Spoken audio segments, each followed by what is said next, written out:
Hello and welcome. This is Grant Hughes of Grant Hughes Investigates on YouTube. This channel evaluates all aspects of true crime. As you are aware, videos and live streams in this genre often discuss elements of crime that may be disturbing to some viewers. If necessary, take the precautions needed to avoid these feelings. Factual information related to cases is the key to fostering rational true crime discussions. Fortunately, you will find that here. Please hit the like button only once, share the video, and subscribe if you like my content. Thank you very much for watching. It's a house! Did you hear what I said? 5 brain cells, 4 aren't working. Have you lost the last 3 brain cells, or do you just have cabbage for brains? You know, that's just one step above stupid. This guy may be like the dumbest person on the face of the earth. Come on, man. What's wrong with you? There's mosquitoes the size of bald eagles in that dadgum swamp. We are all Richard Allen!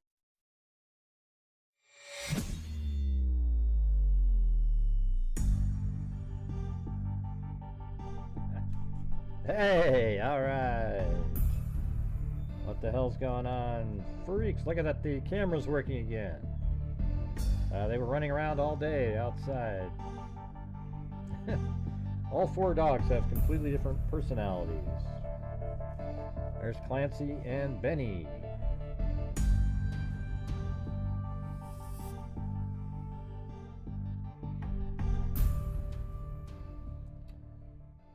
Yeah, there you go. All right.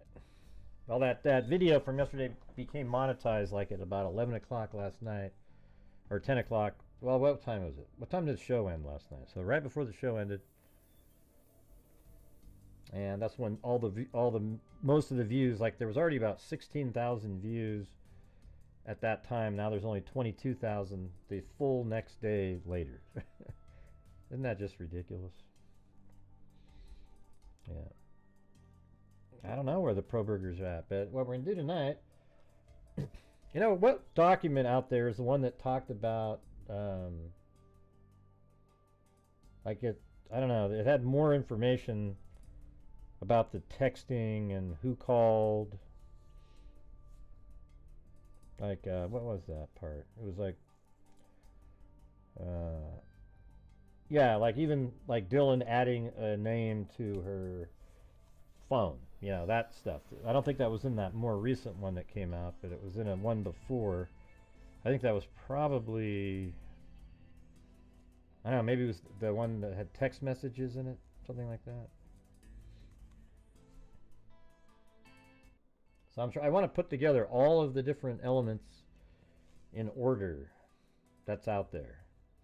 I don't know if we could do it all in just one show, but we can give it a shot. And then there's some people that are wondering about what we were talking about yesterday regarding the let's see, Hunter and him saying get out, get out, get out. You know, I guess it is possible that, you know, I mean, see, my thing is I always thought it was weird how Dylan was so upset outside unless she'd already seen that Xana wasn't moving, not just a quick run by glance, you know. So it's possible, I guess, that before they did call 911, they were upstairs, they went upstairs, and it was sort of a similar situation where he looks into the room and, you know, he gets a little bit further and he's like, okay, get out, let's get out, get out, get out, get out. And he's like, he probably said something like, you know, it doesn't look good, you know, get out, get out, get out. Then you got to call 911. So she's already really upset on the 911 call because they already had seen something. Then they went back up during the 911 call. And that first time he went up there, he went to the kitchen to get a knife because he didn't know what he was going to be walking into, right? For protection. That's kind of what I was saying yesterday. It's just kind of odd that he, you know, the whole get out, get out, get out, get out, get out twice. But I could see doing that, especially with somebody like Dylan or Bethany. They seem pretty traumatized. So, you know, maybe he went up first. They went up first to say to do that, and then they went back down, and then they called 911, and the 911 operator had him go back up again. Dylan's still like, okay, we've got to, we've got to, and see, the reason she said we've got to is because she's already, like he's already said something like, okay, they're not answering, they're not, I don't know if he went all the way into the room, but he probably could see maybe from a distance a little something. Maybe even saw blood that time and he didn't tell them, right? Right, there you go. So, I mean, it's definitely possible. I thought maybe they just conflated the two at the grand jury, but either way, it's irrelevant. I mean, it's really irrelevant to the case, And guess what, everybody? Tonight's just another normal night. So if you're out there and you have the ability to help support the channel, that would be great. We're starting off at a big whopping 0 at this point. All right, and we're coming up on our last day of the month here today's the 27th. We got the 28th and the 29th. There's only 3 normal days left, and then the last day of the month. Yeah, so I guess we could say, if you were looking at this, they're outside first. They come up before they call 911. He comes about right here and he goes, okay, get out, get out, get out, get out, get out, get out. But he goes to the kitchen first, right? So he goes to the kitchen, grabs a knife because he's gonna go check. Maybe he looks in and he can already see something's just really bad. And he goes, okay, get out, get out, get out, get out, get out, get out. But Dylan and Bethany stay over here. Then they go out here. Then they call 911. Then a 911 operator has them go back up. And then again, Dylan and Bethany stay back here. And Hunter walks all the way into the room this time. And he's checking, hey, hey, hey. And then he's like, okay, get out, get out. And they run. They're going this way. And then they go back down the stairs. Okay, so definitely, I guess it's possible it was both. All right, awesome.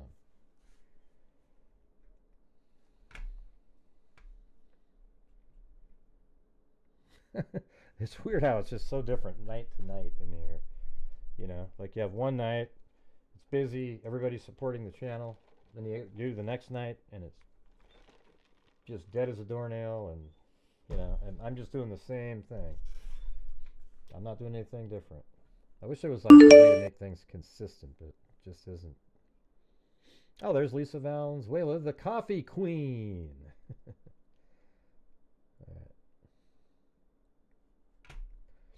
All right, so let's do this. All right, let's get started on this. Hey, thanks, Paulette Leonard. And there's Alley Cake. All right. Let's see what we have here.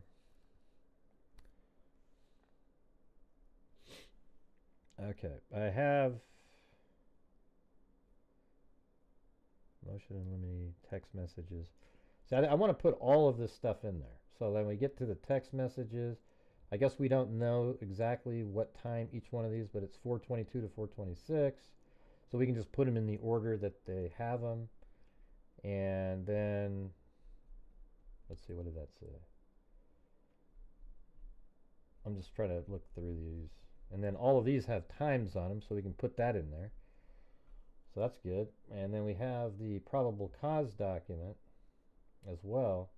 So I think we'll just start with that and just look for times in it and get moving. I don't care about, like, I'm just doing the timeline for the night of the 12th and then the 13th. That's it. That's all I care about for this, sort of like the crime night type of, what was going on that night. Not Kohberger on June whatever, did this and he did that. I don't really care about that right now. I just want to get into the specifics of that night. So if you guys know where those documents are, that would be, we'll have to look for some of those. I have tons and tons of all the documents that have this stuff in them. I have. They're just hard to find. Oh, it was weird. I did do this one where there's a note in here, and I had ChatGPT decipher it. This handwritten thing is sort of interesting. Thank you, Cheryl Moran. All right, so we're just going to start right at the, what's that?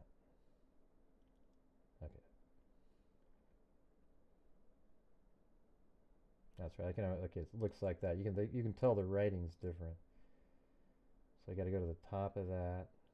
Exhibit A. Forget the first part there.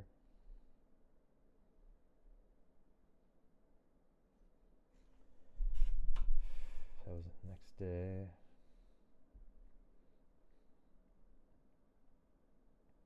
That's part of the investigation. On October 12th, Chapin and Kernodle are seen by Bethany Funk at the Sigma Chi University of Idaho campus from approximately 9:30 or 9 o'clock. So there we go. That's kind of like the first thing that we have.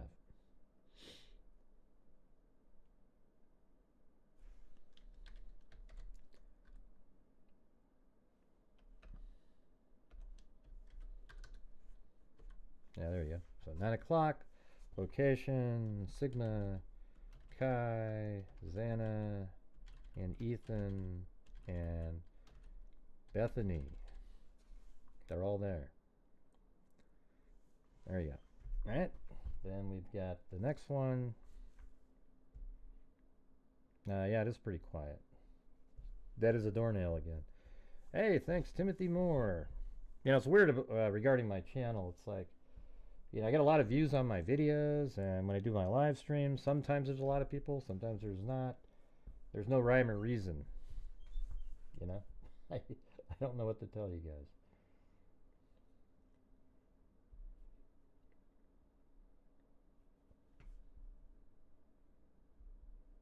guys. Did it turn it down again? Let's see. I bet it's on the wrong mic. I'm getting sick of how Windows just switches it by itself. Yeah.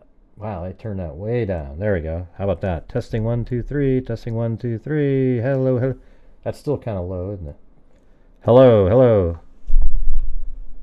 Testing 1, 2. Okay, that's okay, I think.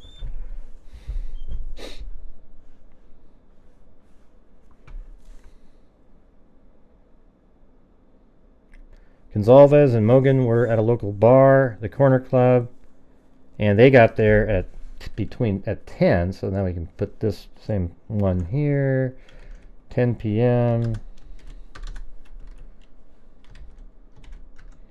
Corner Club, and that's going to be Kaylee and Madison. All right. And then what does it say? And they were there till 1:30. So I guess you could say, I'll put that in there too. I'll just put they're leaving. I'll just copy this, put it right there, and 1:30 a.m. and I gotta change that to the 13th.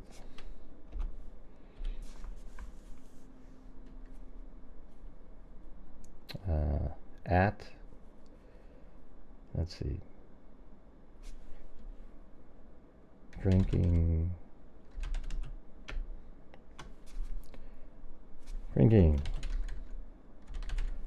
and leaving. All right, I'm just throwing this in there for now.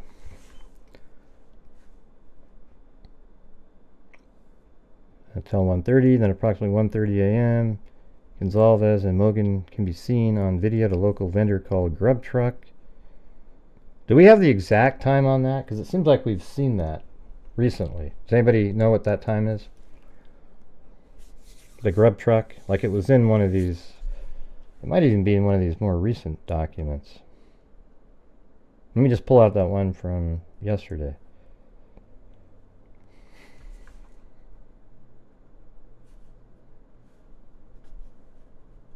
Oh yeah, by the way, I was going to show you guys this. So this is when Stacy was look at that. She's got her freak tattoo right there. Look at that. She's got the freak We Are Freak shirt on. That's sweet. And then here it was right there. There's the tattoo. And then apparently this is it right now. A year or 2 years later, whatever the hell it is. That's pretty cool, isn't it?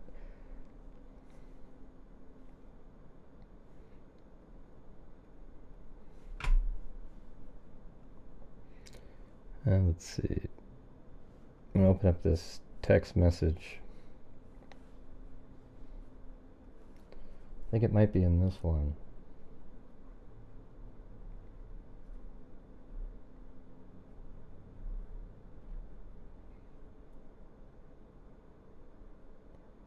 After spending an evening out, roommates Dylan Mortensen. Okay, that's the 2 a.m. part. God, I just can't remember which. There's so many documents out there. There was a specific time on that grub truck, though. Like it was like 1:32, 4, something like that.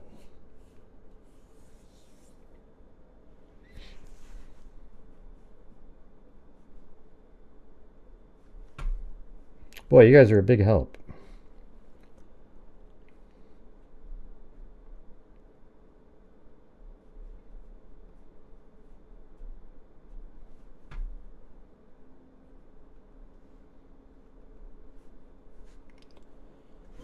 It says 1:30, Gonzalez and Mogan can be seen on a video at a local vendor.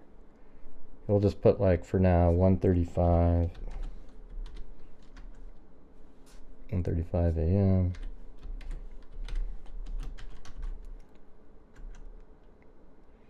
And then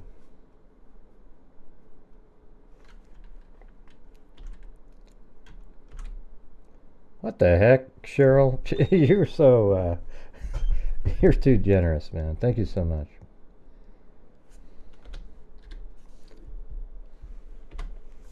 Thank you. That is pretty cool, isn't it? Grub truck. 1:30 at approximately 1:30 a.m. Gonzalez and Mogan seen in a video local grub truck. Then it says Gonzalez and Mogan at a private party reported that he provided a ride to Gonzalez and Mogan at approximately 1:56. I think that's the time he got him home.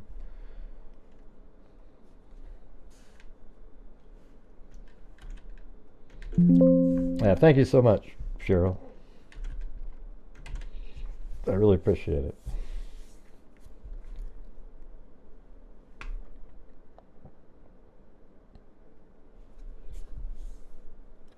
Should have the time they were dropped off. Yeah, it's 1:56. I just said that. I just want to know the time that they were. I know we've already done that, Lisa Valenzuela. You don't always have to just jump in really quick like we missed something. Okay. Yeah, we already talked about it. The corner club's right up here. You see that? Right there. We've got it on the timeline. I know you came in late, but we've already got that on there. So when they're at the grub truck at 1:35 ish, what there. I know that there's a document out there that has the exact time that they were there. I don't know what you're talking about, Jason. It was just in the documents. So 1:35 grub truck, and then, I mean, the thing is there's that video that's out there, and I don't remember if there was a time on it, but I know the time was off. It's okay, Lisa. I'm just like, come on. I mean, just read on the screen for a minute. It's right there. We just went through that. Except I said it, cornder. Jesus. What the heck is that? Cornder Club. Man, I stood up all day today. It was crazy. I was trying to work on I have this kayak for fishing, and I'm trying to put this little rudder on the back, and it has this, I don't know, it was just brutal. Trying to wire it. It was easy to sort of thread the wire through, but then to get it to hook onto the rudder to have it turn when you have this little knob that you turn on next to you, it was just, ugh.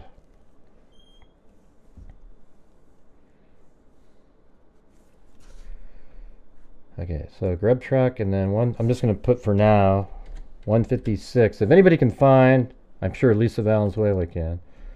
The let's see. So it's a private driver, and then Kaylee and Madison dropped off. They weren't picked up at 156 because that definitely it's 156 is when they were dropped off, because they were only at grub truck for like 10 minutes. But what we're looking for is they had precise timing of this stuff, like what time they got into the private drive, I think, or the private ride share.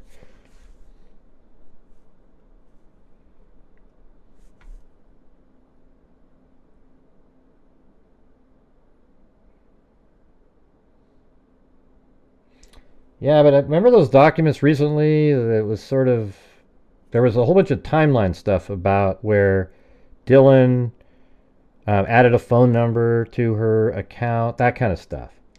I added a phone number. I thought that one had more information prior. There's so many documents now. I don't think there's ever been a. I mean, it's just incredible. I'm sure there's been trials with more documents, but there's hundreds and hundreds and hundreds. I mean, just unbelievable. Bought some food. Yeah. And said he had spoken to Hunter, and Hunter was... Yeah, we know. We heard all that. Happy chickadee, yeah. Yeah, he said he was protecting the girls, remember? Well, do you have the... I need to see the document, so you need to tell me what document it's in. Not just say, well, it's around 149. We don't know. I have to see the... I have to see it. This is going to be an accurate timeline.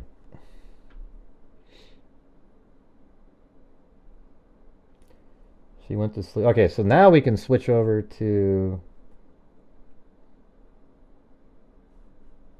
this document. And then right up in here, this part. It says, after spending the evening out, roommates Dylan Mortensen, Bethany Funk, Kaylee Gonzalez, and Madison Mogan returned to their home at 1122 King Road in the early morning hours of November 13, 2022. At approximately 2 a.m., they met up in Kaylee's bedroom. Right, so there you go. They get home at 1:56, and then let's just say 2 a.m. Kaylee's room, and we're going to have Bethany, Dylan, Madison, and Kaylee.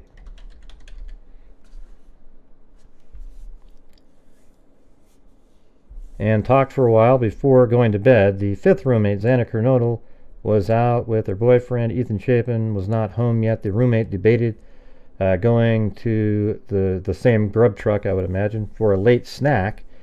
And I think that was really just Kaylee and Madison. They probably saw the yummy food that it was Dylan and Bethany are the ones that were going to go back out, because Madison and Kaylee had already eaten, or they're eating right now. I mean, they have the food in their hands. So why would they go, yeah, let's go get some more over there at the grub truck? That just doesn't make any sense. And so that was, she sent a text message at 2:10, Dylan did.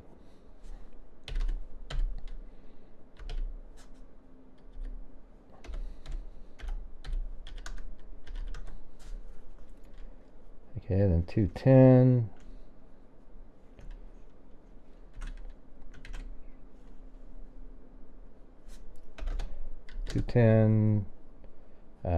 Location. I guess. I mean, we have specific addresses and everything for all these places too. Want me to put that on there? I guess. So this is 202 Main Street, the Corner Club. I can just put it on like one of them. There we go. And then Grub Truck was at 318 South Main Street.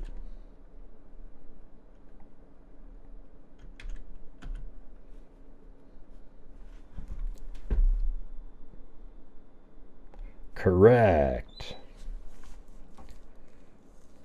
Ray, I have a screenshot of the timeline. According to the timeline, they were at the food truck. Yeah, I know. That's not a really good screenshot that you've got. They weren't there at 1:30 because they left the Corner Club. You're looking at something that's kind of a, you know, some news channel put together, and those guys never give a shit about being accurate. You guys have seen that, right? Like I would say almost every time I've been on, or, you know, like I'm on a show, or you know, you read the documents after you've already looked into everything. They don't, like the people on YouTube that actually give a damn and research, you know, look into things the right way, they have it so much more accurate than like a news channel does. Because they don't know what it means or anything. Because they're just kind of, ooh, ooh, ooh, quick little soundbite, ooh, we got something, and they throw it out there, but they don't know what it means in context with the rest of it. Have you guys ever noticed that? When you're watching, reading an article or watching a channel, they just say wrong stuff a lot. And it's pretty wild. You know, you almost wonder, like, you know, what's going on? And we don't have 858 people here, okay? If we have 250, it'd be a miracle. Hey, thanks, Steffi B. So that was at 2:10. The Grub Truck live stream video. Let me go back to the other one. So it's 2:10. And then, oh yeah. So let's go. What time were those text messages on? Let's go. Let's see. Kaylee, boyfriend. Or see, Kaylee sends text messages to boyfriend.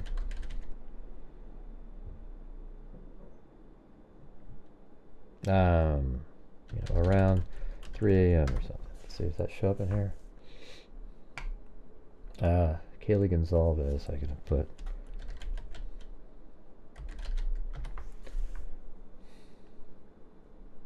I saw this the other day.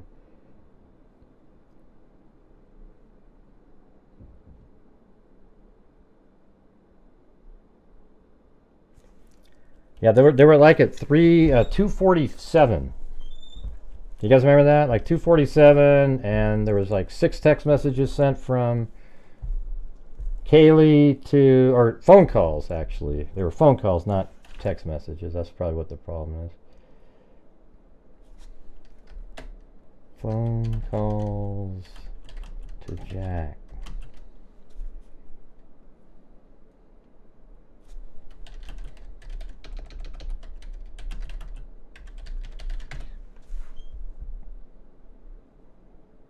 Okay, 7 times. This is the one right here. Alright, so Moscow, at 2:26 a.m., Kaylee starts to call Jack. Alright, so here we go. Put it right there. So this is after they decided not to go out. And this isn't in the documents, but this is real. I've seen the sister talking about it. So 2:26 a.m., 2:44. All right, so this is really specific. Awesome. 2:44 a.m. Then, let's see. Kaylee calls Jack 6 times between 2:26 and 2:44. Okay, so I guess we don't really have a way to... I'll just leave it like that.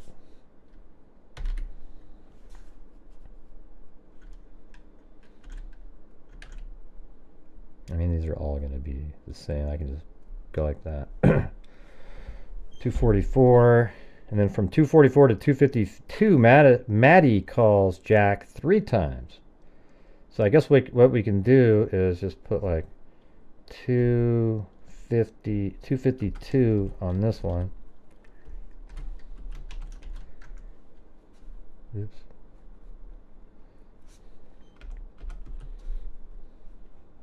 I know, I'm sure this will be pretty boring for you guys.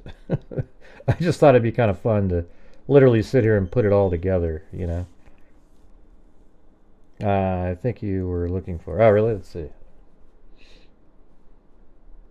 I think it says something like text on it, right? The name of the document. But hey, guys, if you're out there, if you could please help support the channel, that would be great. We're really, other than Cheryl Moran's incredible super chat up there, we're at $10.98 from the rest of you. So if you're out there and you have the ability to support the channel, we got our month end coming up here real soon. All right, let's see.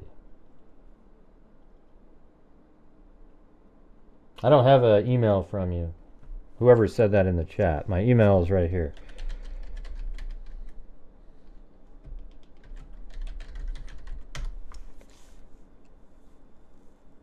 Thank you, K-Me.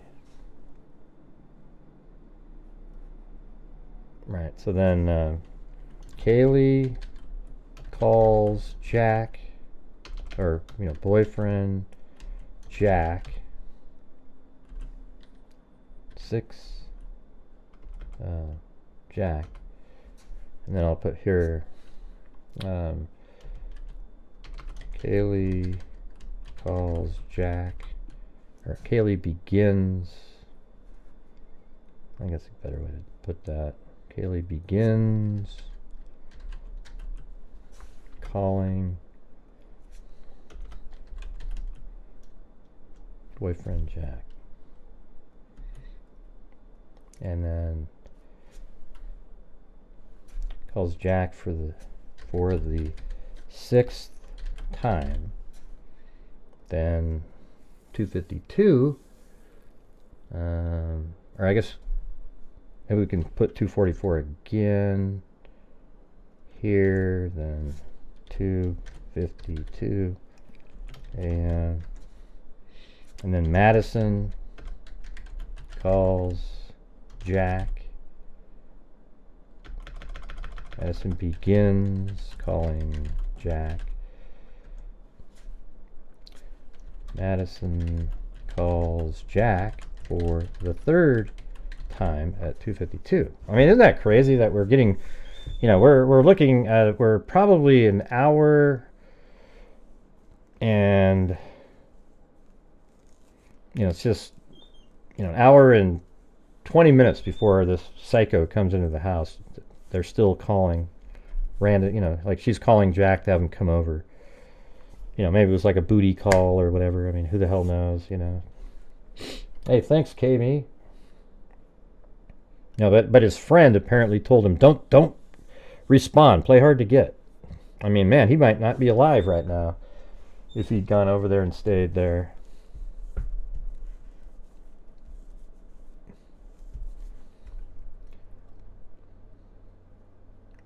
Madison begins calling Jack. Madison calls Jack for the 3rd time. Then at 2:52 a.m., Kaylee calls Jack for the final time. All right, and this is probably, we don't know, we'll just say 11 King Road. I mean, I'm sure it's probably in Madison's room on her bed, likely. You know, but that's where that, it was 1122. What? Oh, look at what it did there. How stupid. Jesus. You know, Excel thinks it's really smart all the time. All right. Yeah, see, I knew it was one that said text messages. Thanks for sending that. Let's see. All right, so we got all this in here so far. It's going to take up probably the whole show, and maybe we'll keep moving on to the next show. Who knows? But I just want to have this, and then we can just keep adding to it when we hear things. All right? Because it feels like I'm getting overwhelmed now.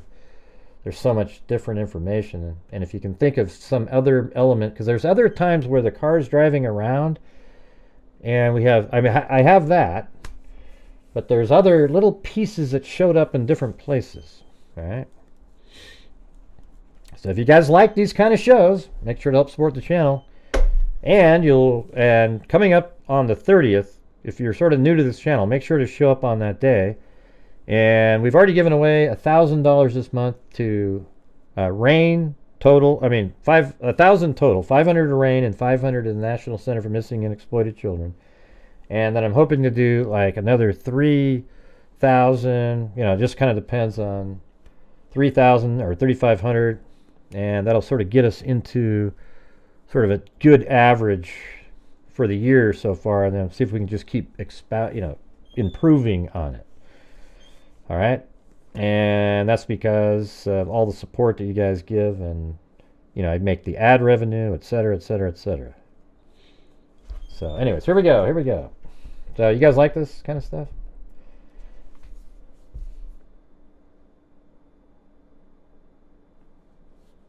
Okay, so that was 210. Oh, not that's really cool. 210.29 here. Let's get that specific. I don't know. I don't know if we need to be. Let's see. Is there a way to format it where that does show up though? Let's see. Format, cells, time.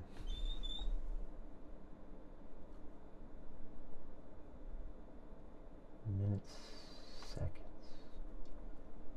Okay, there you go. I guess we're going to have to make another column like that, and then over here it's like day. So this is, or date, or yeah, date. And let me make that a capital so somebody doesn't complain. Gray, how come all the rest of them have capitals in the beginning and yours doesn't?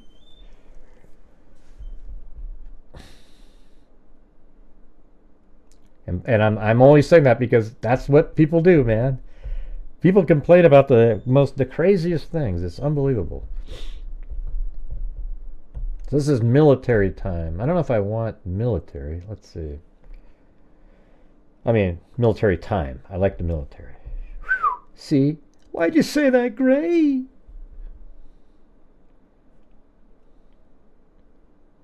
Oh, maybe that's a good way to do it right there. I like that. Except I don't want the military time.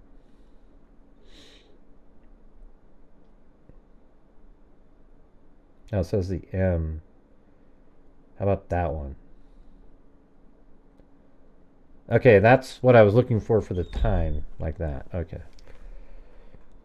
Hey, thanks, Tamran. Great idea, plugging it into Excel. Here, let me go all the way up here.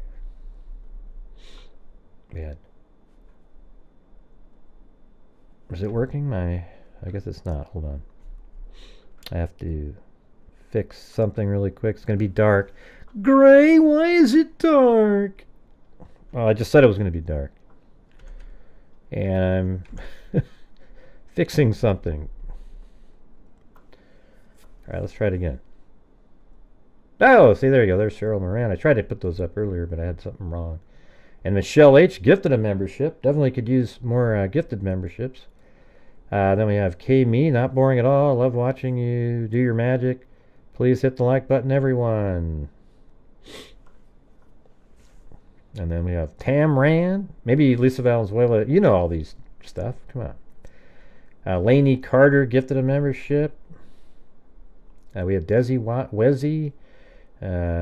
Lainey Carter gifted a membership as well. And then Tamran up there. Alright. So we have this over here. 210.29. So we can, that's specific in there. Okay. And then these are text messages though. So I think up higher though, there's other information. Let's see. The following phone records. Okay, yeah, I think I might have this. This is the same as the document that I have. I'm talking about where it gives specific time at the corner club. That's really what I'm looking for now. If you have it. Oh, what the? Jeez. Look at that. Cheryl Moran just gifted 10 memberships, you guys. So all of you guys that just got those free memberships, make sure to thank her and thank you. We got Plush Shrimp, Betsy, Black Rose, Timothy Moore, Happy, Chickadee, Peaches, All Signs, Buckeye, B, Trippy Dead, Kimberly M, Lori Will, and Glow.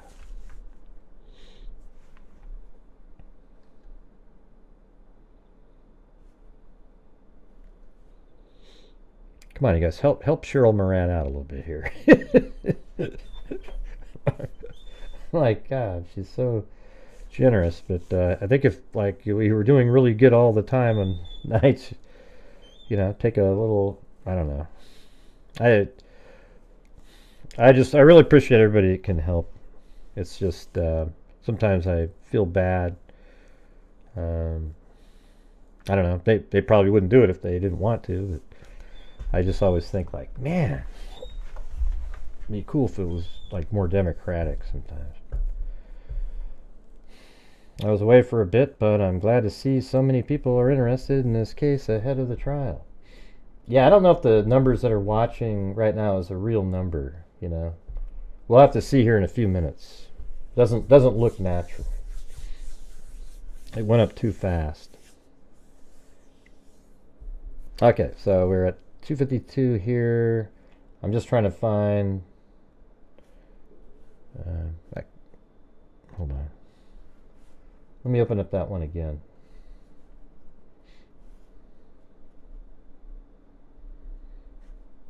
All right, so we have 252, 253 we can put right here. 253, Madison Mogan calls Bethany Funk. So this is right after these. I remember thinking that the other day. Madison Mogan, Madison calls Bethany. Almost like, hey, Bethany, can you try calling Jack? You know, because he probably knows that I'm best friends with Kaylee, but if you call, he might think there's something happening. You know, might have been something like that. Doesn't that kind of make sense?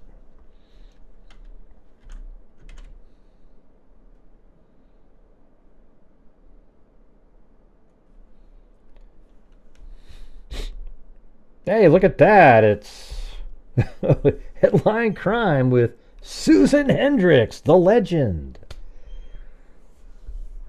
Thank you.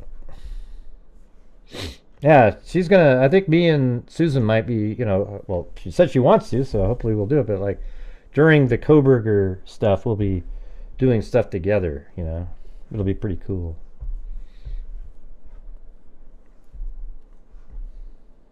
Yeah. And I should be getting, by the way, a thumb drive pretty soon with the more Delphi information as well. Because I actually ordered a bunch of stuff right before, and hopefully we'll be able to get it right before the other person got it. I mean, right after it came out that he got it. So he had already sent it off like 10 days before me. So...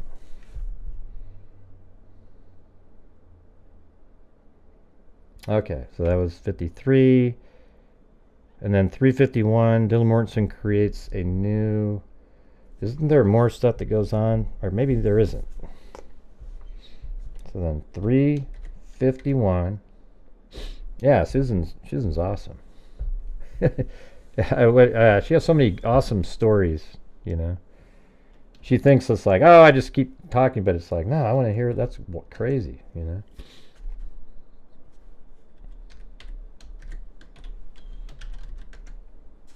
Okay, 35103. Okay, how come the AM's not showing up now? Let me just 351. I didn't format it, that's why. Okay, I know what the deal is. I have to go like this and then take the format tool. Oh, jeez. What the hell happened? Take the format tool here. I think it's on the home. There it is. And just go all the way down. I'm going to go clear down there.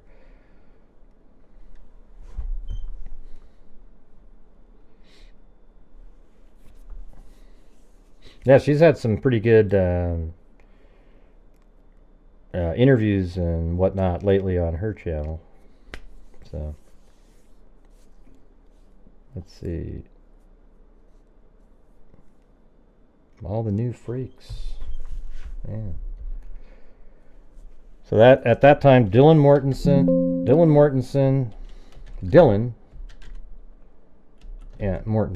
I guess we can put her name, creates a new contact in her phone. Okay, got that. So there's got to be some stuff that happened in between that, or maybe not. See, at this point they probably went into Madison's room, and everybody sort of started heading off to their rooms, and they were just chilling out, talking. And I actually think that at this time that Kaylee and Madison are literally just laying on Madison's bed, and they're just calling, texting, like, hey, look at this TikTok. They're just chilling out like friends do. And they sort of fell asleep, like around getting close to 4 o'clock. No, I don't think he stole his parents' car and took it to Washington. What would make you think that? I mean,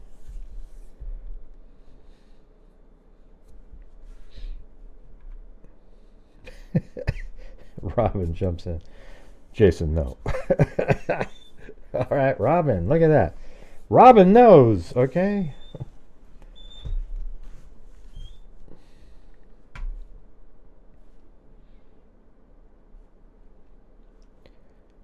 Okay, I'm just now, but here's the thing: we have to work in Kohberger and the movements. So I'm just going to use the probable cause, but I will change the time to 2:54. That is phone, because it seems like that's one that they both agree with. All right, so let's go over to here now. And anything else in here in terms of? Well, we have. Well, we're going to have to go back to this because we're trying to do this in chronological order.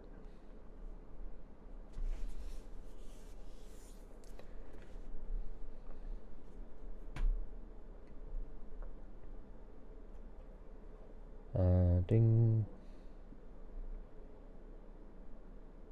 Because it was once they did the ping information.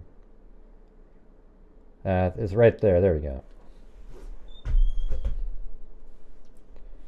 So now we have to move back up here. So it's kind of interesting to see what Kohberger was doing and what the people in the house were doing, don't you think? So if we go here, 220, now we have 242. Kohberger is at his house, in his apartment. 2:42 a.m.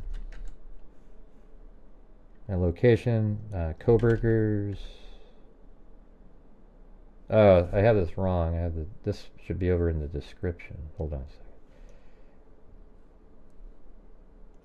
second.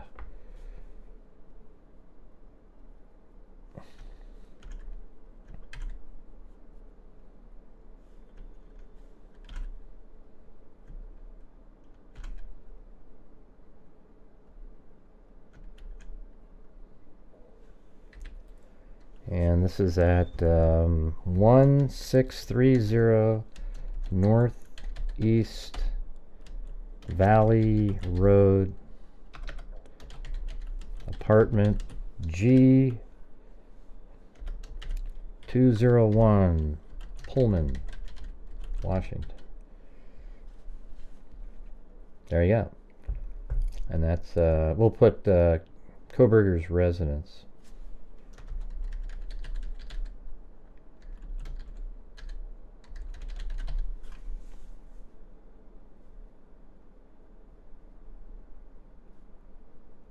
That's probably about the widest it'll ever get.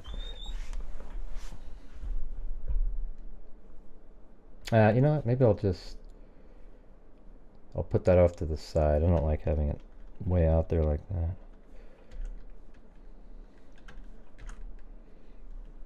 Description. Kohberger is at his apartment. Alright, so that's at 2:42. Then at 2:47.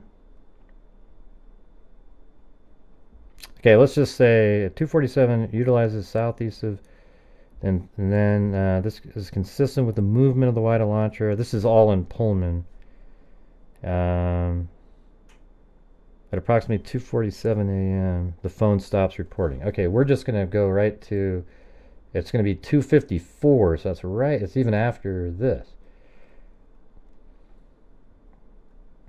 So right here at 2:54 a.m., the location is like southern Pullman. Or is it south west? What is that? Utilize solar resource providing southeast of Kohberger's residence. So southeast. Southeast Pullman. Kohberger's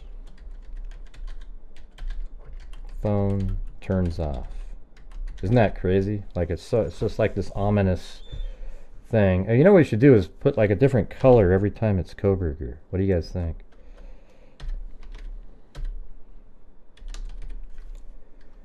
Like right here, maybe make him red or something. What do you think?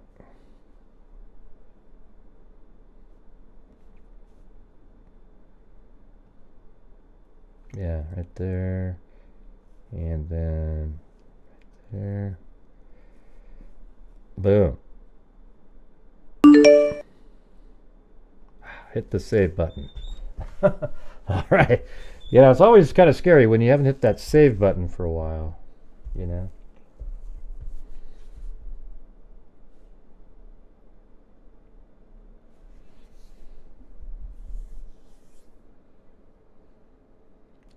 Can you dock the gift message? Oh, I'm sorry. I didn't know. See, that's the problem. I'm not.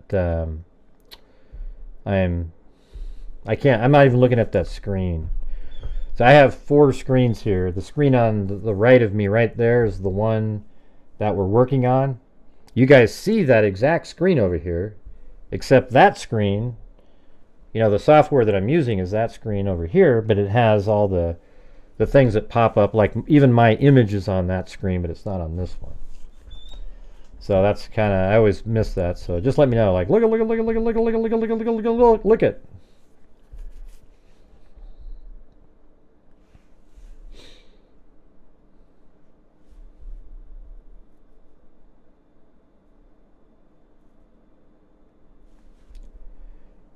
All right, let me just keep looking over here.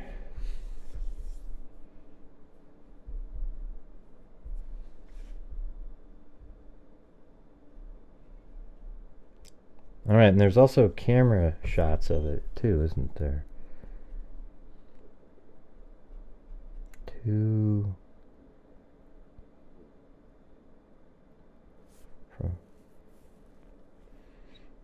I'm just looking through the probable cause right here, you guys.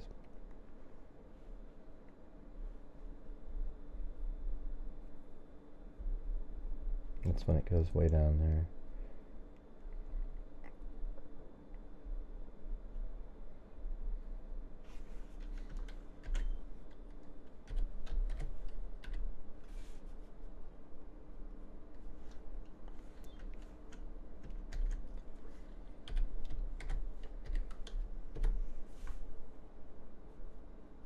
I didn't find that.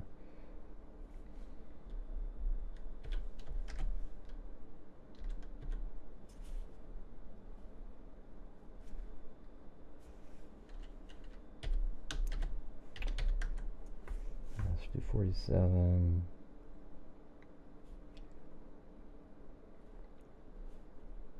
Yeah, so at the time it was 247 to 448, but it's actually now it's 254 to 448. What's kind of dumb about Ann Taylor, she actually narrowed the time frame a little bit, you know, even made it more likely, you know. So now it's like instead of 247, it's 254, getting closer to 3, you know, when he turned his phone off. And he wasn't home when he turned his phone off. I think that's like the key, isn't it?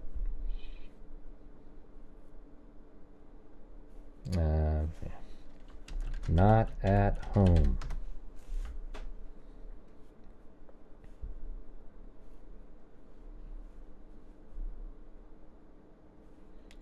$247. The phone utilized cellular resources providing. I want to know where that the camera footage. I remember seeing that.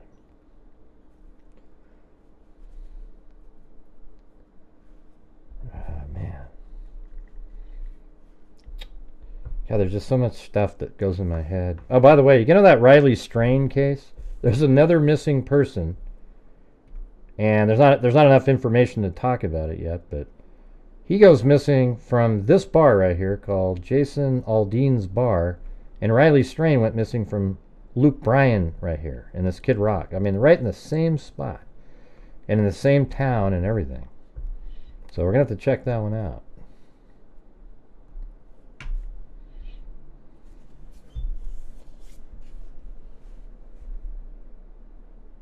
No, I can't see the link because we can't. No links can be posted. You have to send me an email. I don't even know what you sent or anything. No idea.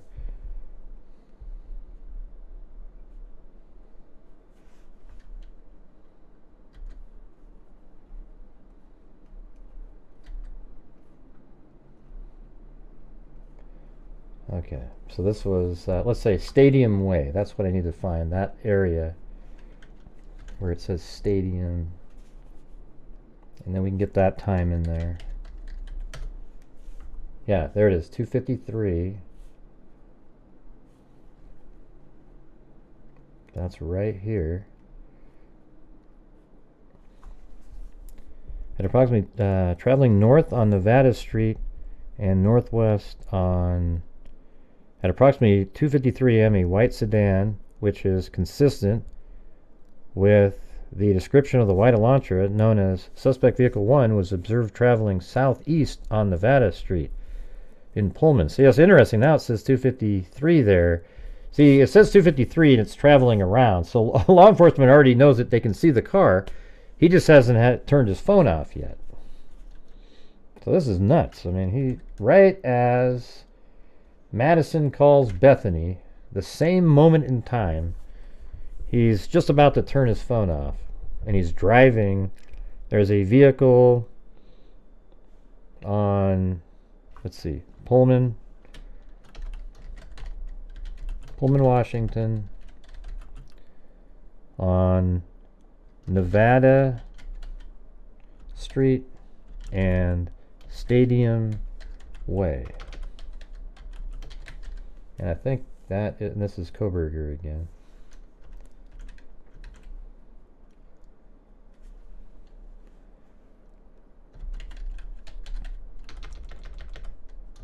I'm going to say Kohberger's white Elantra seen on camera. How do you know it's Kohberger Gray? How do you know, Gray?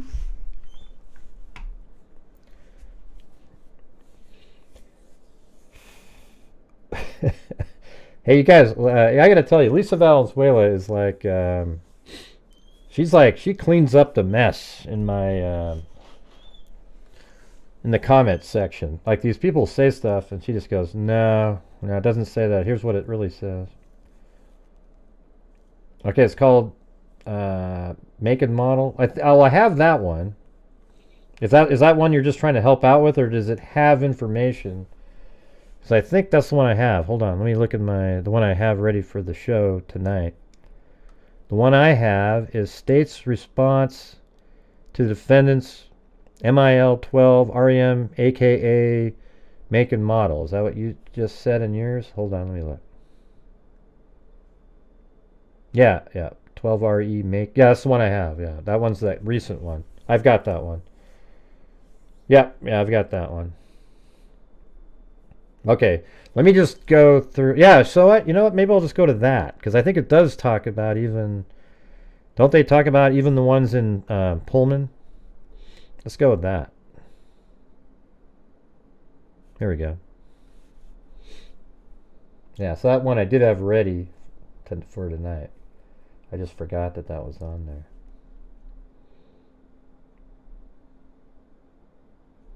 I don't know if it has the time though, does it? Oh, okay, so it has the probable cause. Wait, that didn't open up correct. No, that's the right one. So it has the probable cause information, document, and then shifts over.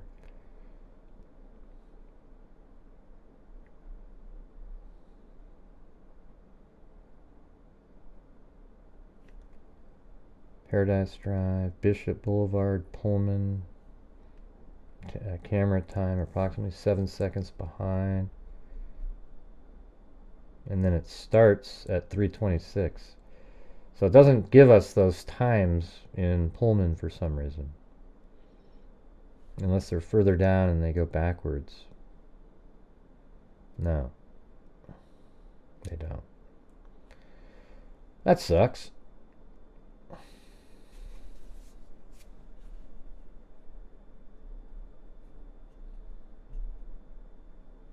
Now we'll just continue with the one that we were on.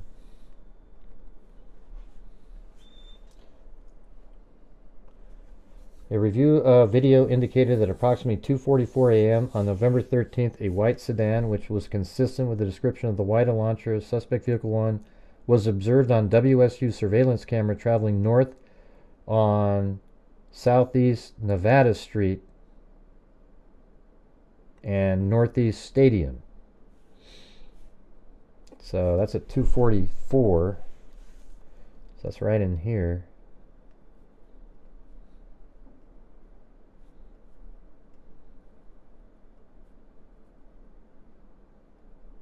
Jeez.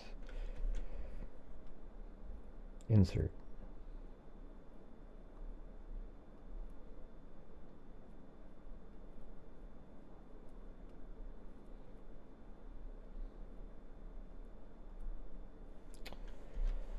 Oh man, something just changed in here. 2:44. Insert.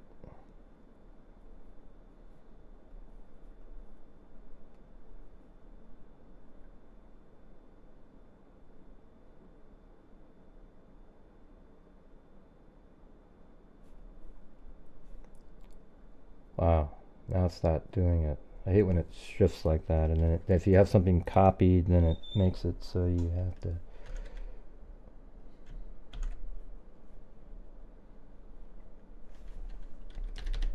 $244.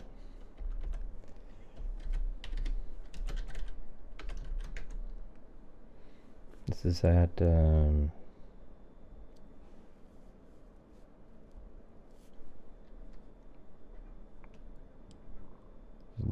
traveling north on Southeast Nevada Street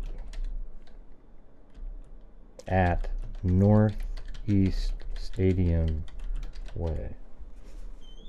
So it was heading southeast. But hold on, it was heading north on Southeast Nevada Street. So that means, I think it's right down in here. Right here. So 2:44 a.m. It's heading north on Stadium Way right there. And somehow, 9 minutes later, it's coming back this way again. At 2:53, it's like right in this area. I think it actually came down. This is what I think Kohberger did. I think he drove down like this and kind of cut across and got on the highway and took off. There's probably any cameras in this area. All right, you guys, we're on one of those massive lulls again. Probably like a long time ago.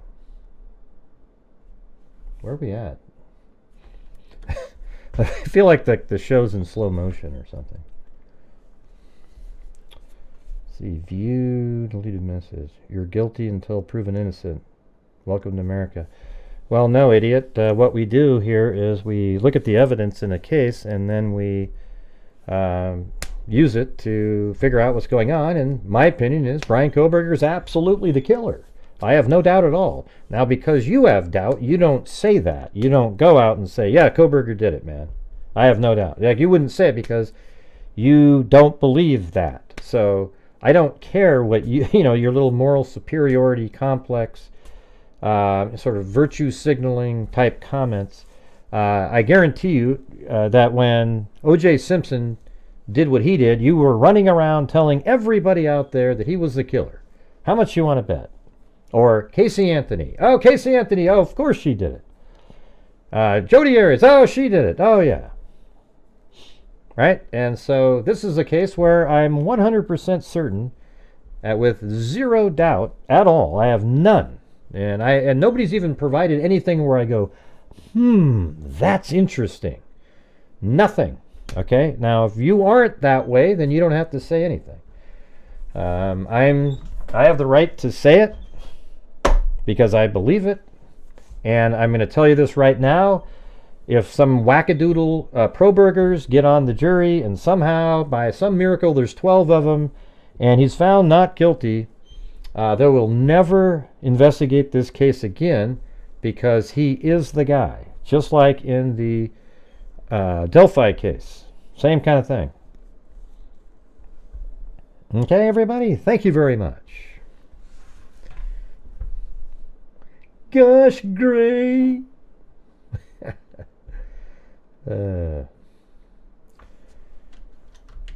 Kohberger driving driving Elantra.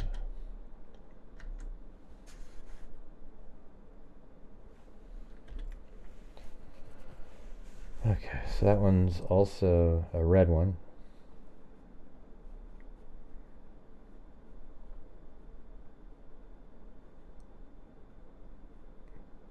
Right there.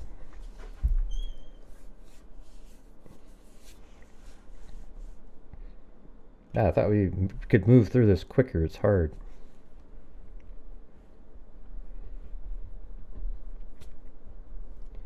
Yeah, and then we gotta insert another one right here.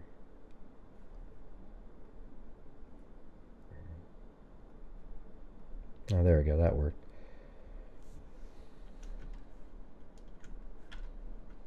So I think now we can start working in his movements. So I'm gonna insert a whole bunch of rows here, and then we can always go back and add something if there's a lot of them. There's a lot of them, I can tell you that right now.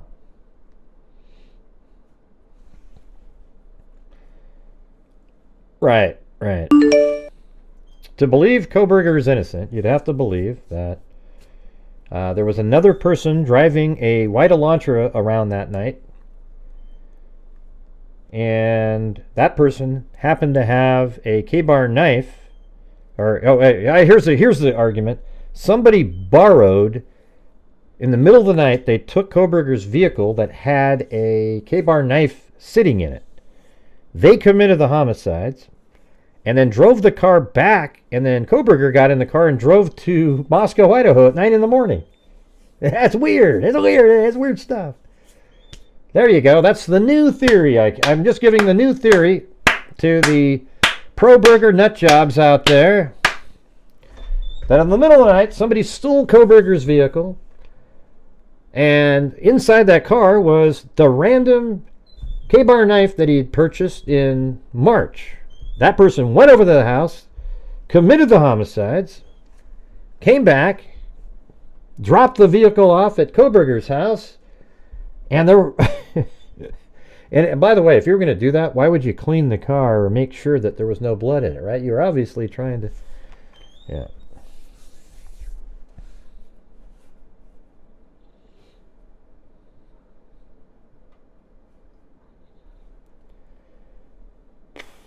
Insert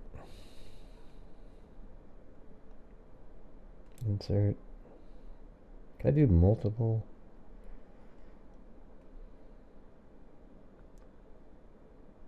Is it Control I? Is that the... No.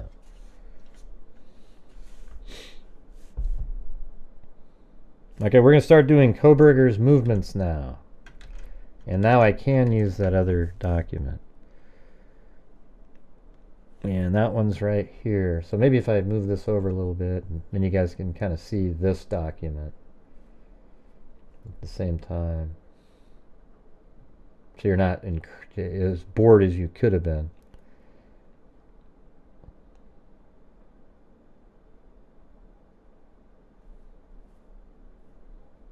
And we'll just add stuff in after we get this sort of laid out, and then we can start adding a bunch of stuff later.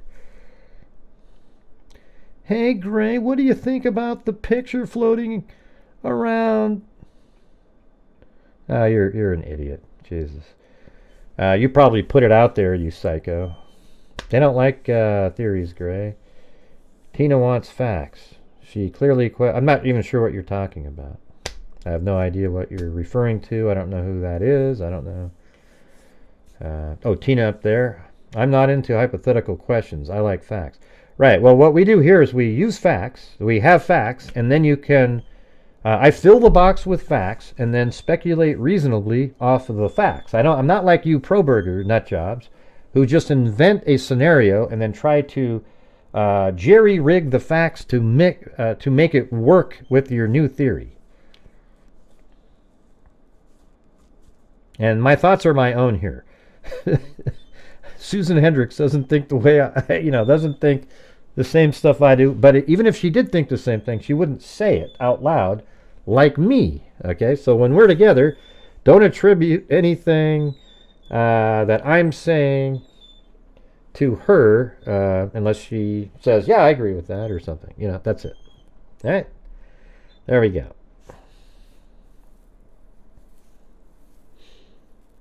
Jason and Tina sitting in a tree. Yeah.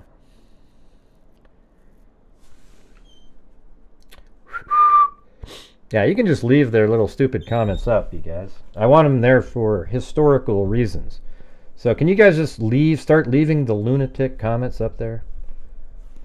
And then when the trial's over, we're going to go back and find all of them and show them on the screen. Have like a session. But Gray! All right. 3:26 a.m. Now we are right here. 3:26 and 10 seconds. Hey, look at that. Ted Bundy. Yep, that didn't work.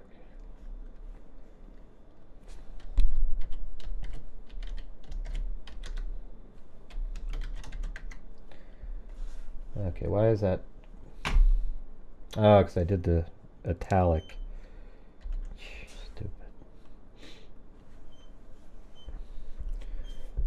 Thank you, Hannah Whitaker. You think Kohberger spent all day prepping for the murder before he left to kill, or could he have stopped by a bar looking for the girls that night?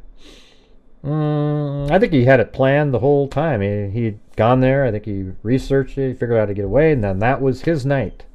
I don't think he was at a bar or something looking at him. I think he was going to be doing that night. That was his plan. Hey, thanks, Janelle H. All right, 3:26. Maybe I can just copy that. Let's try that on the next one. And the location is right there. Everything's italic now. The font, let me turn that off. I don't want.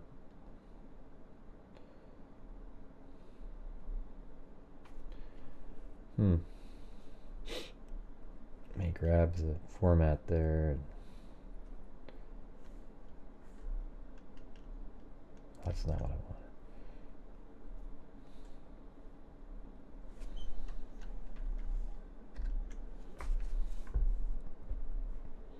want. I'll do that part later. Indian Hill Hills Drive. Kohberger's White Elantra spotted.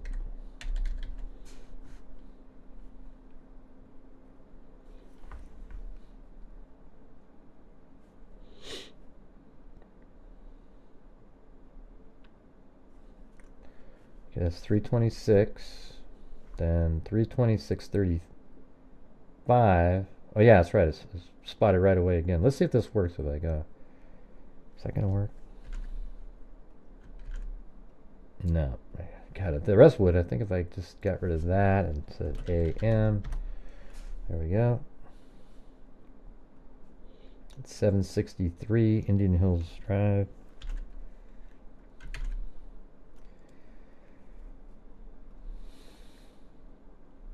And 326.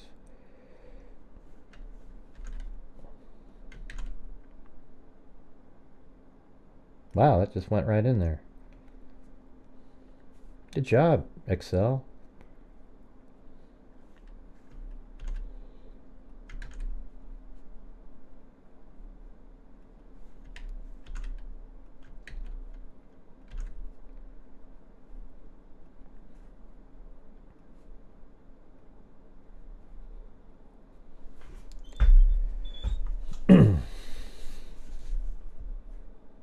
Alright, then this one, I don't think this time is accurate, you guys. I do not think 328.56 is accurate. I think that's 328.46. It doesn't make sense. You cannot get to Ridge Road in 6 seconds from there, unless it's like the camera's picking up from far away, but then it doesn't make sense again because 2 seconds later it's caught on another camera on the north side of the house. So I think that this is off by 10 seconds. But I'm going to put what they've got because that's what they got. So you put that there. Look at how it automatically puts that AM in there. That's sweet. And this is going to be 1311 Main Street. And this is camera... Let's see, there's 2 cameras on this one. This one says camera 2.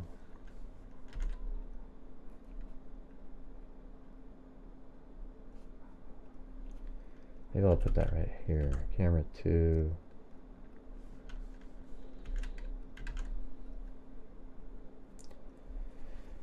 And the one before said channel 7. So put that in there.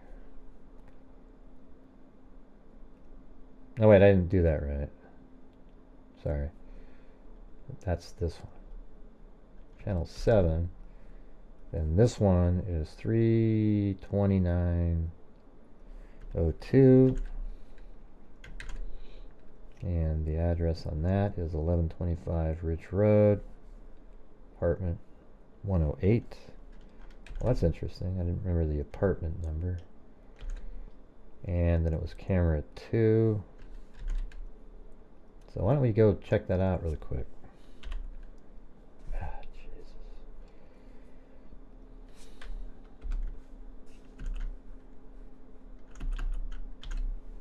Camera 2.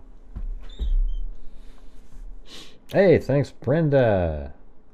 Let's just go through this whole... I mean, I don't know if it might take today and tomorrow, but let's just get this all completely dialed in. If you find something else that's in a document, you know, make sure to send it to me and highlight it or something, or just do the screenshot of just the little part, and then we'll just get this really long list of timeline stuff.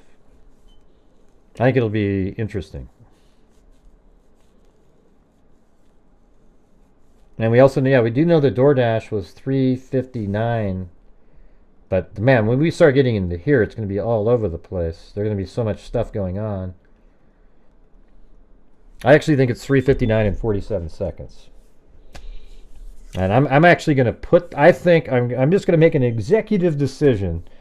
I will change the time, but I think it's going to match the key fob sound. We'll be close anyways. I just think that that's going to be it.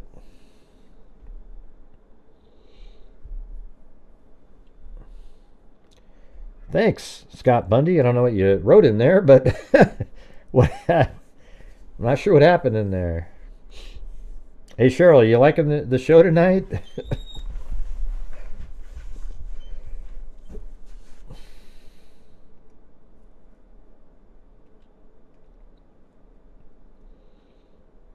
I'm going to add a whole bunch in here again. Oh, man, there goes my stomach. Is just...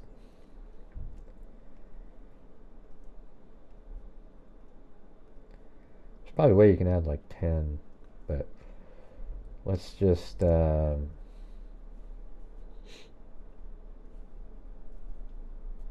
make this a little wider over here to make this less wide and move this over. Make that not as... Oh, why is that there?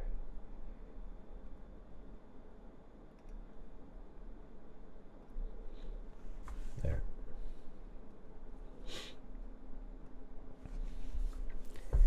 We the captain now. Do you think 2 to 4 minutes was enough time to... Yeah, I do. I think 4. You know, like 2 is possible. I don't know if you ever watched my videos, We the Captain, but I made a video about 7 minutes. I did one 7 minutes, and I think everybody watching it felt like, wow, because I allotted time. Like, I would have my character walk up the stairs, and then when the homicides were happening, I just had the screen dark, and you're just sitting there. I mean, I literally would allot like a minute and a half, 2 minutes per homicide or something, and then it gets to 7 minutes. And I think most people say stuff like, man, that just seems like a lot of time. You know, that seems ludicrous, you know? And so I've said on my show, you guys have heard me say this, that I think it could have happened within 5 minutes or less, I've said. Because, and then I just did it in my video the other day. I did one that was, I edited out all the darkness, and I made it like 3 minutes and 30 seconds. And that one seemed absolutely doable. So I think that, you know, I mean, I think most of us think that Kohberger was pretty aware of the layout in the house, you know, just from watching. Maybe even went online because there was a website out there that was, I mean, wouldn't that be incredible if in his search history is the real estate website that's actually out there of 1122 King Road, and it shows every single room in the house, etc. Wouldn't that be amazing if he went to that website and that's in one of his searches? Yeah, the latest document said that they ran experiments, and the guy went through the house and simulated like the stabbing, number of wounds and everything like that. And hey, Cindy, what's going on? Number of stab wounds, and he said it could. His experiments were 2 to 4 minutes. 2 minutes if he was really fast, and 4 minutes if he was a little bit, slower. Because 4 minutes is a long time. I mean, the one I just did, I think was 3 minutes. And it was like, okay, that's sort of right. But if you added another minute in there, that's, and then you're getting to the point where you could totally see that. So what's interesting about that is if he did do it in 4 minutes, and there wasn't a cleanup like the defense team said, and even if there was, maybe add a minute for that. Think about it like this. If he's leaving at 4:17:30 to 4:18, then those 4 minutes mean that he got into the house at the murder started around 4:13. And interestingly, Xana's phone, she stopped using TikTok at 4:12. So is that when she heard somebody going upstairs, and he's up there and he kills them at let's say he makes it into the house at 4:12. He's already kind of going up the stairs, and she says something like, let me ask you guys this, though. What do you think if he's heading upstairs and he heard somebody downstairs say, there's somebody here, would he continue upstairs to kill those two, or would he immediately turn around and attack those people first? The ones that said, or the person who said, hey, there's somebody here. Or do you think he already made it upstairs, and then around 4:12 she heard something, so she quit using TikTok, and he heard that too. So he, after he's done up there, let's say at 4:14 or something, 4:15, he comes downstairs. Then he goes after the person who said that. You know, maybe she heard him while he was upstairs and said, "Hey, there's somebody up there, somebody here," you know, that kind of thing. So that's a hard one to work out, you know. It's a hard one. All right, anyways, 329, and that was 329.02, camera 2, and then, do they have the same thing? Apartment 8 again. But it's a different camera. I mean, isn't that weird that some one person has multiple 2 cameras?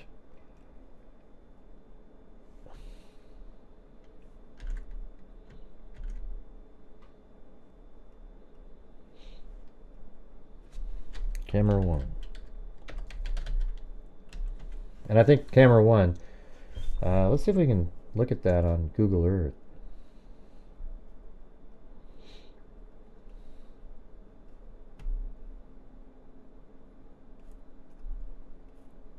Right here. See, I think there's a camera on this side of the house. You know, I don't know where it is. I mean, this is from 2021, so it's possible it wasn't even there at the time.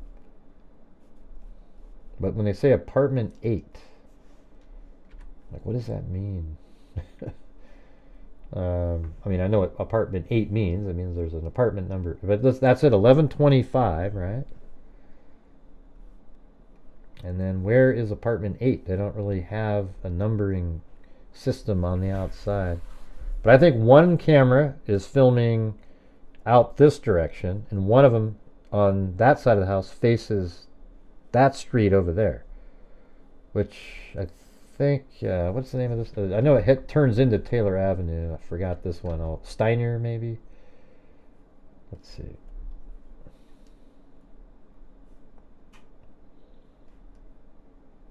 Yeah, Steiner. Steiner here, and then Lauder, then Taylor. So I think there's a camera. I think camera 1 is right there, and I think camera 2 is somewhere over here. And then camera 2 has an angle where it can pick up the light of a vehicle coming. But then only 2 seconds later, this camera picked it up. But it takes much longer than 6 seconds to get from here to there.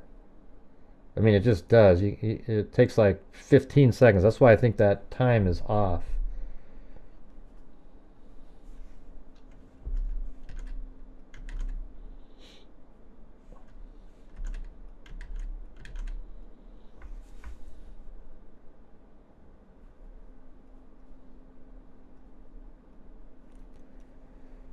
Okay, back to the document.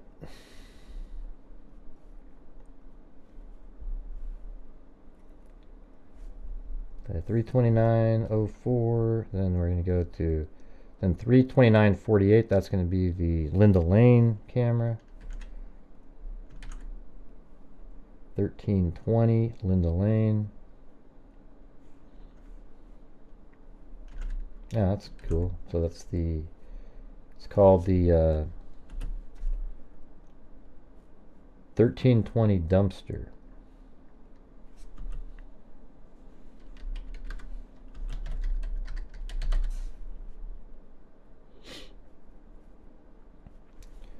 All right, and then at 3:30, okay, that's still Kohberger. Maybe I should put like Taylor Avenue. This one would be on, let's put that. So this would be on Lauder, Lauder.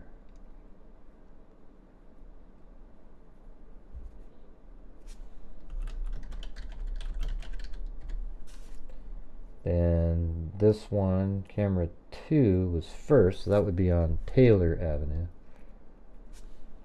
Or Steiner, I mean. Steiner Avenue. There we go. We, the captain, said, would Perp have to be in shape to commit an act so fast? I think he would have to be in pretty good shape. Yeah. What do you think?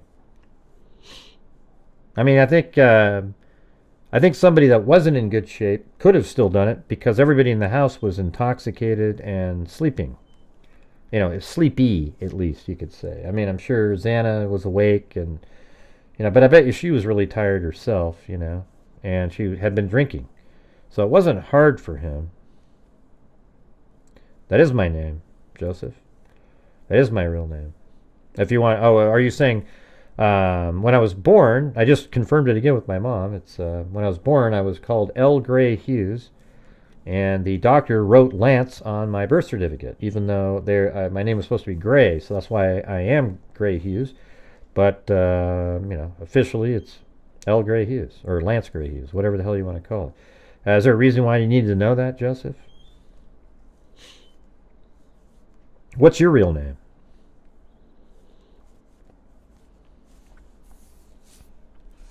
See, I'm not like the clown and all these other guys that never use their real names. I just put my real name out there. Hey, Pool Boy, we're not there yet, okay? We're still working through it. All right, so we'll get to that later. What time did he turn off his phone, Hannah? Jesus. 2:54. Okay.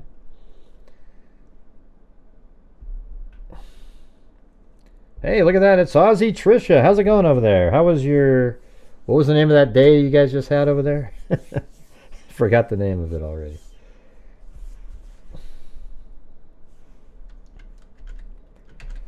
Okay, back to this. 329.48 and 330.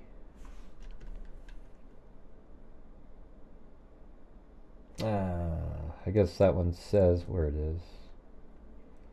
All right.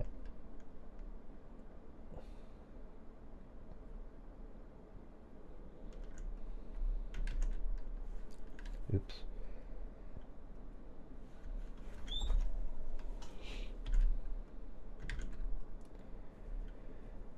(1122) King Road. There we go. Now we're in the complex. A vehicle matching description 1 is seen traveling. Let's see, traveling south on King Road, turning east on the Queen.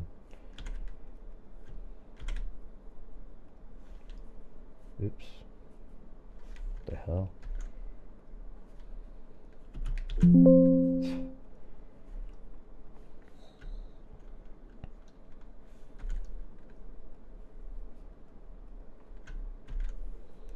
There we go. Yeah, what is it? Just Troll City in here tonight? Well, isn't that funny? This guy named Arthur just typed in this. Gray, Lisa keeps deleting every account I make for no reason. Well, that's already a reason to delete your, you know what I mean? It's like, we don't want these troll people that just keep creating account after account after account so they can say, you know, that's pretty funny. Good job, Lisa. That's freaking hilarious. Hey, everybody. I've created about 90 accounts and you've deleted them all, you bastards. Well, that might be why. You know, have you ever thought about that? You know, maybe take a look at that.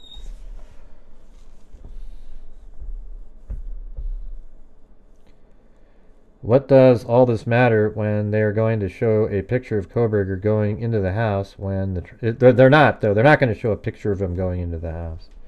They don't have that, Joseph. Yeah. Yeah, the vehicle driving by, yeah, for sure. Oh, Anzac Day. There you go. Did he answer the question about why he wanted to know my name? Joseph said, what is Gray's real name? and they never responded again. What? What an idiot. Anyways, let's see. We got 3:30:22, and let's go to the next one. 3:30:55. And this one is, oh, this is the Linda Lane camera.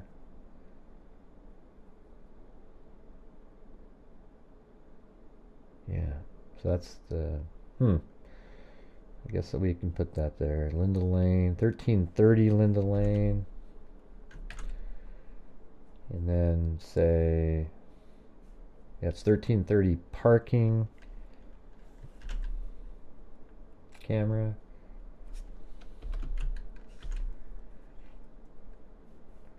And then this one is a vehicle matching the description of vehicle and travels east along the north side of 500 Queen Road. Yeah. Travels behind 500 Queen.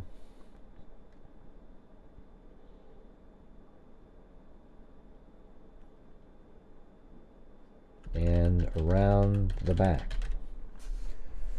That's all I need to put. We already know all this.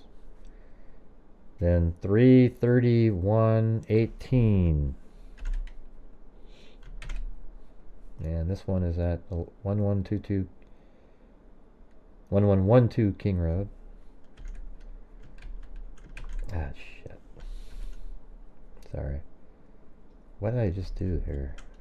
Crossed it out for some reason. Hey, no problem, Army Mom. I find it really interesting, you know. Like, some people, it's boring as hell, but I like it. I mean, I don't know what it is. I guess what I like about it is there's just so many facts. You know, like it just, and every day, recently, we've got new information. It will be funny if the defense say it can't be him. He has 2 eyebrows and Dylan only saw 1. Yeah. Well, what if he had a unibrow prior? I mean, that would have been pretty amazing. Maybe he shaved that sucker off.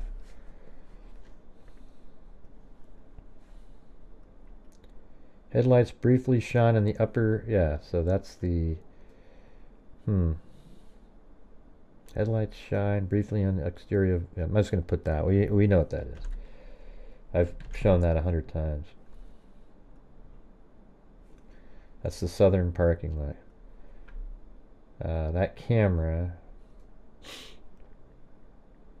I mean, it's just so. I mean, I think that's just incredibly cool that they thought of that.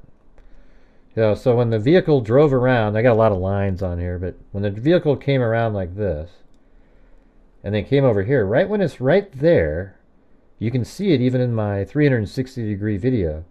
The light on the vehicle hits this house over here, and then the light sort of starts moving that way a little bit, and that's the vehicle turning. And then, interestingly, the first loop, it sits there for a minute and then heads out. So that means he was stalking the house, you know, not just by driving around, but literally parking outside of it for a minute here, 30 seconds there, during the looping itself as well.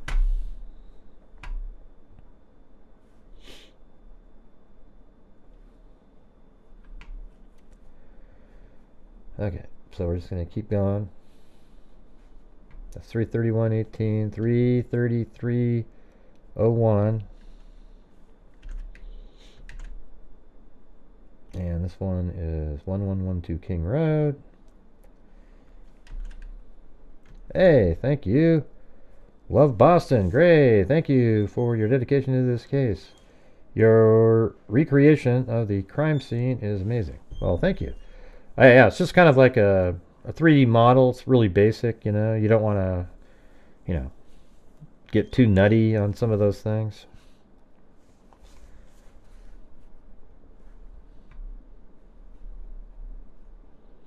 Look at that.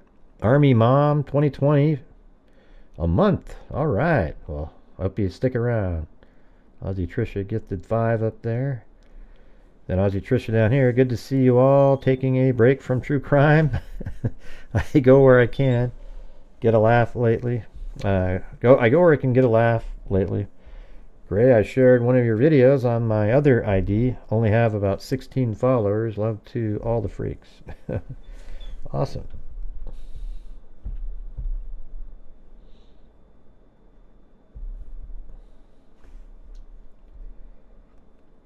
Westbound on Queen Road turns north onto King. Okay, so that's westbound on Queen Road turns north on King. All right.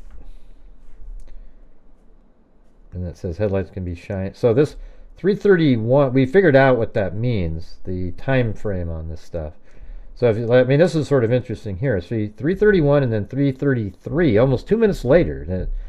And that means he sat there for a minute or so.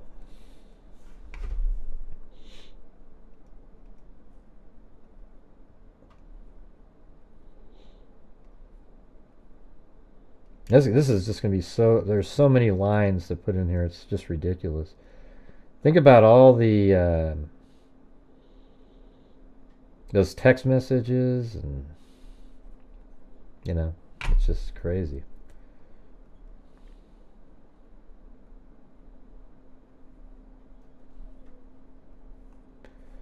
$333.01. Did that one. Now we're going to go to 333.36.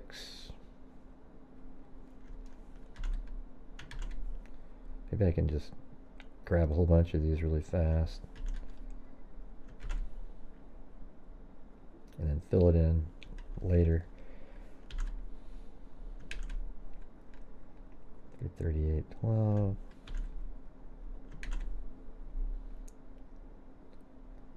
38.34. 339.07. 339.35. 340.24. But Gray, every house didn't pick it up, you bastard. Well, it must be a whole different Elantra that beamed out of the sky a block later. You know how it works. Let's see, 333.36. 1112 King Road. 451 Paradise Drive.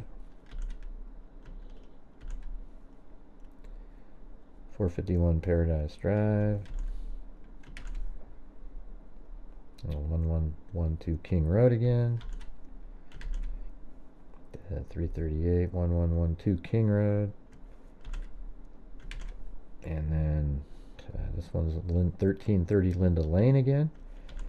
Coming back around. And that one should be the same as this one.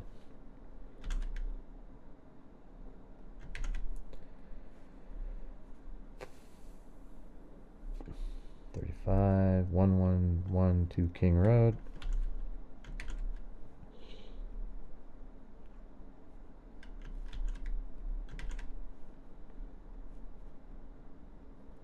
And there we go.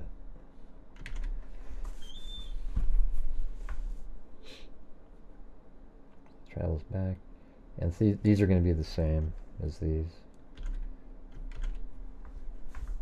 Right. So that one, see, look at the difference here. See, the 339.35, the headlights hit, and then at 340.24, so that's 50 seconds, or 49 seconds. And then if you go up to the same circumstance up above, it is,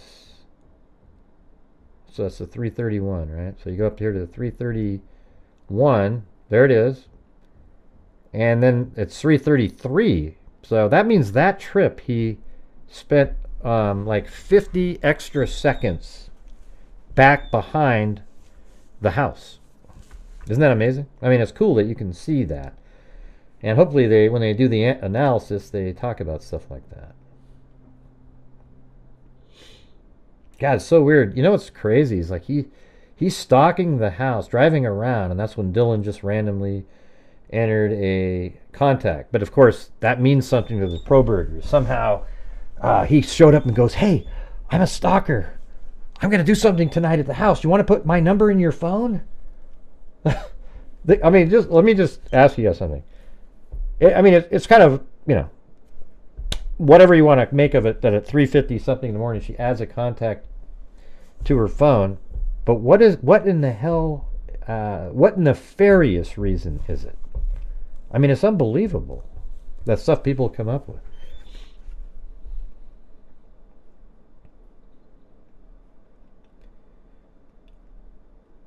Well, you see, it was another person. Kohberger's being framed, Gray. The way you break it down helps us to understand what happened. Thanks so much again. Hey, no problem. Man, did you guys see that? Zozo, after the show last night, I was talking about that in Vancouver, Canada, this Filipino festival. I mean, somebody just rammed in there, killed like 11 or 12 people. It's amazing how that didn't make it into the news. I wonder if those were all Caucasian people, if it would have made the news. I bet it would have. How much you want to bet? And I'm not really big into that, but that's how the media works. It sucks. You know, we've been covering true crime for a long time, and they don't cover minority cases very much. It sucks. I mean, it's weird. It's just, and it's not good. It's like, why not cover everybody the same, and then we can get some things solved. I mean, how come it barely even made the news? Like, if that had happened in Germany, it'd probably be covered all night on some of these channels.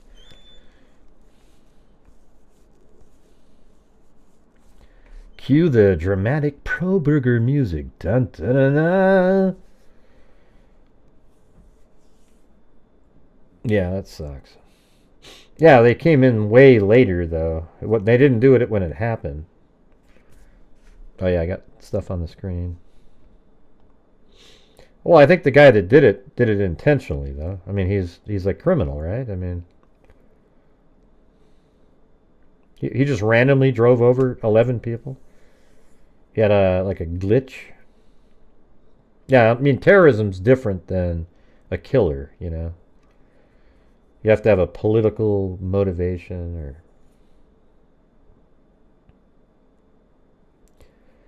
Yeah, we've covered crime, like when we used to do a lot of cold cases, right? And all the freaks that have been around all those years, whenever we cover a case where there's like an African-American person in the media, even if it's like, you know, this girl was walking to school, she was abducted, there's like one day, 2 articles, and then maybe a follow-up one time, and then it just disappears. Now, if that girl was a Caucasian female, the same stories we cover, it's in the paper for, you know, like 2 or 3 articles a day for 6 weeks, and then, you know, maybe there's something that happens and then they make an arrest because there's a lot of media coverage. And so that's where I started realizing there is a bias for sure in the media. I didn't get to see what that one... Lisa will block me. Ah, look at that one. I don't know what it said. Oh, yeah, that's what it said. I'm not sure what the message said. But hey, thanks for the $1.99. Hey, trolls, if you want to pay for it. Yeah. And that's the media's fault. Or it also is humanity's fault, because the media bases what they do on the interest level of people. So does the media make people interested, or are people interested in... I've noticed that lately the true crime community is actually very influential in directing what the media starts covering. Get out of my bubble. I did? I missed one? When? Hey, thank you. Oh, there it is right there. Sorry, I was in the middle of talking. Get out of my bubble. This is Aussie Trisha on the phone. The other ID is on the iPad. I can't work out how to add this one. Huh. Because I'm old. Hey, well, thanks again for that one and that one. And Lisa will block me and get out of my bubble. All right, I got to get back to this though.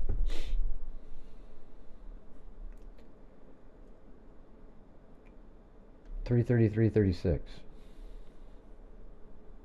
Headlight southbound on Atlanta Drive.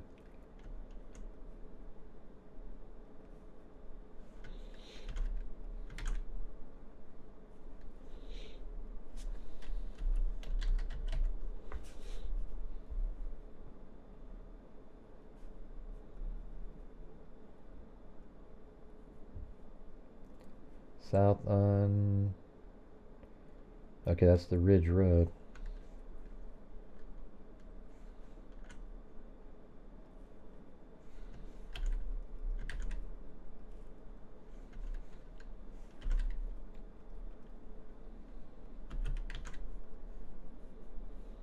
And this one...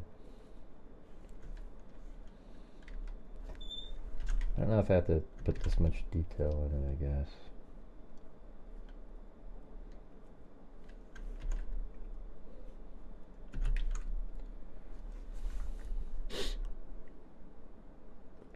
$812. Headlights are seen northbound on Walenta Drive behind 119 King Road.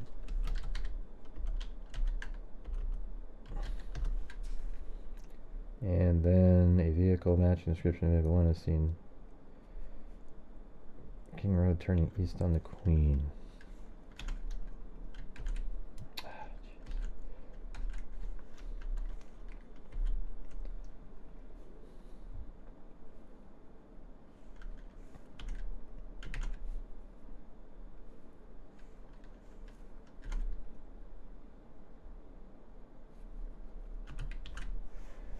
Alright, yeah, it looks pretty dialed in there so far. 341, then we gotta go down here, 341.01, then 340, 346, 345.07. See, I've done all this on animations, if you guys ever watch some of those. It's always frustrating when you spend like 10 hours making an animated presentation of the, you know, vehicle movements and it gets like 6,000 views, but then a clown can make a video on how Brent Kopacka and a pack of aliens and Bigfoot's cousin is really the killer and Kohberger's just being framed. That gets 50,000 views. Yeah, it's like, wow, that's it's pretty sad.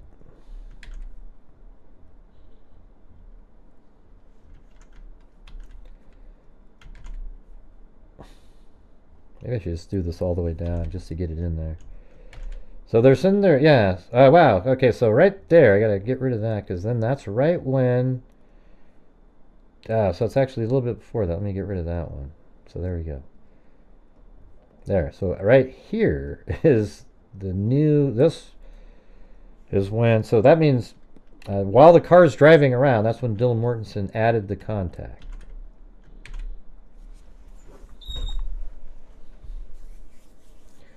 Heard shovel in his vehicle. People are saying that they found a shovel in his vehicle. I mean, I don't know what you can make of it. You know, he was arrested a month later. I mean, we can all say, oh yeah, he was burying the items, you know, but there's no way for us to know. Now maybe if they find a shovel and they're able to determine with a geologist that some of the dirt that was found on there is from a specific location, maybe that might even lead him to helping them. I mean, isn't that in the old documents, the shovel? It's not new information. 350.27, then 351.26, 352.42. and 353.36, 356.24. Insert.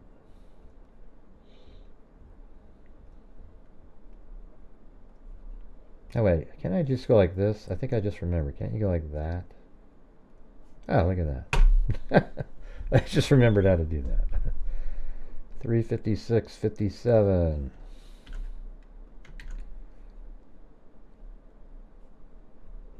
357.27.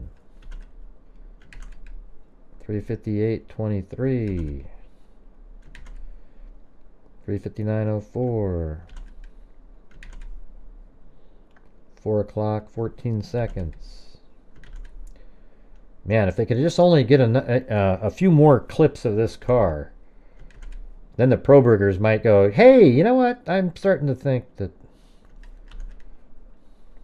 I mean, this is ludicrous. Look how many there are of this vehicle. Oh, wait. So we have to put up here. Sorry. Right here. I'm going to say it's after this. I don't believe that it's 359 flat. I think that 359.47 is DoorDash. Let's see. 11 King Road. DoorDash. Wait, that's it. And then DoorDash delivered.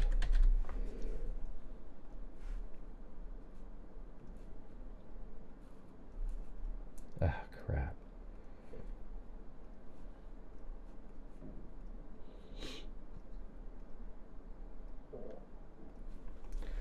There we go. Look at that. Right in the middle of all this.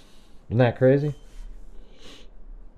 It's still before the next time anyway, so that's okay. It's in the right spot. It could be right before this, if that 359 is accurate. But doesn't it just sort of seem not? If you get a number like 359 flat, I mean, yes, it's possible, but it's like 1 in 60 chance of being that.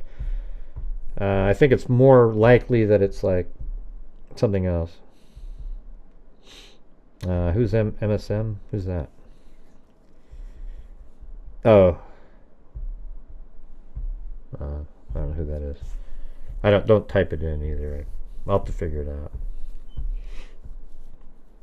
I think they're like the women who write men in jail or prison. Who? Okay, 404, and then I'll go back through these. 404.20, 404.56. And then we'll be done with the looping. God, just did that again. 456, 405.31. Hey, thanks Ted Bundy for the coffee. I mean, even serial killers donate to my channel. It's amazing. Thank you. 406.31. 407.28.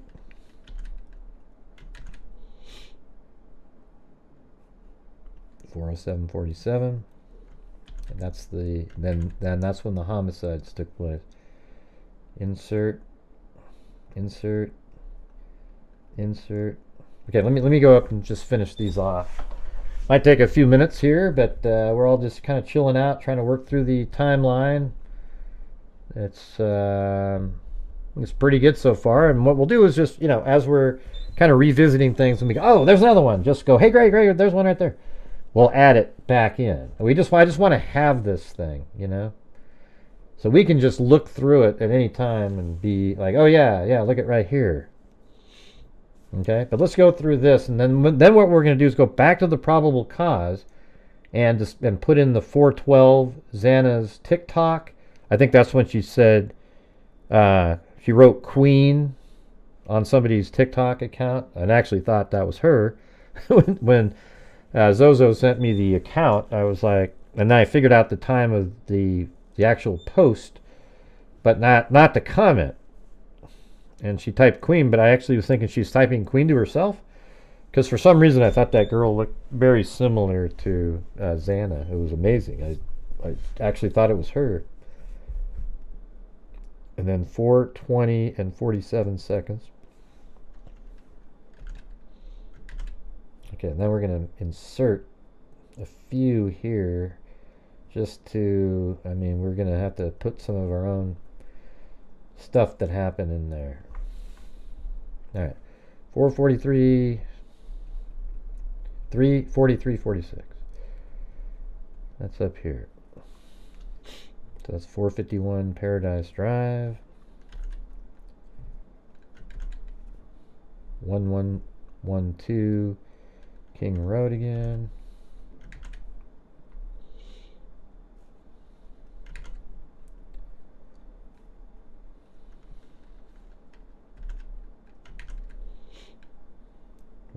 Two King Road.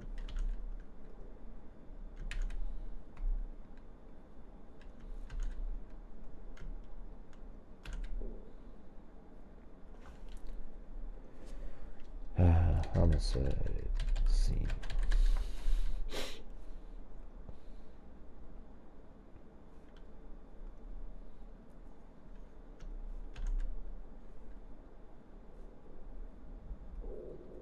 Now my stomach just went.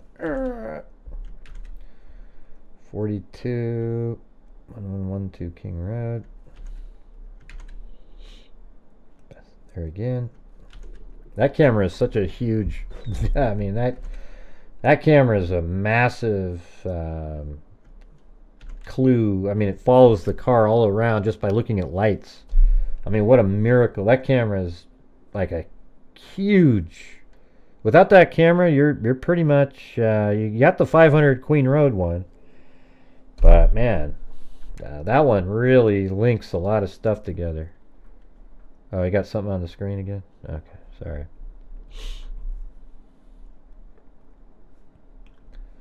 '56, 57, 1330 Linda Lane.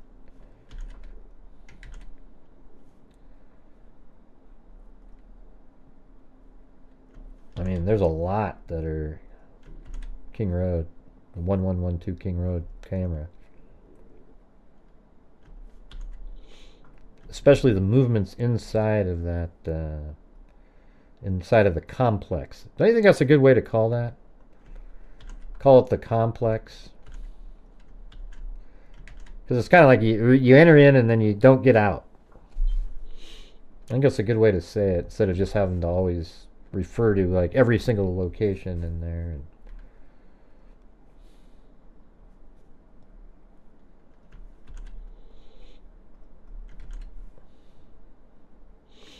Hey, Cheryl Moran. God, you're so kind. Thank you so much. Freaks, are you gonna get that tattoo? Cheryl Moran was the only one that went, wow, that's so cool, the tattoo. Now I'm thinking she's gonna get one.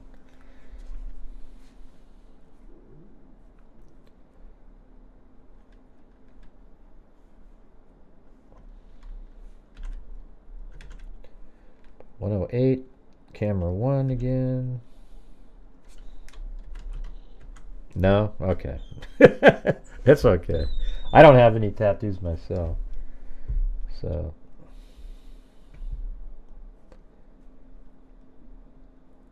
Man, it was just such a straight out no. Jesus. Okay, I won't ask again. Camera 2. There we go.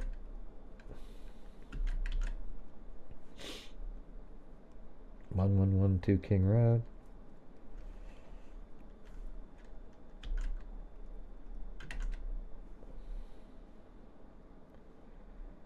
.404. Okay, that one's also that one. The 1330 Linda Lane. Now it's heading back. This is when it does its U-turn. I'm gonna definitely put that over here.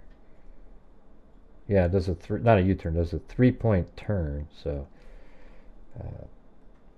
right over here, put 500 Queen Road does a 3-point turn and turns around. Yeah. Should I get one? Which one should I get? Should I have one that says, "But great"? I'll send you one, Cheryl. Send me your. Well, I think I already have your address. I can just send from your notebook. I'll just send you. Well, you have to send me an email and say what color and size. You want one that just the We Are Freaks? You want one of those, or? I mean, I've got like 5 of them. I have hoodies and all those things. Yeah. 40609. Let me hit save. Thanks.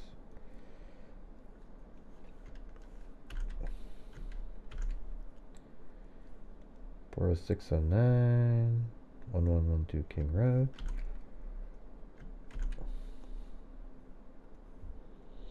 $13.30 Linda Lane.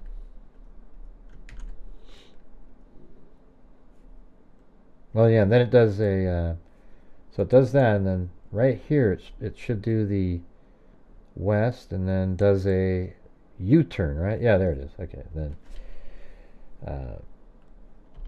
west, down, King, does a U-turn, at Queen and King. There we go. Hey, thanks so much, Christina Berman. Yeah, so send me an email on the color and stuff you want there, Cheryl.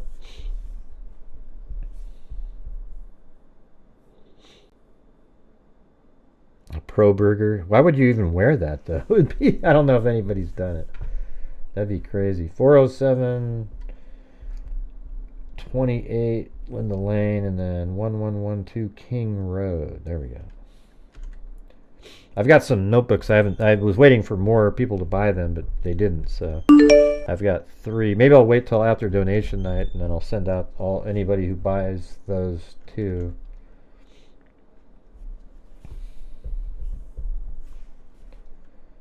All right. So that is right.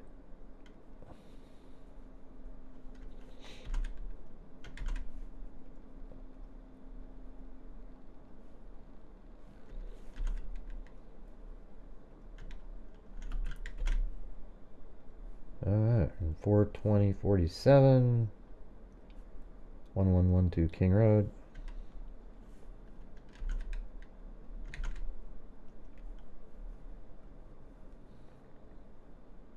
A vehicle matching description travels westbound at a high rate of speed, turning. Okay, gotta put that in there. That's the last time.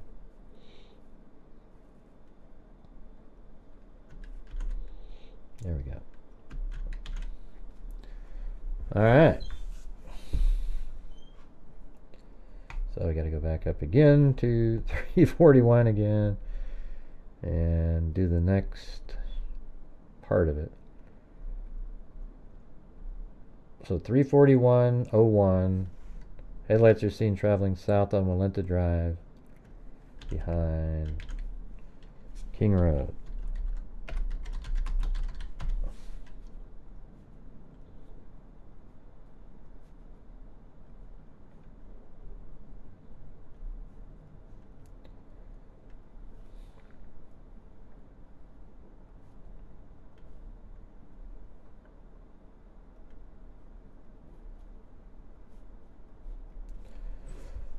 Alright.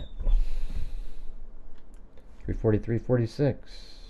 Vehicle headlights turn east on the Paradise Drive from Ridge Road, a reflection. That's that U-turn.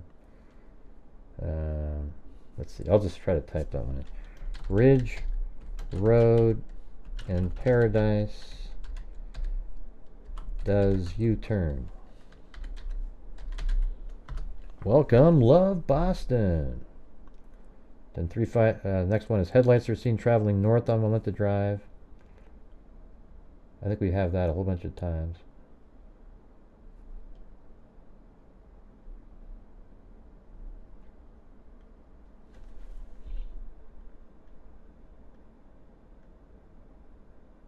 There, right there. Okay.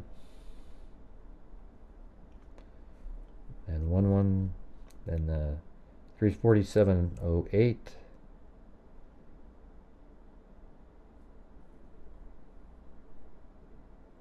South on Valenta Drive.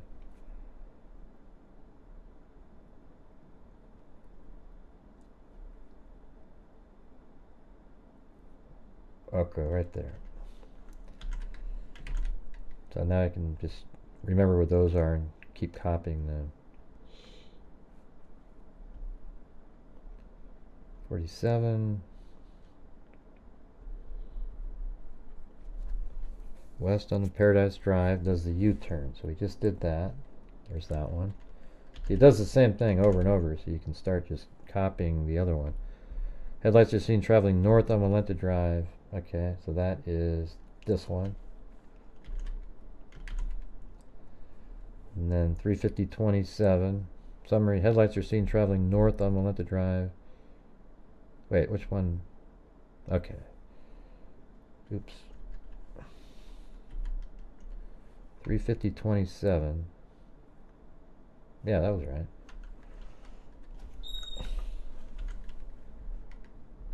Oh, I have it in there twice. That was what why my brain didn't work. Then 351-26 south.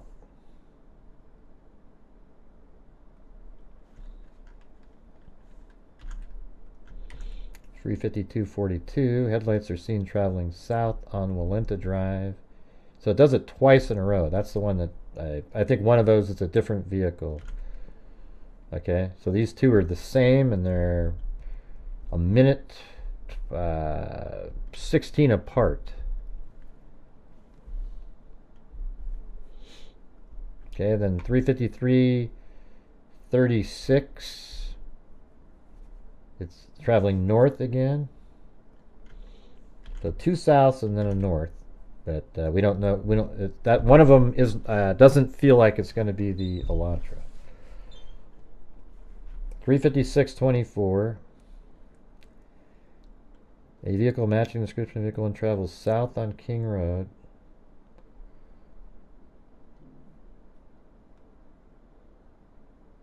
There it is. That one. South on south on King Road, turning east on the Queen. Yep. 356-57.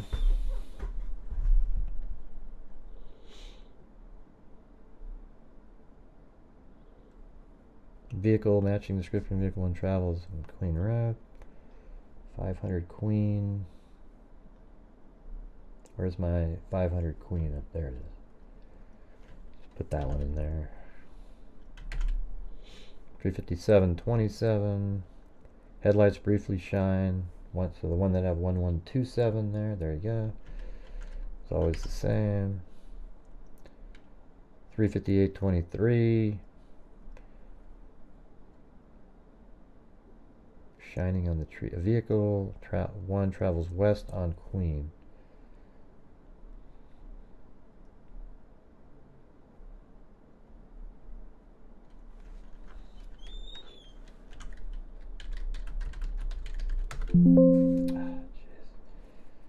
Oh, there it is.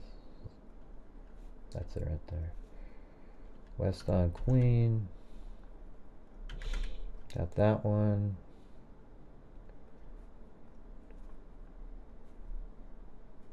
No, didn't want that.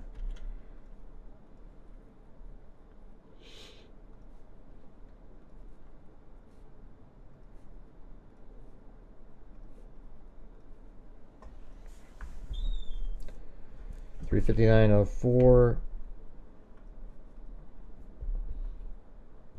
With 119 again. This one. Well, why do I have all those in a row like that? That doesn't look right. Now I have to go back up to 351-26. I don't think it worked. South on Valenta Drive. Oh yeah, those are right. Those are right. This is 111. At 359, yeah, it does go back out there again. Westbound on Queen Road and turns north on to King. So this should be heading southbound, not north. Oh, there you go. That was south. See? See, that's when you actually know it. What you're talking about. You can. All right, then 4 o'clock and 14 seconds.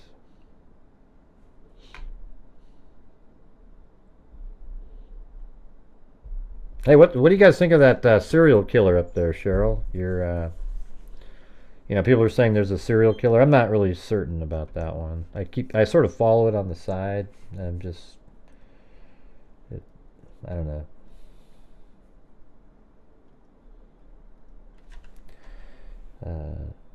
Delivery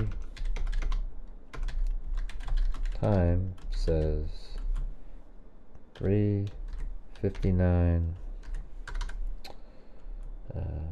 But key fob is 3:59:47. So we're just going to go with that. Hit the save button. There we go. Thank you, self-esteem. You just gave me some self-esteem. Thank you. You don't think there's enough evidence for what? Wait, what case are you talking about? Oh, the serial killer? Yeah, I don't know. I just think everybody that's found, everybody goes, oh man, but there's probably bodies being found before, people overdosing and stuff, and now they're just saying that it's a serial killer.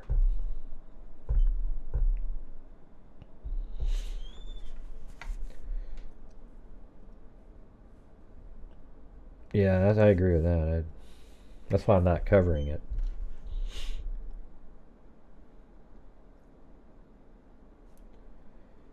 North on Walenta Drive, 1119. Okay, north this time. There we go. Got that. And then these are different now. These ones, he drives all the way back around to Ridge Road. So this is totally different. South, then east on Louder Avenue. These ones are unique. It's a little different. It's different than what he'd been doing.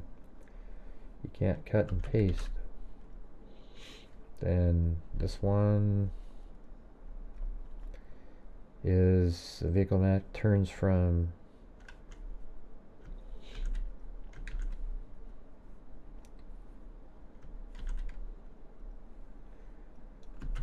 kind of looking forward to getting past this part here.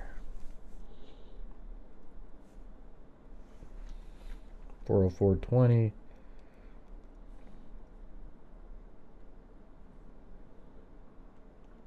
Okay, now we can go back to one of the norths on Walenta Drive. Then a vehicle, we're on 40456. Description of a vehicle travels south on King Road and turns east on the Queen.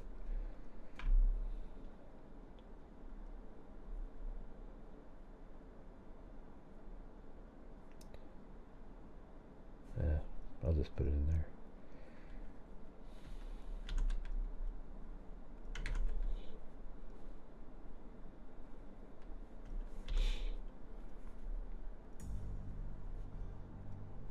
I haven't had my music playing in the background.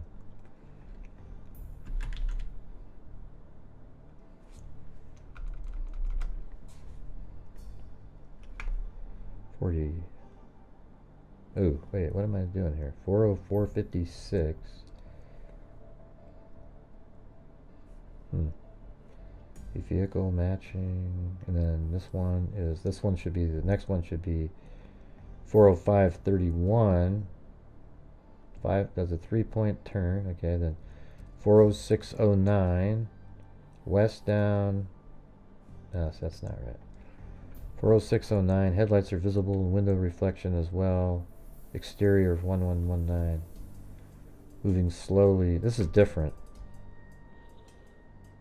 That's because it did the U-turn or the 3-point turn and went back.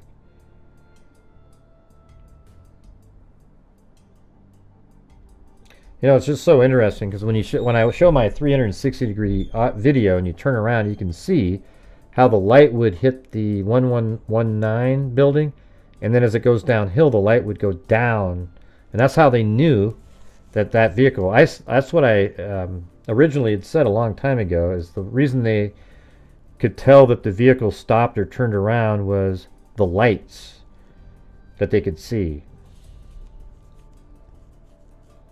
That was a pretty good prediction.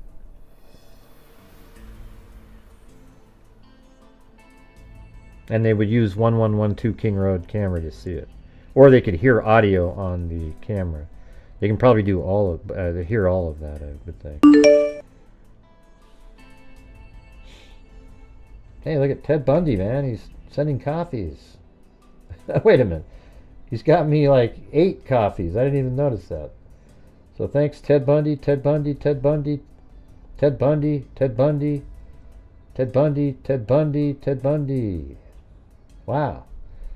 I don't think I ever thought of that in my life. I'd be saying thanks to Ted Bundy so often.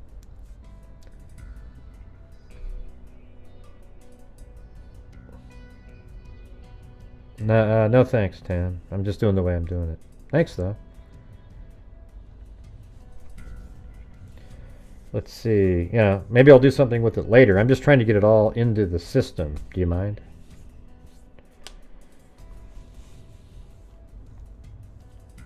And it doesn't have time duration. It has a time.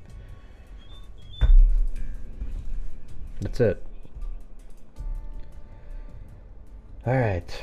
So we got 40609, west down King, does a U-turn at Queen and King, and then turns east onto Queen Road. Right, and then 40631. Hey, thanks, Leon Littlejohn. 40631. A vehicle matching description of vehicle 1, west, and does a U-turn. Okay, so I can just do this out of my own mind. Heads, vehicle, heads west, down King Road, and does a U-turn. I already have that one. So what? I must be 40609. Okay, that's got to be the next one. This one, 40609, is that it just drives back. So it goes west, down King Road, lights visible on 1119 King Road, indicating the vehicle's facing west. Right. On Queen Road, the lights appear to move slowly, indicating the vehicle's descending. Yeah, King Road. Vehicle is heading west and slowly descending.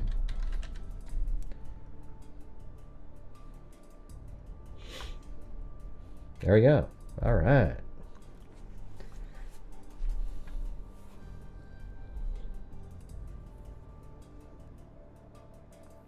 Yeah, I'm sure you can, you guys. I'm not doing that right now, though. Do you understand that? I mean, you know what I hate is when people come in, I'm working on something, and they keep trying to throw out, hey, do this, do this, do this, do this, do this, do this, do this, do. You know, it's like, hey, I just want to do it the way I'm doing it, all right? And when I get to the point where I want to figure out the time in between each of them, I'll go figure it out. It's not hard, you know? So, you know, I'm just trying to get it all into the system. Do you mind? And then later on, I'll work through the data, and I'll be able to show what I want to show. And we'll be able to see, oh, look, this time it took longer than the other time. You must have been doing something.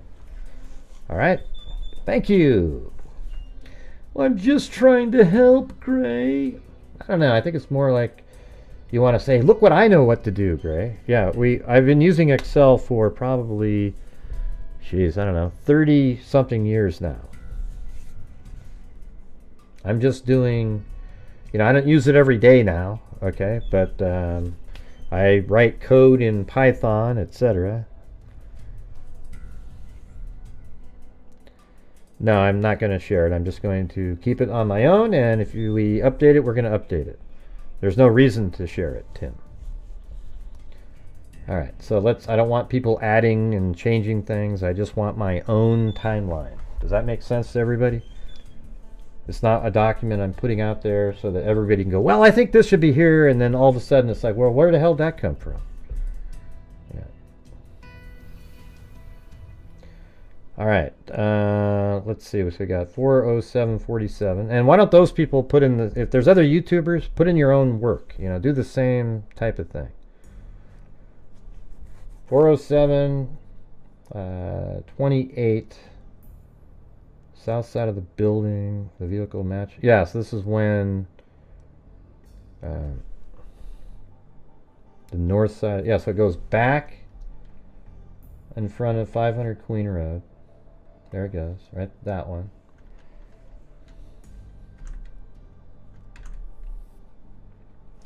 Then 407, 48.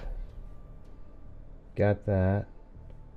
Headlights of the vehicle, Queen Road, briefly shine on an exterior of 11127. There you go. Now we're done with this portion. Isn't that awesome? Yeah, that's what I just said. I don't want you to do that, Ram. I just told you that. My God, you guys. It's just, you know, it's just, it's almost, it's amazing to me.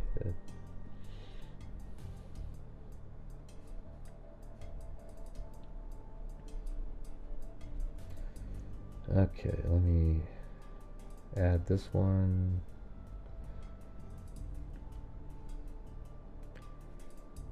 And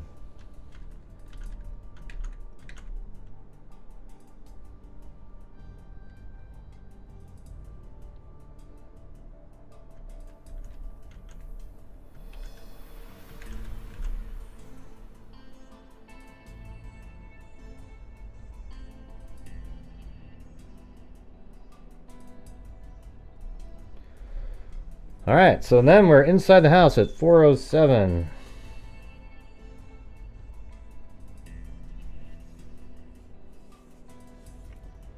Okay, let's do text calls next. No, I'm not doing those next. I'm inside the house now at 407-47. Now we're going to go back to the probable cause document.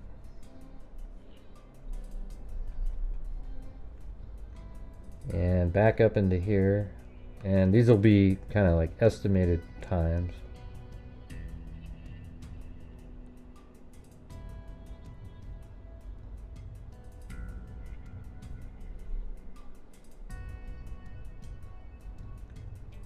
I mean, we could say that at 4, that everybody, I mean, should we just put it like a note, like, you know, by 4, everybody was in bed sleeping, or, you know, I mean, they weren't, though. I don't even want to do that. I'm not putting that in there. Forget it. How about we can just say at 4 o'clock, all the roommates are in their rooms, pretty much, right? I mean, we know, you know, there's a delivery to Xana, but we could say that, like, you know, she was just going to get that and go back to her room. This is according to Dylan, though, so we have to put that in the notes. We don't know exactly the time. So we'll just put, like, 4 a.m., same place.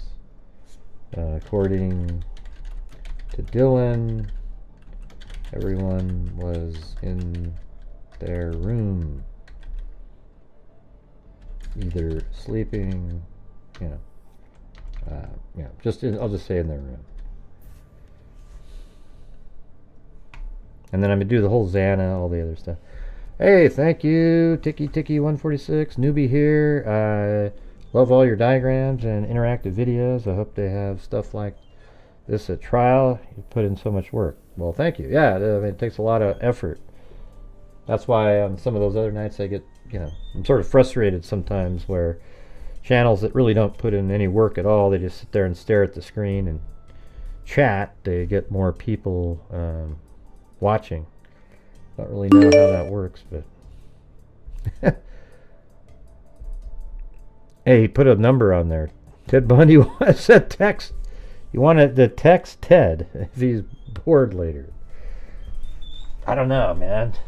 Be kind of weird texting Ted Bundy.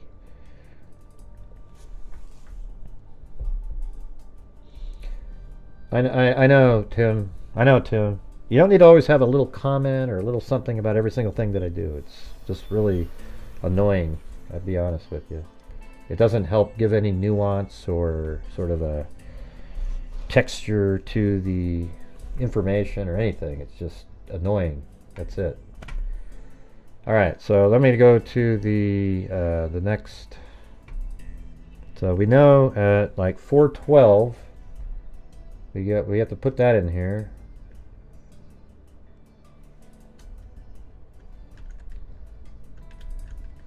Hold on. 412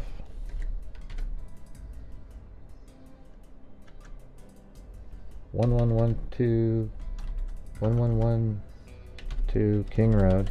I'm sure Tim would. Hey, no, it's another one, Gray. Let's see. Xana used TikTok, perhaps sending the message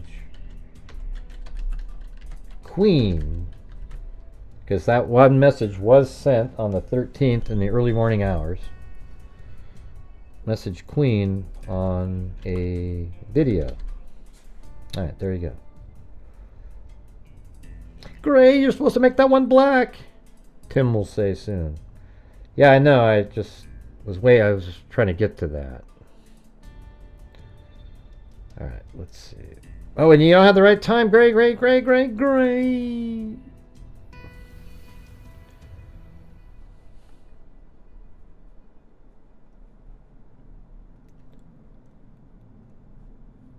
That wasn't the right one. Shit. Kind of like that look, though. That was good.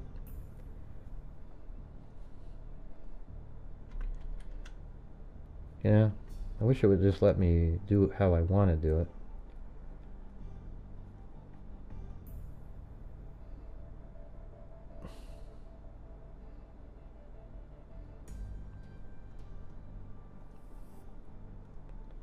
It's weird, it got rid of my, oh, it's right there. Alright, so TikTok, and then we have like, well, then we can go through like the dog sounds and everything. Now, wasn't there a document out there that had the precise time? I don't know if you're still there, Lisa Valenzuela, but wasn't there a document that instead of just saying 417, it actually had a specific time? Because the next one I'm going to put is going to be 417. You know, these are known like time frames. So at 4:17 a.m. at 111 this is supposed to be 1112 King Road. And that's the same as this one.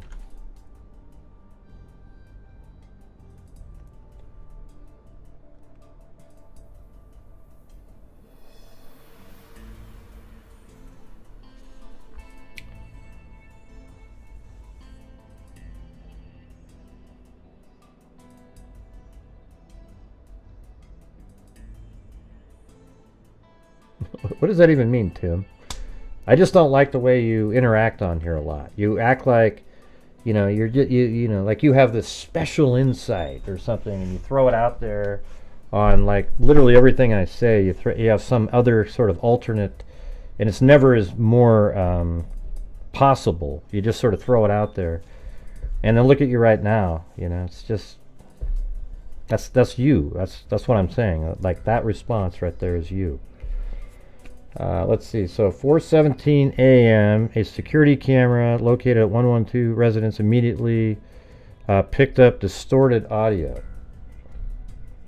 And any one of you can go out and download all the same documents and everything. I'm making this for my channel, okay? Not for you to use. Now, if there's some of the freaks, people that are here all the time, channel members, etc., and they say, hey, Greg, I'd probably send it to them, But I don't want it edited or changed and go, hey, Greg, I've fixed some things. I don't like it like that, because I like to figure out, you can send me an article that shows me the change in time, and then I'll fix the time. Because that way I'll know it. Instead of just changing it because you said it was changed, you send, hey, Gray, look, this document right here has the information in it.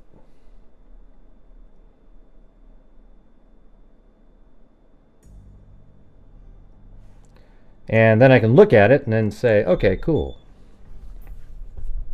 Right? There you go. And once I got it, then I'll add it to the timeline. Right, I know the whimper and the thud. I know. We're going through it right now.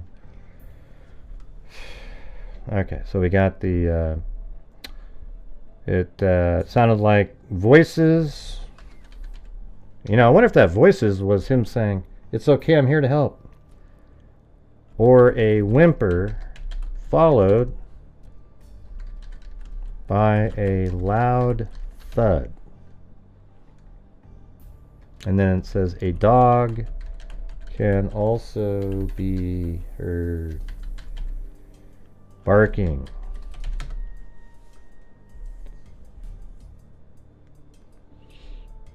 Yeah.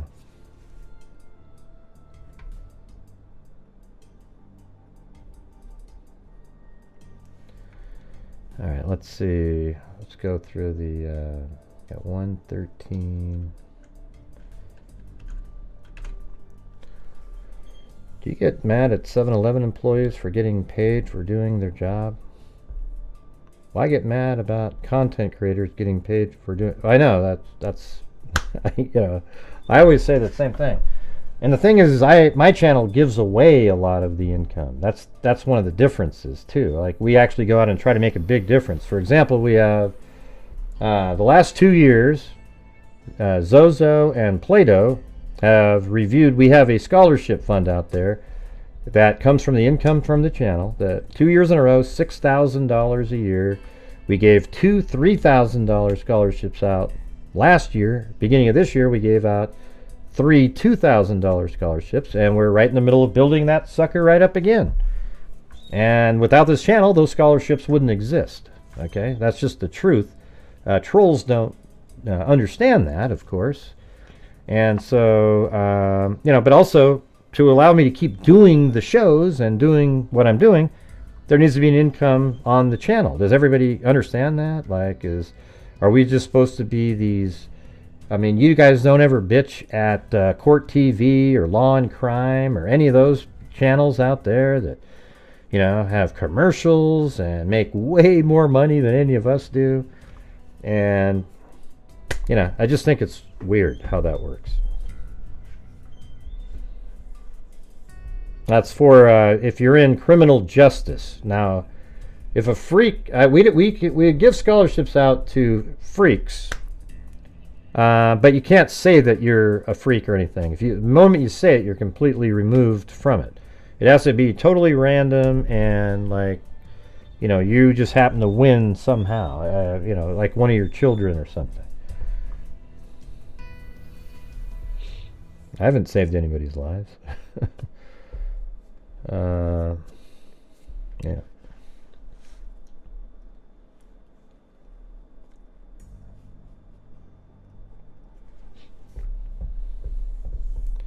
And for us to come here and lives and premiere. Yeah, I mean, but the thing is, it's sort of like a symbiotic relationship. You guys are here, you're helping support the channel. I do the shows, and we're just moving forward, kicking ass. How was that info wrong at the beginning? Yeah, just idiots. Just people saying stuff like that, Zozo. That's the thing. It's just, I wouldn't really say idiots, but like the rumor mill. How people just get out there and they just start saying stuff and, oh yeah, he was in the hall That never even made sense, did it?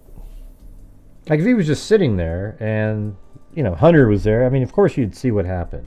Dylan would have seen it, but they're all in the room and Hunter wasn't even visible. I mean, Ethan wasn't even visible. Like, it's just, yeah. So 417 voices. See, I'm going to add my own time in here, okay? So this isn't a fact on paper.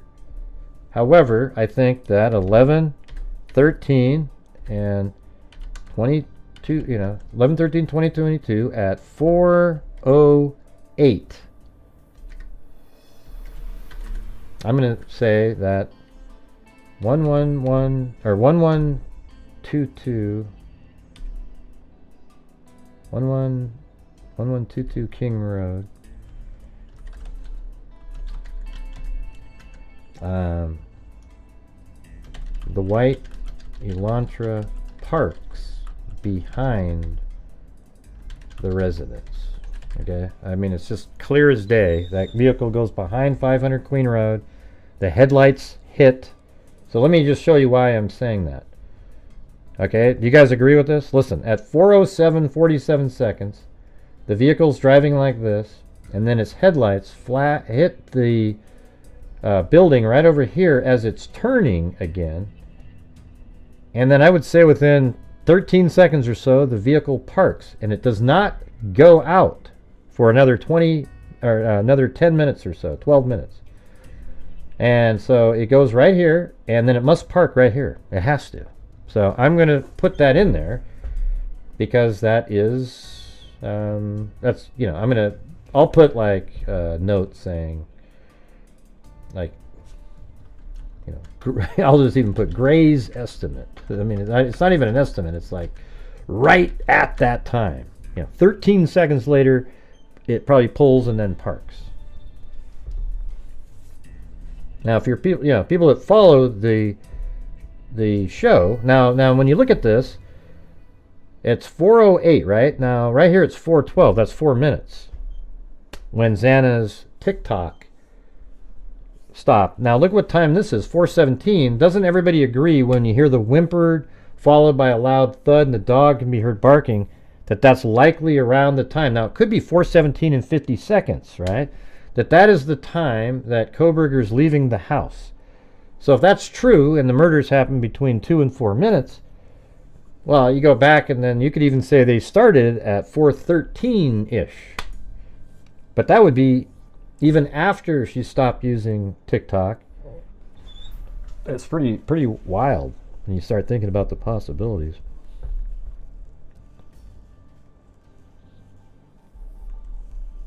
Mm-hmm.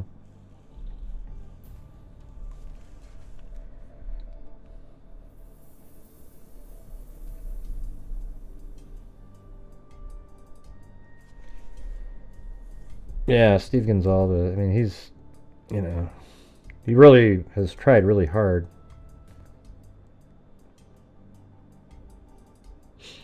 And who knows, man? Maybe when I get it all done, I'll feel like, yeah. I just think it's weird when you're building it. Like, Ray, you going to make this available for everybody? I really want to have it. I mean, can you wait a minute? Can we get it all in there? And the reason I don't want to do it is because other YouTube content creators will take it and use it for themselves, and they never give credit for anything, and I've seen it. And I just can't, I'm not going to do it, man. If you want to put in the same work, go do it yourself, and that's great. But we have it here as our community, this timeline. Okay, you see it? I don't know what that means.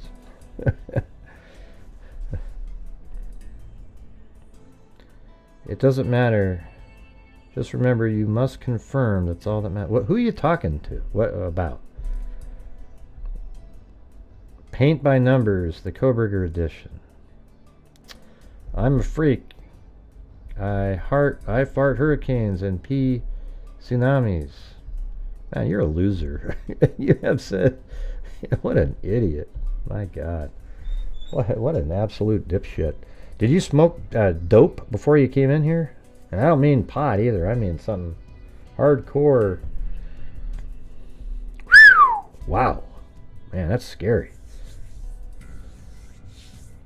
Sorry I missed that timeline. The Xana TikTok stop when to the thud. Don't know what that means.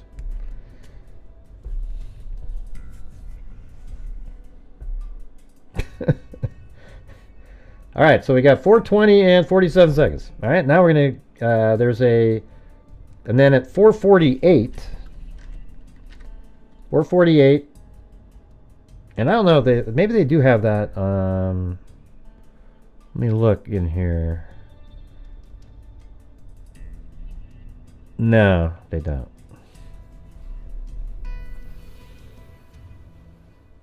But this is where we start getting into TikTok yet, though. Let me just throw this in there, though. 4:48 a.m.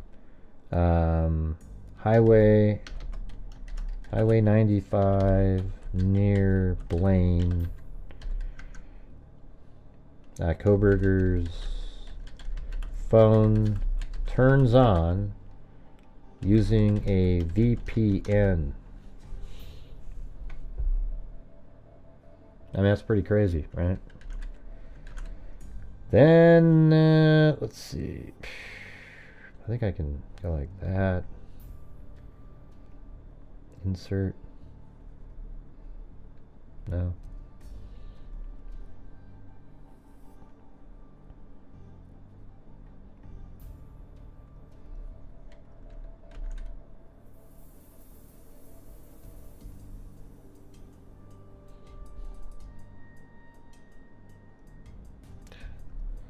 No, I don't want to do that. I hate when it switches over to that.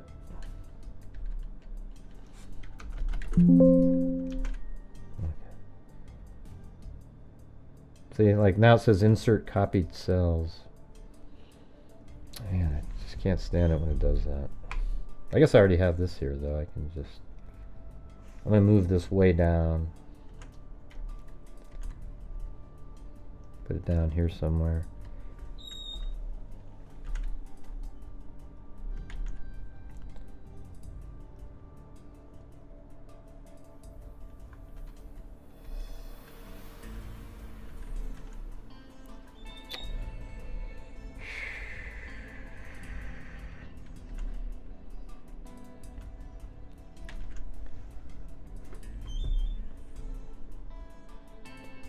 Alright, well now we can switch right over. Actually, it's in between here though. So now I need to add some more in here. Okay, now we're going to move into a different document now. The Dylan Mortensen, Bethany Funk stuff. Right here. And now we've got 1907, so right here, 11. I mean, that's crazy because if you just start looking at it like this, you can see that 4:19, just 2 minutes after Xana was killed, pretty much. 07 at 1122 King Road.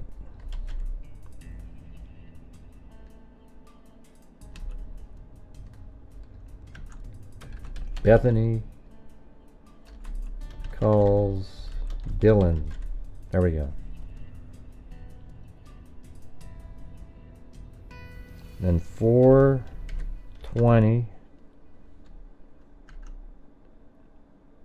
exactly. Dylan, or then same thing here.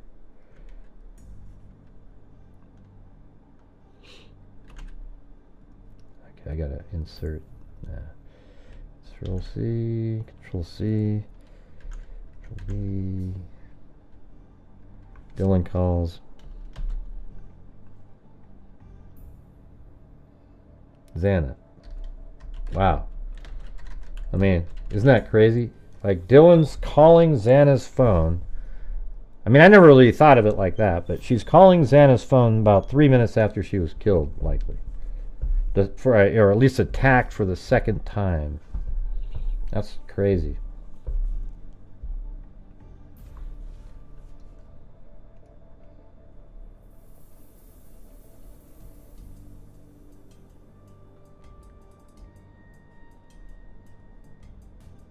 Wow, this I gotta have a whole bunch of spaces here. This goes on forever.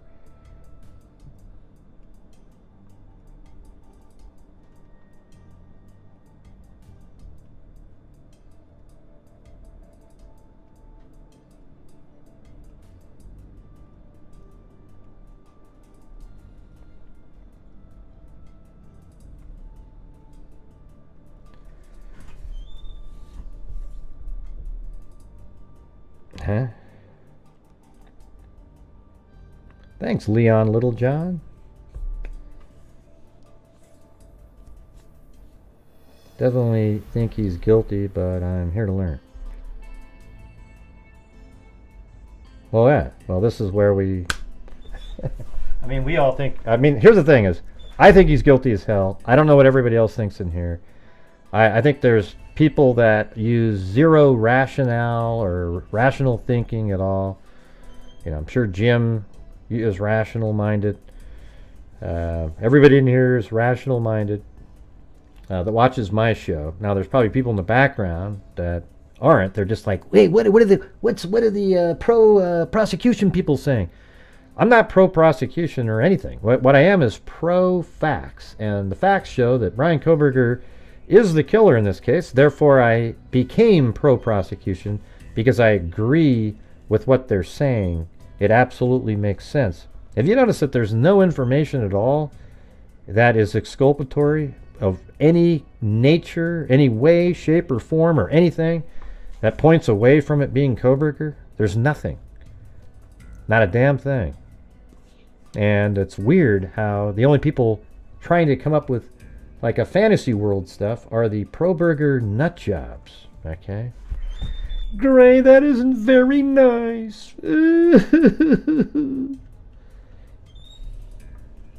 I don't care. You know? This is one of those nights where I'm just like... Been a rough weekend, you guys. Rough weekend.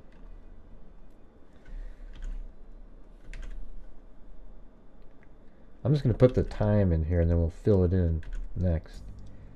Alright? Does that sound good? Don't you, come on, be honest. Don't you guys love the whiny voice? the imitation pro-burger nut job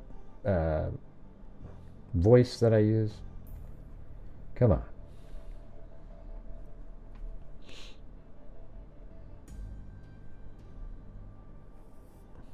Okay, just for now, I'm just gonna have it like that.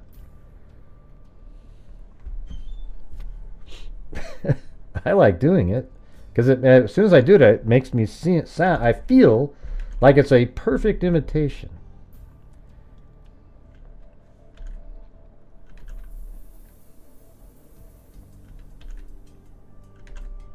Ah, jeez, what the hell was that?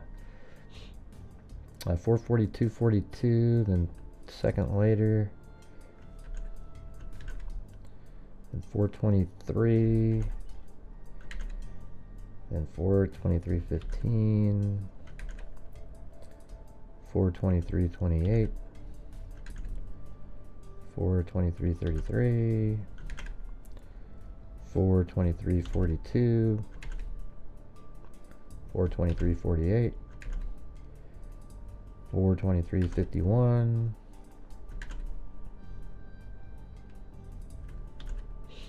And also, thank you guys for tonight. Like, this is one of those nights where I didn't really say, hey guys, can you please help support the channel, more than like 3 times.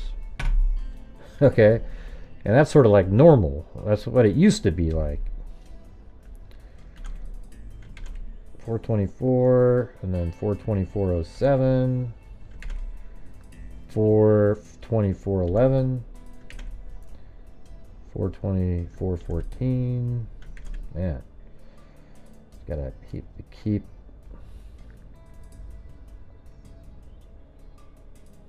Gotta make a whole bunch more slots now.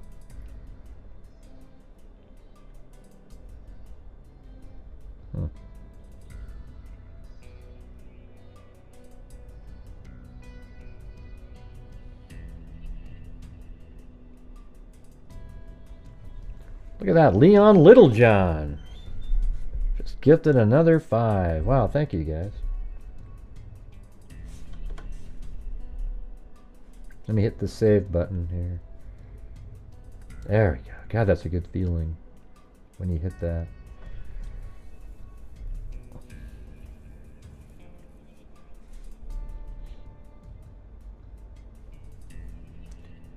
$424.14. 424.22. 424.27.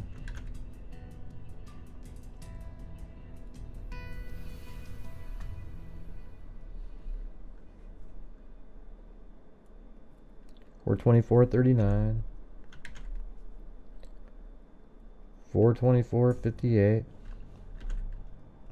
But here's the thing, you guys. When I make the timeline, I will update the timeline if you send me something that's in the documents that has a precise time or something we didn't put in tonight. Okay, if you send it to me, I'll change it. All right, I don't want to put the file out there and then I'll know where it came from. If I put the file out online where everybody's out there adding this and this and this, I don't know what the hell I'm looking at. Okay, I need it to be where I know and believe that it's real information. And, you know, I put in my own little 408 time and when the car parked, because I think that's right around the time that it parked. All right, it didn't, I don't know when he got out of the vehicle. Okay. How long did he spend doing the blood spatter mitigation? Don't know. There's no, as far as we know, there's no camera of him doing that. But rest assured, he did do that.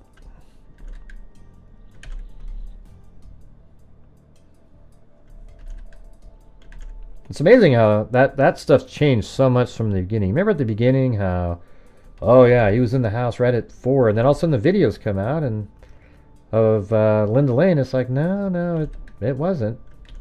And then after doing analyzing it, it's like he probably went into the house at the earliest is like right before 4:09. But then you start thinking, well, he knew how to mitigate the blood spatter, so he must have done something prior to entering the building.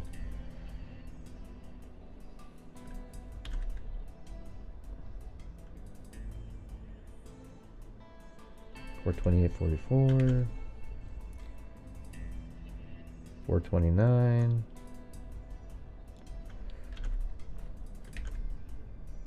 $430, and $430 also again, $431, $432.57. I don't know if I care that much about later. I mean, maybe this stuff like 10 o'clock. I'm more interested in what's going on around the time. So maybe I'll come back to that later. I mean, I'll put it in there, obviously, but it's just not now. Okay, so this needs to be moved to, so that's 420. That one I should have left where it was. So that's right here. And that needs to go up there.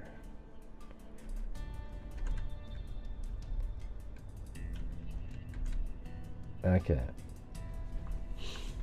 So isn't that crazy when you look at it like this? At 4:08 the car parks. Then inside the house, all the victims were being killed. And then when it drove away at 4:20 and 47 seconds, inside that residence, we had Xana used her TikTok. She messaged probably the word Queen on somebody's TikTok. Then at 4:17, there was voices and a whimper and a loud thud. A dog also can be heard barking. And then at 4:19, Bethany calls Dylan, hey, what's going on? And then at 1122 King Road, homicide. Seen Dylan calls Xana. All right, so here's what I'm going to put. here. I'm going to do another executive decision in here, and I'm going to say that between 418 is around. This is approximation 1122 King Road. Kohberger leaves the residence. I'm going to put that there. Okay, that's my. I'll put approximate. Like I'll put Gray's.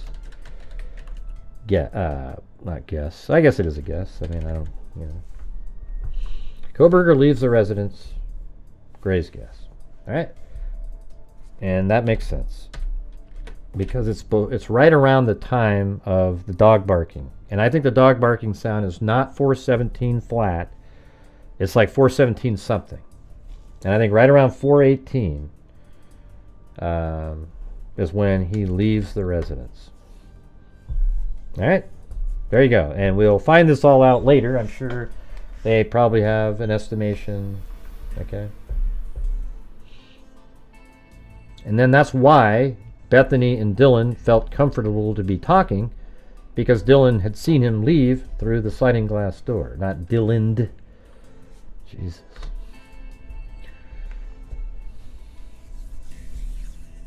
So I put two of my own, like based really on logic and reason. Yeah, I think she was, I don't know if it was between, maybe at 412 was when she heard what was going on upstairs. So maybe, the car parks, maybe at 411, 410, 30, he goes upstairs. So we don't know exactly, but I do think it's really close to that, Vic Star. Yeah. Now 412 is Xana. I don't know. I can't even predict when he went into the building. He could have gone in at like 4:11, and then he goes upstairs and he's attacking, and there's noise, and maybe Xana even goes up the stairs and is like, "Hey, there's somebody here." And then after he finished them, he goes down the stairs after Xana, and then gets him into the room, and then he kills both of them. And that's why, like, 412 is when she heard the noise, and 412 is just when she made one comment on TikTok. That's what I believe. I don't think she was sitting there TikToking. She made a comment on there, so that shows that she wasn't really disturbed or anything at that point. So it's probably a little after that. So I think it's between 412 and like 418, a 6-minute window. Yeah, you're right up there, M10. A 6-minute window, 412 and 418, when all 4 of the victims were killed. Doesn't that sound reasonable based on the information that we have? So 420 and 28 seconds. So yeah, now we're going to go through and put down what this stuff is. So I'm just using like common sense here, like just using the information that we have, and usually it pans out on this channel what we do. That's why we're pretty accurate. I mean, when I say pretty accurate, it's not charitable. I mean, not generous enough, because we are really, really, really accurate on almost every case that we cover. And as a matter of fact, I don't remember one where we just totally butchered into oblivion. We're really pretty close.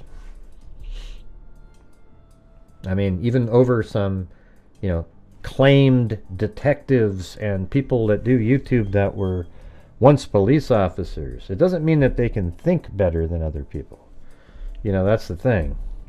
Just because they were a police officer doesn't make it so that they somehow can put the pieces of the puzzle together any better than anybody else. We've seen it in cases, right? I mean, even like you sort of wonder, like, how come you guys don't do this? Why don't you do this? Why don't you do this?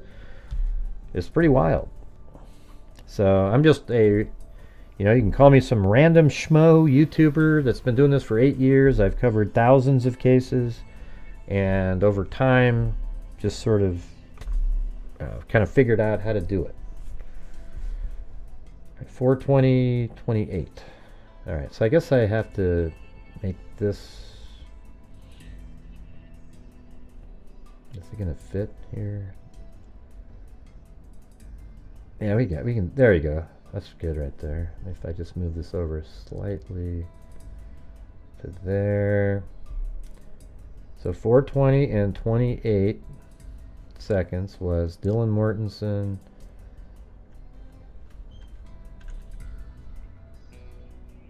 Yeah, so this is all going to be King Road. I can just, let me just get that out of the way.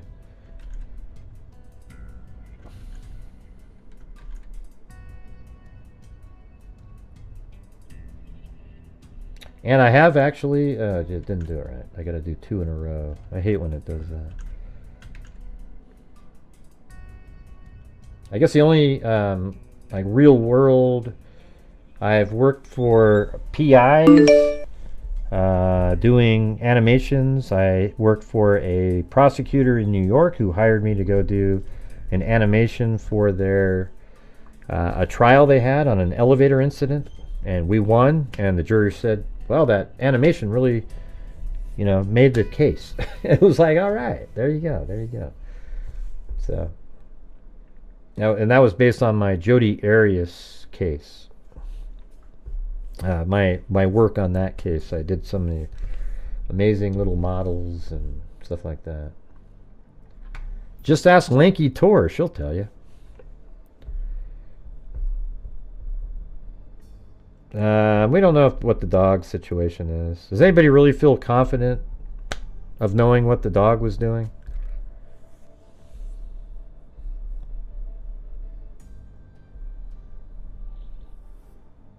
People always grumble that they waited so long to call 911. Anyone remember Rosanna Maru? She waited till 6 a.m. the following morning. I totally get it, not calling 911. I totally get it. They weren't sure of anything. And they didn't want to verify to be sure, because then it's a real thing at that point.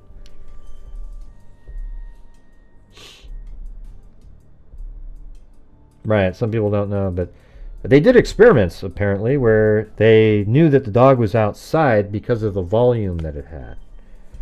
And maybe they even asked Jack if that was Murphy, and maybe he said, yeah, that's him. That's what he sounds like.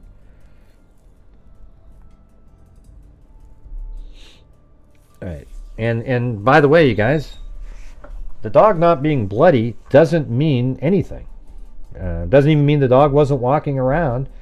I mean, if Dylan and Kaylee were both killed on the bed could have absorbed a lot of the blood, and maybe Murphy just walked in and kind of looked up and then walked away. We don't know, man. I mean, it's just, people make it seem like everything's got to be exactly like, nobody screamed. Well, women don't always scream, you guys. So everything doesn't always have to fit into this neat little box that that everybody seems to think has to be true.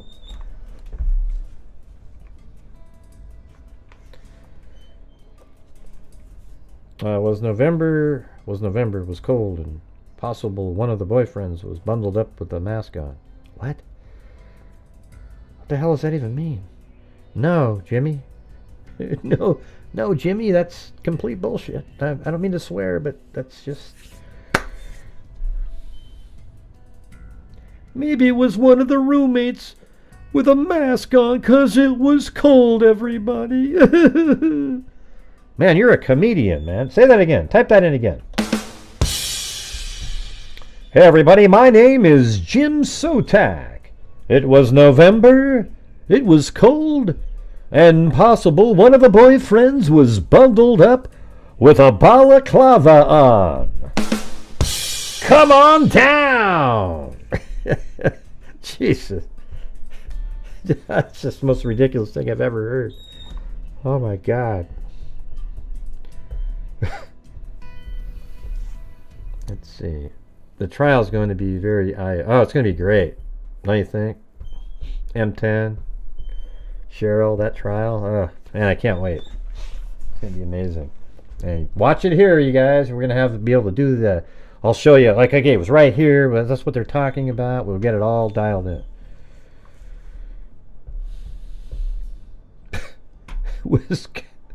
That's how the pro-burgers think, though. Like, that is the quintessential, right, Lisa Valenzuela? Jimmy, hey, Lisa Valenzuela, right? Jimmy's comment was, hey, awesome. Jimmy's comment is like classic pro-burger. That type of thinking. Something that is so unreasonable that not another human being would say it other than a pro-burger. It's amazing. All right, 420-28. We got that one, right? 420-28. 420-28. Okay, here we go.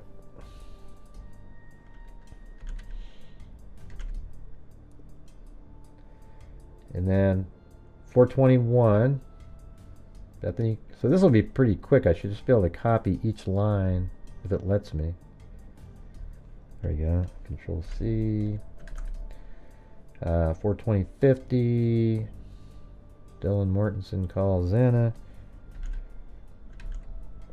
Or Madison, I mean. And then Bethany Funk calls Ethan Chapin on the next one at 422 even. Wait, what am I? Is this the right description? Yeah. Cheryl Moran said, but great! I need to make a mug with that, don't I? I was thinking of making my license plate BUTGRY. That'd be pretty cool, wouldn't it? But great! I'll be driving down a highway somewhere. Somebody will honk twice, pull up next to me, roll down their window and go, but great! Hey, wow, thanks, Leon Littlejohn. Yeah, very cool.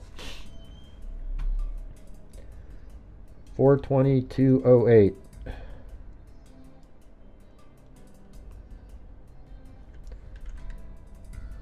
Dylan Mortensen to Bethany Funk. No one is answering. Then 42211. Dylan Mortensen to Bethany Funk. I'm really confused right now. Then 42242. Dylan Mortensen to Kaylee. She just said Kaylee. Then 42243. Dylan Mortensen to Kaylee. What's going on? So it's almost like she could hear that something was going on up there, but that's already happened. You know, I mean, this is he's already out of there at this point. Oh, here comes the pro-burgers. Oh, see, that wasn't really him. See, that was him. He was a peeping Tom, and the killer's still in the house at this time. Oh man, I'm helping them out here. Bethany Funk, outgoing message to Snapchat. Again, checking on one of the roommates. But the fact that they're not answering means there's no attacking going on right now. Bethany Funk and Dylan Mortensen. Yeah, dude, what the F? At 423:15. Then Bethany Funk to Dylan. She says something about all black. Xana was wearing all black. And she was wearing all black in the picture that they took outside of the house earlier. Right, save it again. We've saved it. Ooh, you're gonna go all Burger King on me. Are you on any drugs there, the World Smith Vampire? Yeah, thanks you guys for being so generous tonight, all of you guys.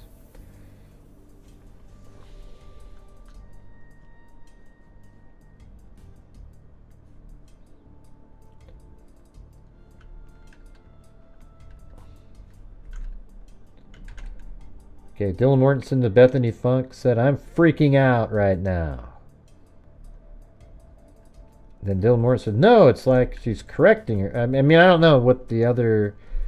When she said Xana was wearing all black, then it sounds like she's sort of saying, well, no, it's this guy, you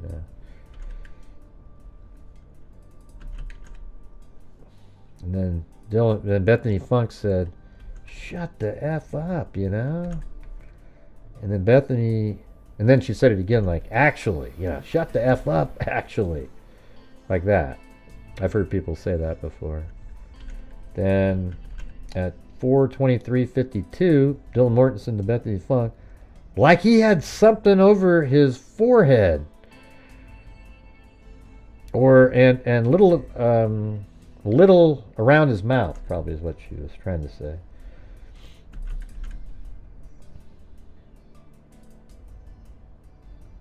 Wait, what? Let me do that again. 423.52.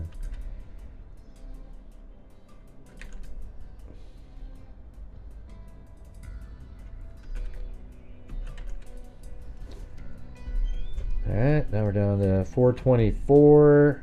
Dylan Mortensen to Bethany. I'm not kidding. I am so freaked out.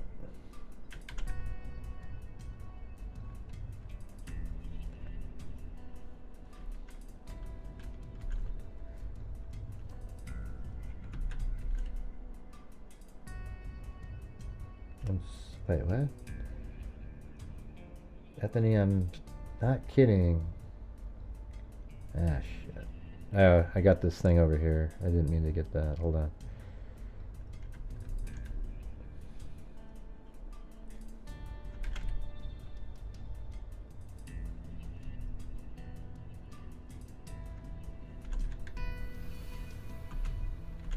Alright. Right there. Then we've got 424.07.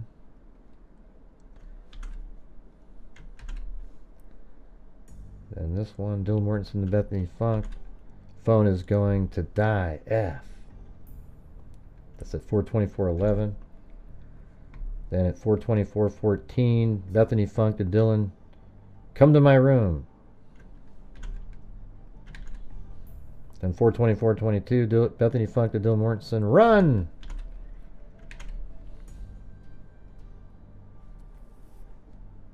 Then 424.27, Bethany Funk to Dylan Mortensen. You know, it just says, come to my room, run, down here. Well, I don't know why you'd have to, why did Bethany type in down here? Did her room suddenly change that night? What a waste of time. 424.39. But I don't need to know the answer why. You get what I'm saying? 424.39. Wait a minute, it wasn't really Bethany, you guys. Why would she even say down here? It was somebody else. You see, because why would she say that? Don't you get it? 424.39. 424.58. Dylan Mortensen. I'm scared though. I thought it said screwed, but I see how it says scared. That makes more sense. Bethany Funk to Dylan at 425.16 said, yeah, I know, but it's better than being alone, meaning to run to my room. That's kind of in reply to that. I'm scared though. I'm scared to leave my room though. Well, it's better than being alone. And then at 427.11, Dylan Mortensen. So I think she's already in her, where the hell was that? See, where in the documents did we just read recently does it talk about going down to the room? It's in one of the ones we just read. I think I have it sitting here, right? Is it this one? No. It's not that one either. Which document was that?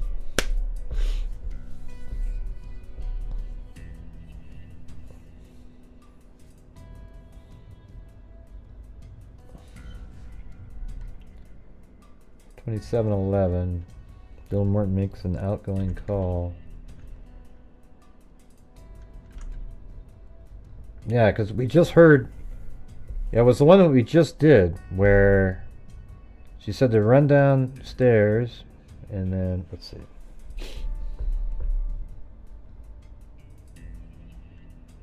God, which document was that? I think it was in. Oh man, it's one of the last set that came out though, for sure. 427.30, Dylan Mortensen, outgoing message to Snapchat. 427.40, Dylan Mortensen, outgoing message to Snapchat.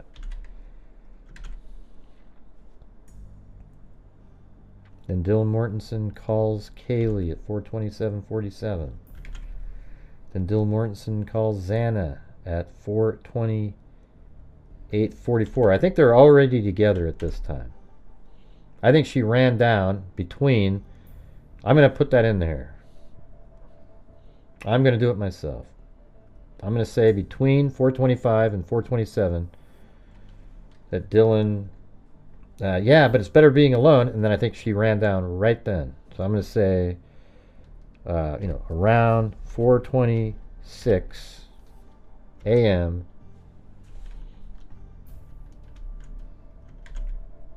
Dylan runs to Bethany's room and sees Xana laying on floor, feet towards, or let's see, laying on floor in her room, feet towards, damn it, feet towards the door.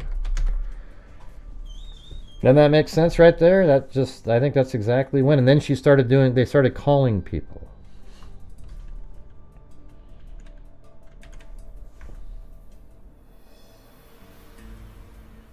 Maybe I'll highlight my guesses with a different color than red. Let me put my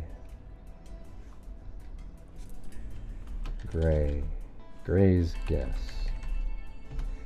So let's find all of the ones with gray. Shit, that's.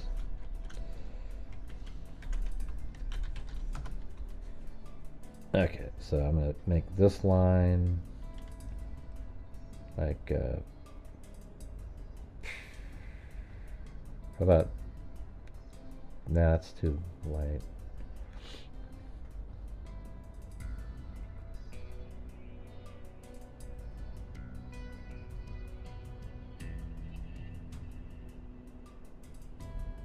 Yeah, maybe that color. Oh, I think I did it. Did it change them all?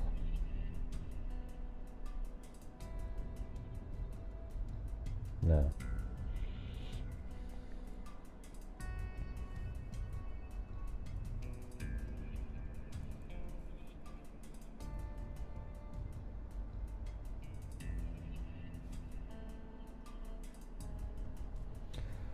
All right, there we go. There we go. The guesses.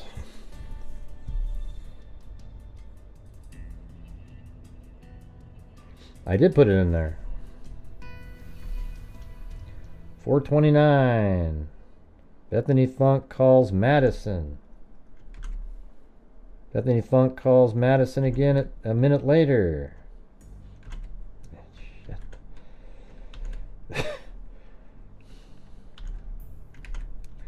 Then 4:30 again, right after that, Bethany Funk calls Madison, and then Bethany Funk calls Kaylee. So they're both just dialing around, trying to get a hold of any of the other roommates. And now they're probably like, okay, I don't know.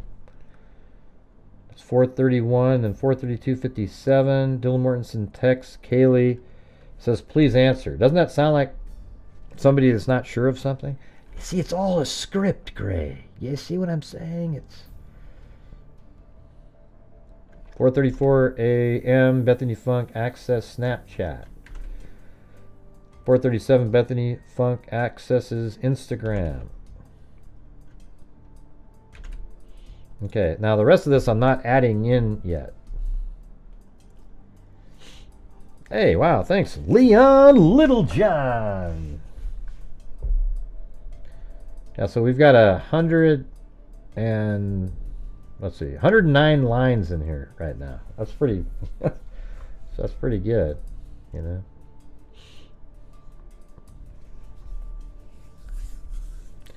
Be used to track someone's location too. Yeah, so we've got 423 people watching. That's kind of like the numbers. They had it go way up again. Some false something, I don't know. All right, so what's the next? Let me find that one document though that talked about that.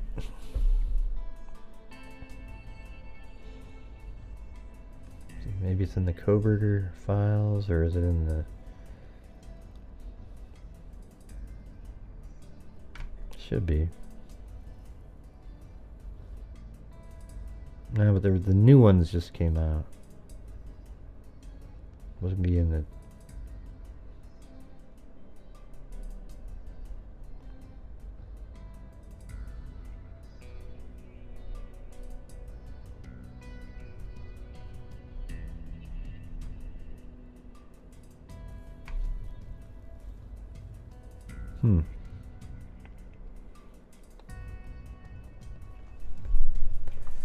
It's weird. So I thought it was on the 28th. Like just, well, it wouldn't be the 28th. Maybe that was the 24th.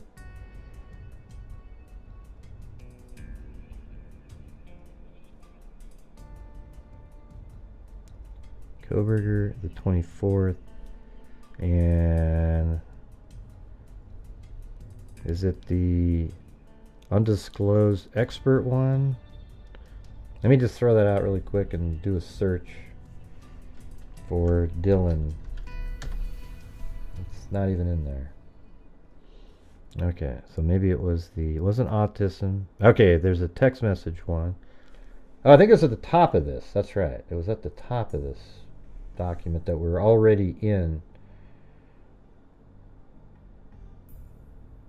Okay, yeah, so we have the time of all these now. So it's right up here. After spending the evening, we did that. At approximately 4 a.m., Dylan Mortensen heard strange noises and crying coming from the bathroom, which is interesting. She opened her door at one point and saw a man dressed in black with a ski mask on walking by her bedroom door. She then placed calls and texts to her other roommates to see if they were okay. Only Bethany Funk, who resided in the ground floor, answered. They spoke once for 24 seconds, during which Dylan Mortensen told Bethany Funk she thought she heard something. They spoke again a minute later for 41 seconds. Then Dylan Mortensen told Bethany Funk she saw a man in a ski mask leaving the house. They then exchanged the following text messages. Hey, thanks, Harry, my boy. During the foregoing exchange, Dylan Mortensen also attempted contacting Ethan Chapin.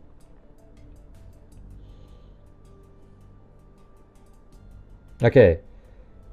She again tried calling Kaylee and Xana, but neither responded. Dylan Mortensen then exited her room and began running. So let's see if we got that right. Hold on. It's right here. It said... we might have to move it, depending on what this says. So we'll be able to tell exactly where that is. Here.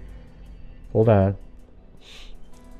She then exited her room and might be right before that. So during the foregoing exchange, Dylan Mortensen also attempted contacting Ethan Chapin through Snapchat.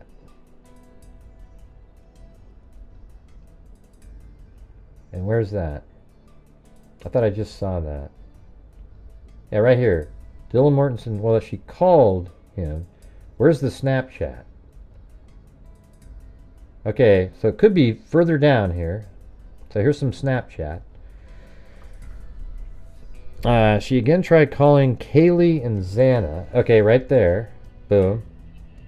So it might be right here. Kaylee and Xana, but neither responded. Dylan Mortensen then exited a room. Okay, so I got to move my... we just found out the answer. It was close, but not exactly. So here we go. That's going to be the spot. So she stayed there for a little bit longer, strangely. Like, man, I'd be like, I gotta get the hell... I don't know. Maybe you're still trying to see if everything's okay before risking running. All right, so it's right there. That makes sense, right? Because watch. Let me read this to you guys.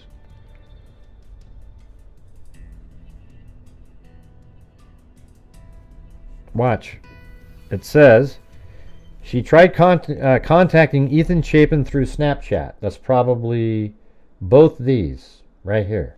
And then watch this. It says, she then tried calling Kaylee and Xana, but neither responded, and then she exited her room. Boom. We got it nailed now. We know exactly when that was. And see, I don't care. I'm just guessing sometimes. And I don't care if later it's something different. I want to be like, oh yeah, I guessed the right spot, but I want to have the accurate information. So see that? There we go. We now know that at, and that's not the time, it's between 4:28:44, and that means while she's like running down, this is going to be 4:28, and like 50 seconds or something. 4:28:50 ish. Okay. So now I don't need to have. I'll put Gray guesses time. I'm gonna take off my. Well, I don't want to make it purple because it's not a complete guess. That's what it says in the documents. It's in between those two, so there's only. Well, it's interesting because if you look at it like this, Dylan calls Xana, and then at 4:28:50 she runs down the stairs, and the next time she interacts is 4 minutes later, but while she's down there, Bethany tries to get a hold of people. And then finally she goes, okay, let me try texting too. Makes complete sense, doesn't it? Hey, Ashley, he is the one. Don't worry about it, Ashley. Okay? You're going to be incorrect when the trial happens, okay? And you'll be embarrassed, but you'll just claim it's a conspiracy, and you'll never admit it. That's just the way it is. Alright, so let's get rid of these now.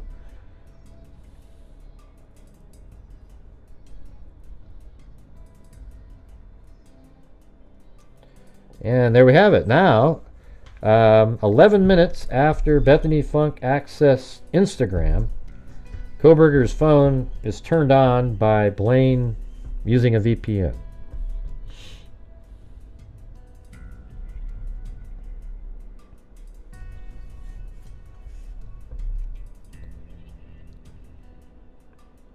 Some people are rude, but stay. I don't have to be a moderator to tell you that you're welcome.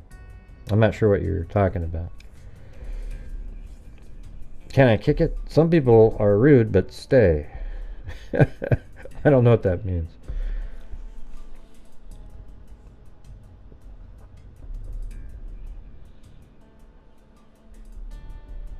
I don't even know what you guys are talking about. I'm working on a timeline. No, you don't, Ashley. You don't like the channel. You're going to be absolutely... If you like my channel, you'd realize how accurate we are here. And I'm not going to listen to you. You can type and say whatever the hell you want to say, but nothing you say is going to have any impact on me. And I can tell you that because there is no information. No, you don't have a backbone. Anybody that thinks Kohberger is just a nutty, wacky person. All right. Anyways, let's see. Anybody that thinks Kohberger is innocent is crazy. Literally, like technically, certifiably nuts. All right. That's the truth. There is zero exculpatory evidence. Nothing has ever been stated by anybody of any kind that points away from Kohberger other than the nut job YouTubers and the people who believe in the YouTubers that say that stuff. But great! I'm just telling you guys the truth. You watch. When the trial comes, you'll almost start laughing. I knew it! I knew it! Yeah. I don't know who... what the deal is with what's going on with the arguments and with Can I Kick It? I don't know who that is or anybody. Am I missing something that's important? Taking my comments in a very negative way. It's a lot of work to put in it all. Did you get the spreadsheet with the key times? Did you? What are you talking about? Yeah, I'm putting it together right now while we're doing the show. I'm doing it myself. Yep. Don't help the kooks.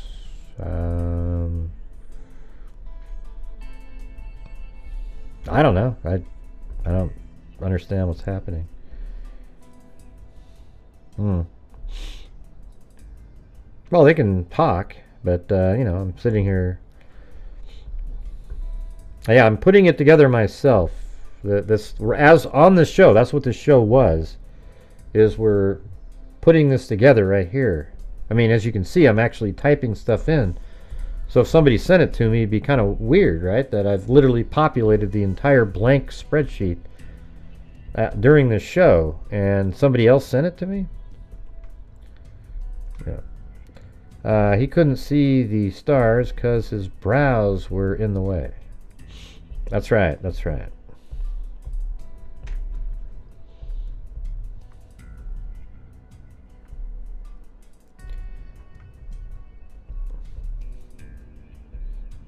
Ashley, if you think Kohberger is innocent, your brain doesn't work. Okay? That's just the truth. It's like saying 1 + 1 is 78.6.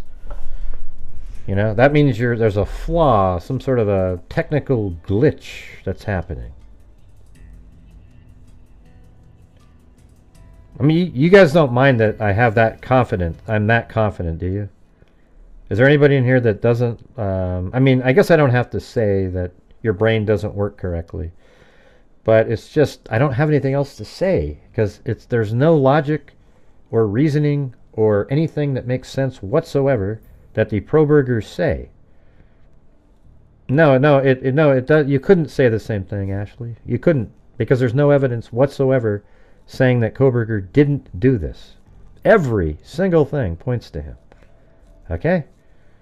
That's where the difference is. You can't give me anything that points the other direction. Give me one thing. Go ahead. Okay, Ashley, go ahead. Throw something out. Let's go ahead. Let's do the conversation. What do you got? We'll have to continue this. Maybe we'll do more of this tomorrow, because now we have to also put in, what's the other stuff? Don't we have most of the? We have all this. I think that's almost it, right?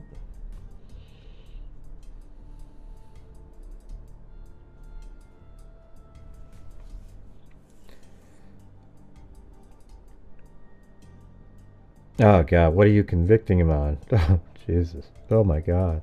Whew, wow.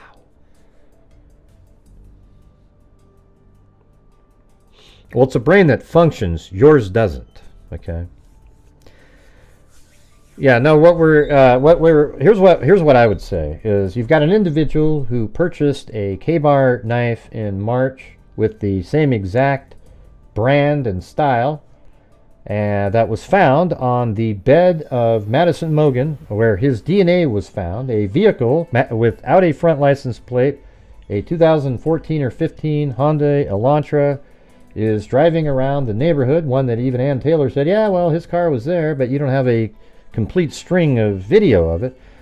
And then the vehicle parks from it's staged. Okay, I get it. I'm gonna if you say it's staged, I'm removing you from the show. Okay. If you say it's staged, I'm removing you from the from the whole show. Okay. Go ahead. If you say it one more time. No, he did it. That's why he'll be convicted. Yeah. I mean, it's incredible, the mountain of evidence. Okay, if you mention stage one more time, I'm removing you from the show. Okay, because that's the last-ditch effort of any crazy lunatic conspiracy theory nut job.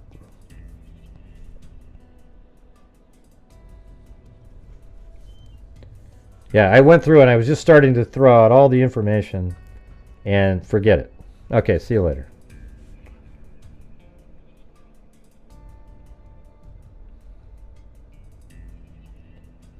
I'll just put you on timeout. Maybe in 10 minutes your brain will start functioning again.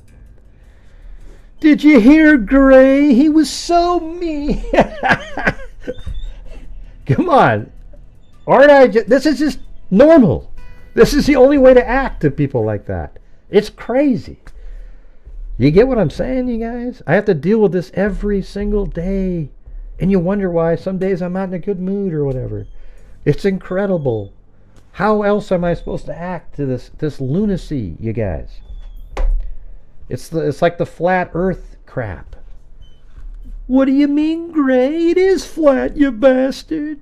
I mean, I was walking one time and I tripped and fell off the edge of the earth. Okay. Come on, you guys. What am I supposed to say? Gray, you could just be a little nicer, you know, and really try to what? When somebody says it's staged, it's over, man. That's it. There's no more conversation.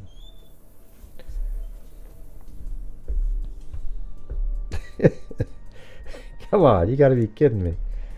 Oh my God, this is hilarious. But Gray. Oh my God. I can't go to jail. I don't think I'd be bailed out. You guys have already been too kind tonight. What did I do wrong?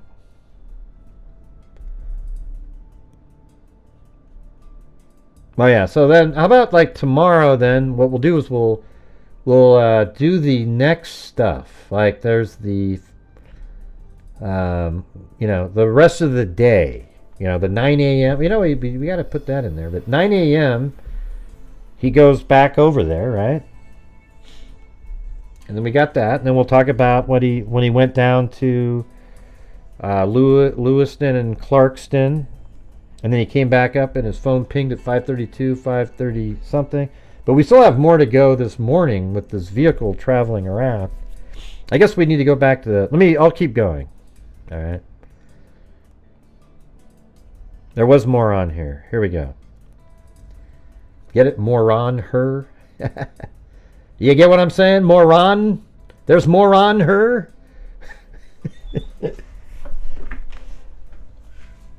Well, it's right here. I got it right here. That's where I was just going to again. 5:26:59.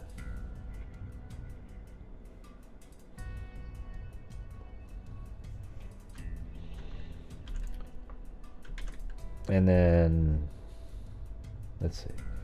Due to the speed of the vehicle and its distance from the camera, the vehicle matching the description of vehicle 1 is difficult to identify. However, this vehicle is seen driving northbound on Bishop Boulevard, followed shortly after by a semi-truck. Moments later, the white sedan is seen on the following camera, still followed by the semi-truck.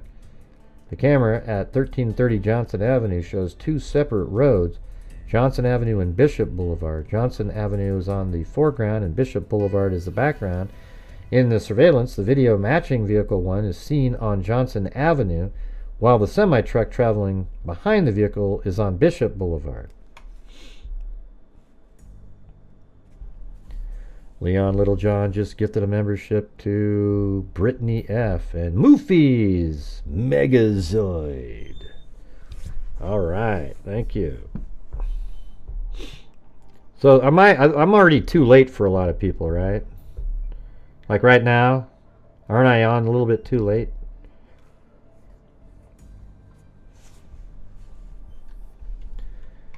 And then, oh wait, 5:26. A vehicle matching the description of vehicle 1 is seen traveling northbound on Johnson Avenue. Okay, but why do you have... That's... I don't know if that's right. Hold on. I have to go look at this one. And let me just type in Johnson.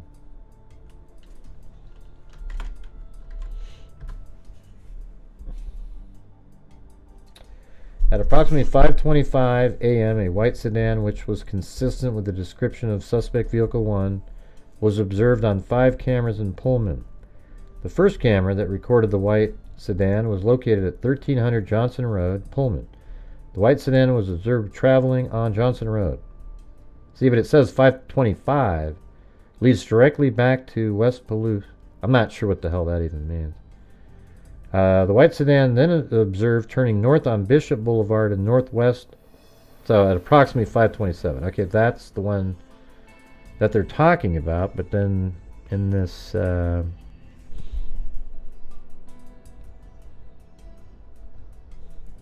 not sure why they go out of order like that. See, that's approximately 527. But then it goes 525.30, 526.22.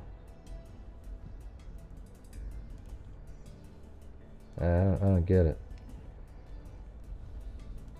526.46, a vehicle matching description of vehicle 1 turns on the... I mean, so this can't be 526.59. Like, why is that next when it's not in the right order? You guys get what I'm saying? See that? 526.59. And then the next one is 525.30. I think this should be... Something's not accurate here.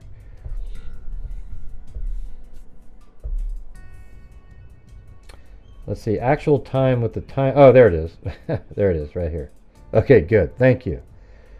The actual time with the timestamp offset is approximately 5:29:29. Okay, thank you. Thank you very much. Jesus. That was bugging me. Now we'll put that there. That's what matters. Alright, we got it. Hey, look at that. There's somebody actually named Butt Gray. But Gray.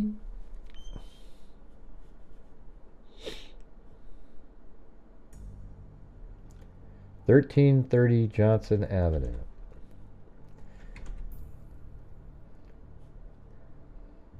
Johnson Avenue. Let's go. Let's take a look at what they're talking about. That's over here.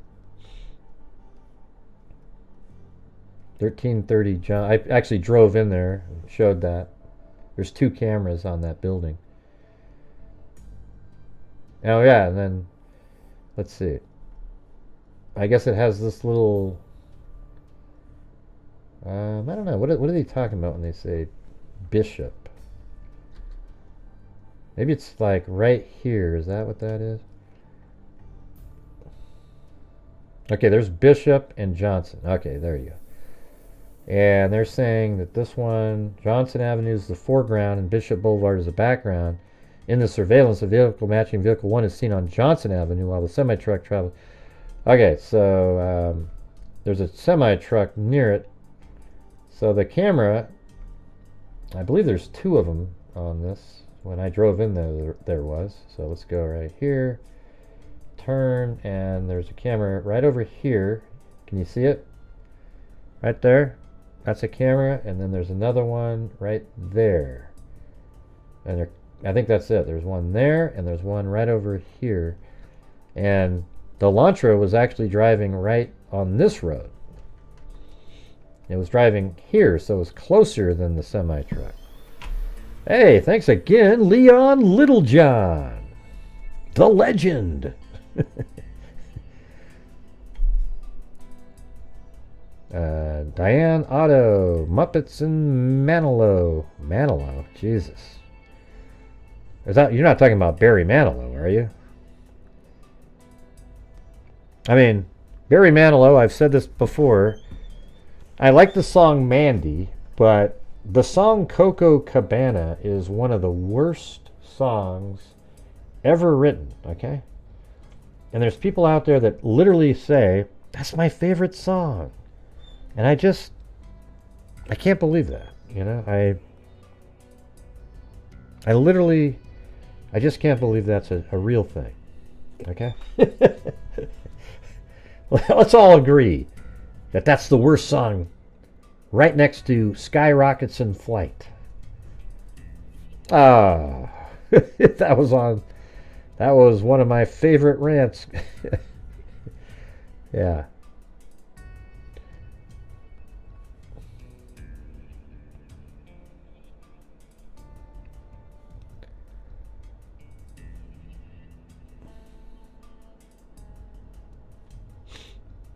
So it's 520. Okay, then we got so 525.29, and then 525.30, and that vehicle is turning from Johnson Avenue onto North. Oh, I see. So they actually have. So they have two cameras, I bet. Channel 10 and come on, give me the other one.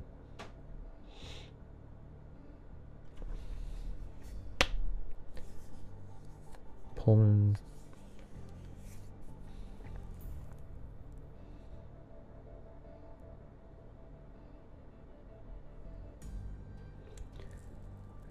They didn't say, but it has. No, that's a different address. So 1455 is the next one. I bet it's next door to that. Oh, so that's picking it up, coming the other direction. Wow, that's crazy. So there must be a camera on the back of this building right here. I didn't have this one in here.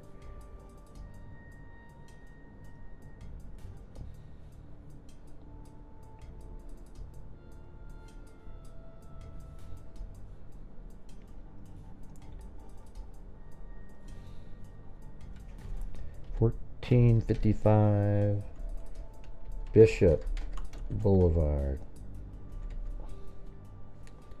And this one is at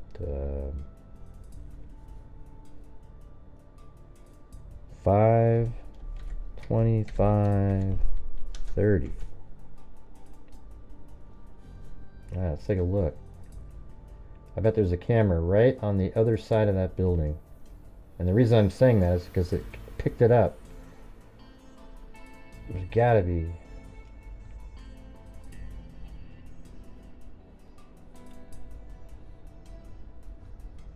Maybe it's on the back side.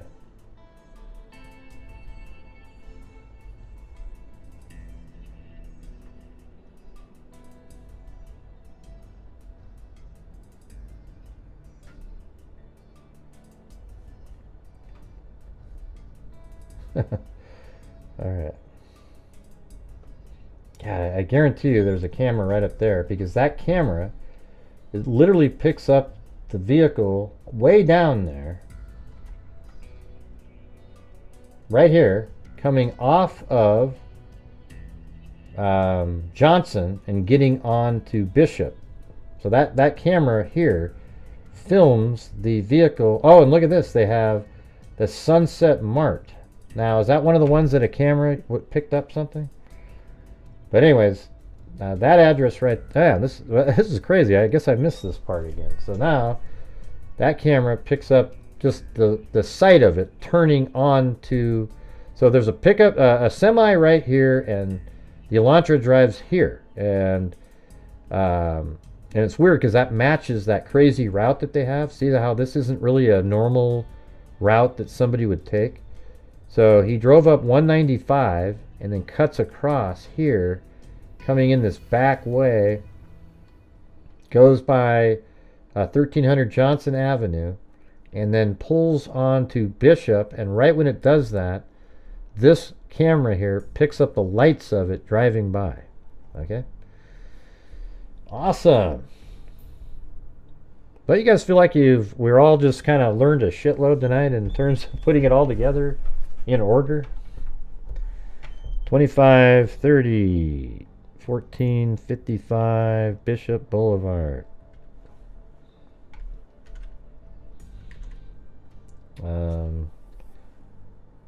Vehicle spotted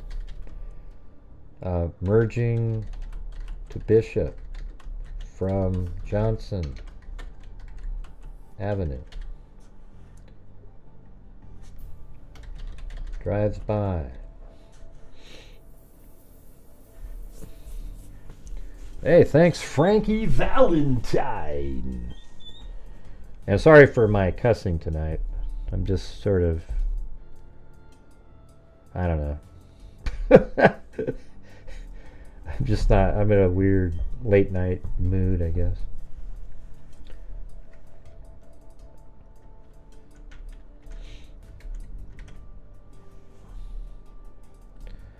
And then 52622. And that one's also good. See, boom. Just what I said. That's also 1455. So it drove up and got closer to it. Okay, and then at 52622, so 50 seconds later, a vehicle matching the description of vehicle 1 is seen traveling northbound Bishop Boulevard towards Main Street. So it must have been on the other side of the building. So that means on the same building right here, there's a camera on the north side filming the Elantra heading towards that direction. So this is a car wash. They're going to have surveillance cameras. You know, where it is, I don't know. It might be right there inside of that, the C on the car wash. Don't know. It could also be maybe this gas station. Nah, it's probably more of the... You know, I'm wondering if the Sunset Mart... Let's go down there and look at the address on that. Is that part of it? That says 3455. No, maybe that's 1455. Yeah. So it's the Sunset Mart. That's the building. There it is, 1455. Okay, so it's the Sunset Mart, even though the Google Earth put it on that building. This whole thing, the car wash, etc. Let me move the... I want to move this over. Man, we're getting some little bit more stuff dialed in here. So it's like just in this area there's cameras. Then another one. I'm actually going to leave... I think maybe I'll just sort of leave this over here. It's all the Sunset Mart. Sunset Mart. And then again at 5:26:22 a.m. Sunset Mart. Headed towards East Main.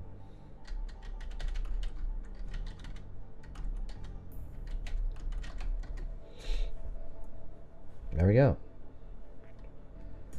Thank you, Nation Simmons.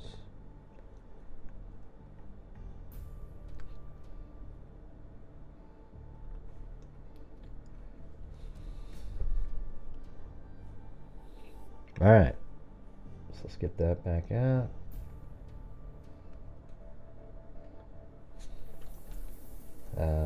So north on Bishop, headed towards East Main. Got it. And then 5:26:46 a.m. And by the way, you guys, I drove that exact route. Let me show you. If you want, if you dig through my videos, you can find it. It's crazy. Really, it's kind of a cool drive, but let's see. It's this wacky.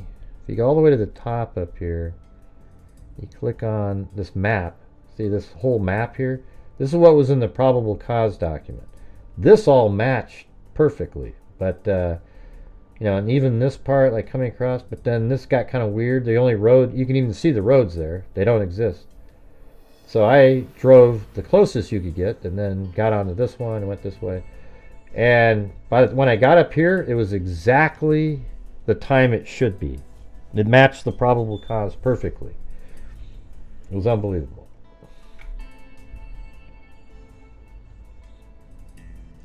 So, and this is the interpretation of ping information as the vehicle traveled across. After it pinged near Blaine, it kept its phone on and kept moving across this way. So that's all going to be presented at trial.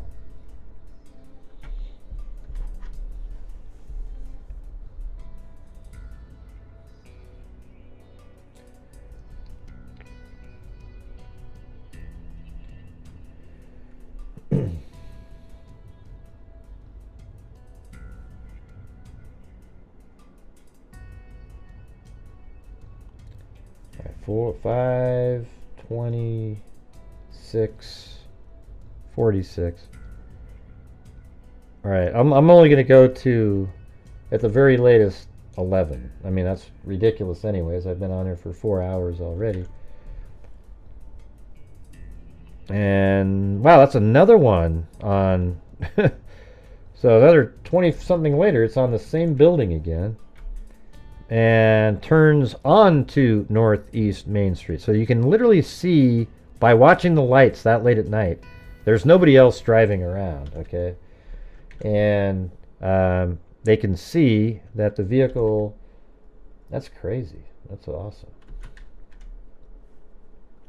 So what they're seeing here is, let's see, I think this is Main Street. Yeah, East Main is this highway. That's the highway that goes to Moscow, Idaho.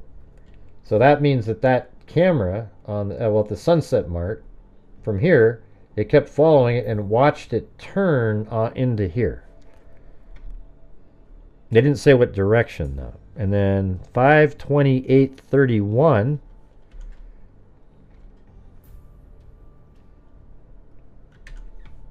This camera is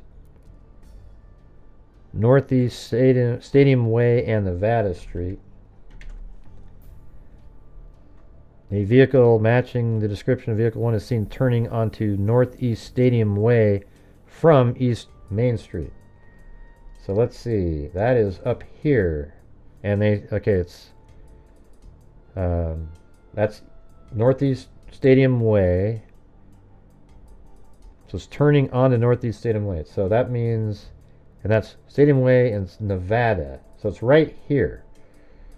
Wow, okay, you're kidding me. So it was right there? So how did this guy go? Turning on to Northeast Stadium Way from East Main Street. But they say the camera, 5/28/31, is at Northeast Stadium Way and Nevada Street. Oh, I see. So a camera here is showing the vehicle come up the road there. Let's see. Yeah, there you go. I mean, I think that's the camera. Probably faces the other direction too. Look at the top of the screen there. Where the hell is that? I just saw it. The camera was looking down this way and saw the vehicle turning up and going that way. And that's right here. I think one of these things is a camera. Isn't that crazy? Man, I haven't done this yet. And right there, that's Nevada Street that came in from there, but that's where the camera was. So the camera's facing that direction and shows it pulling into there at 5/28/31. And then, let's see. Vehicle is seen turning onto Stadium Way from East Main Street.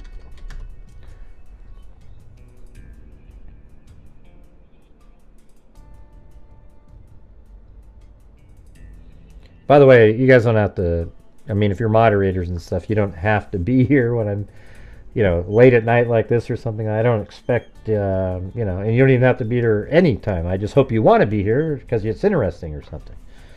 But if you got other stuff to do, you don't, nobody's required to be, like every second of every show and everything like that. All right, I just want to let you know you don't have to feel that way. Well, I'm good. I'm glad you like being here. I'm just saying, even if you like being here and you got to go to bed and you're tired, you don't have to do it. Yeah, isn't this crazy, Lisa? I mean, I don't think I never went through this portion of that new document. I was really focusing on that time frame, but now it's just, it's really cool how they've dialed this in. All right, 5/28/31, now we're on to 5/28/44. A vehicle matching the description of vehicle 1 continues northeast on Northeast Stadium Way through the intersection. Okay, so then it goes through that intersection on the same camera. All right, so I'm just going to, oh shit. I'm going to do the same thing. Put that right here. Vehicle travels north through intersection. I have a feeling in the next couple months we're going to have a lot more lines and things filled in on this. Yeah, right. He's heading home when he's on Stadium Way. All right, now 529.33. You know what we need to do later is the ping information. So maybe tomorrow we'll do ping and so we have to throw that in there too. There's a lot of ping data and different time frames. And then we'll also have to put in when he goes down to Clarkston. All right, you guys into this? I think this is pretty cool. It's going to be great to have this.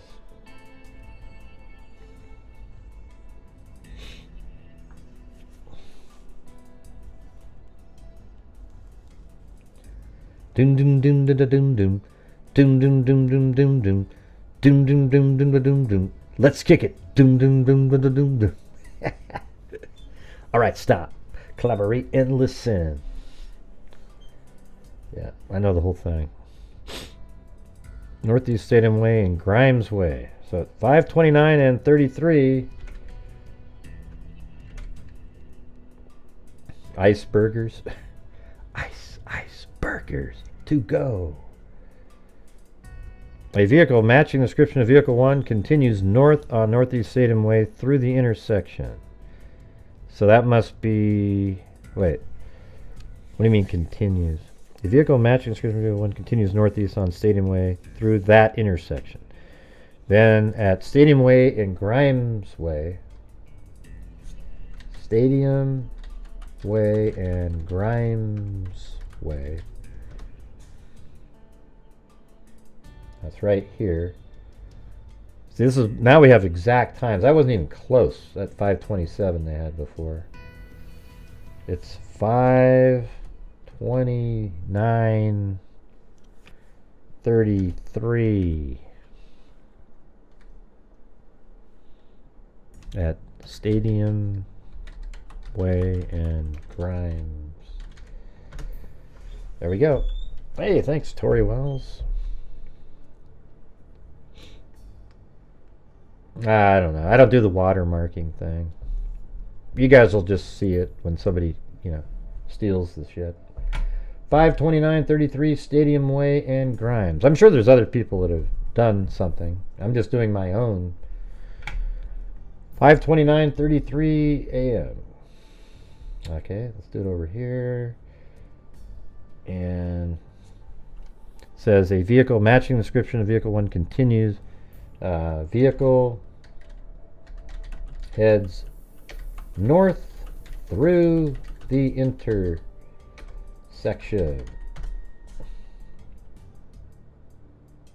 Guidance.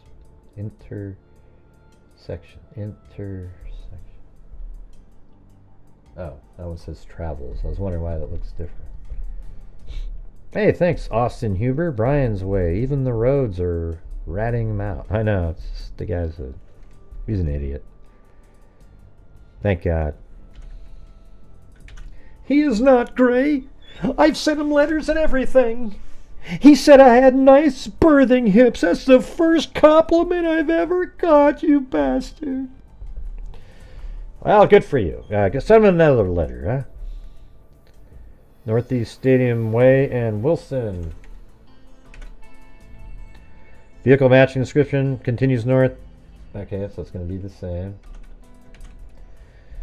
Then 5:30:18. Well, let's see where that is, though.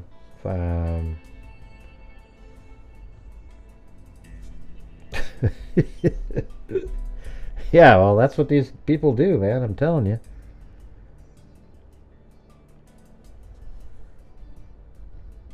That's right there. So this is different. That's not even close again. This one is 5:29:41.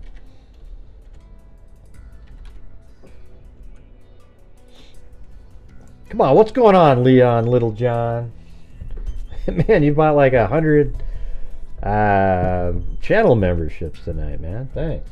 Not 100, but, well, shit, a lot. I mean, thank you. Well, there's people that send him letters, Cheryl. Can you believe that? 41, and then Northeast Stadium Way in Cougar. That must be the next one up here. There it is right there, and that's not 527. That's all from the probable cause document. I don't know what they were coming with those times, how they came up with that, but 5:30, 18. There we go.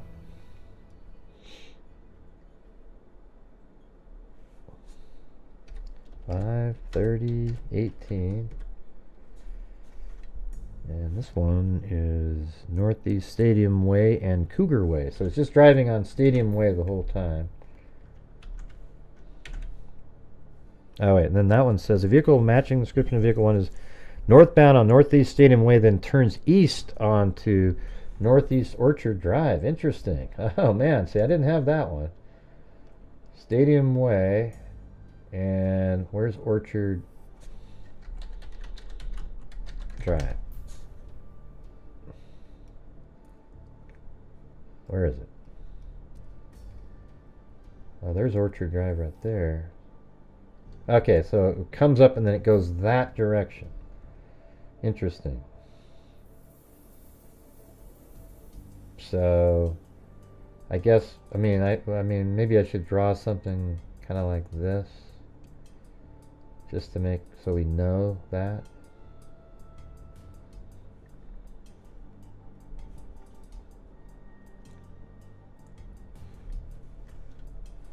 Huh.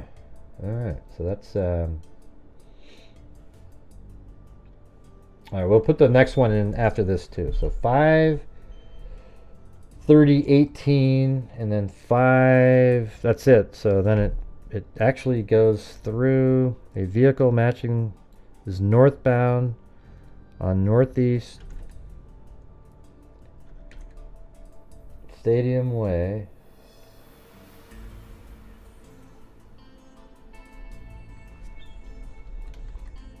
Nah, I don't need to have all that. I'm just going to say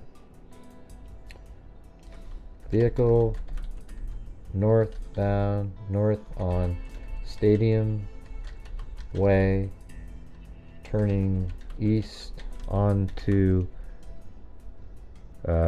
Northeast Orchard Drive. All right, so that's all of that's the camera sightings. I mean, that's crazy, you guys. It's like, and the defense is saying, you don't have it on enough cameras. How many do you want it on, for God's sakes? We could sit here for a month if every house had it.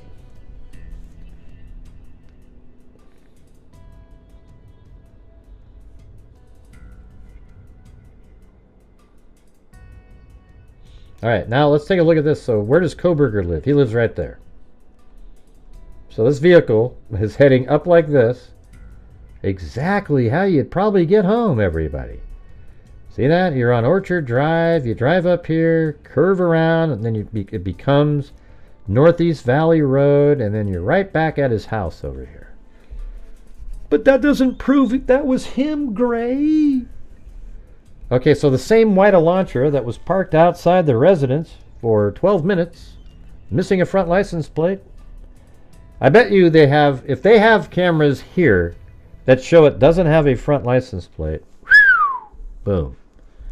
Gray, there's lots of white Elantras without a front license plate. Gray. Okay, come on. Then Kohberger gets a great night of sleep, everybody. Then at 9:12 and 59 seconds,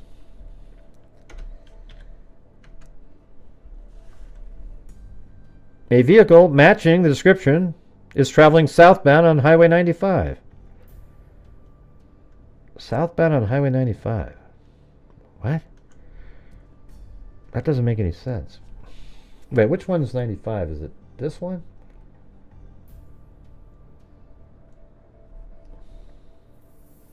That's 190. 95 is way over here. Oh, so they just have him in Moscow. Like, that's next. I mean, why don't they go find the surveillance footage in the town where it shows him leaving. That's kind of shitty to have it like that. A vehicle matching the description of vehicle 1 is seen traveling southbound on Highway 95. That's all they got. I mean, that's the only thing they have for that. That's not great. I mean, it has nothing to do with the day that case happened, but it's at 1311 Main Street, Moscow, Idaho. And that is, I think that's that bagel shop, maybe.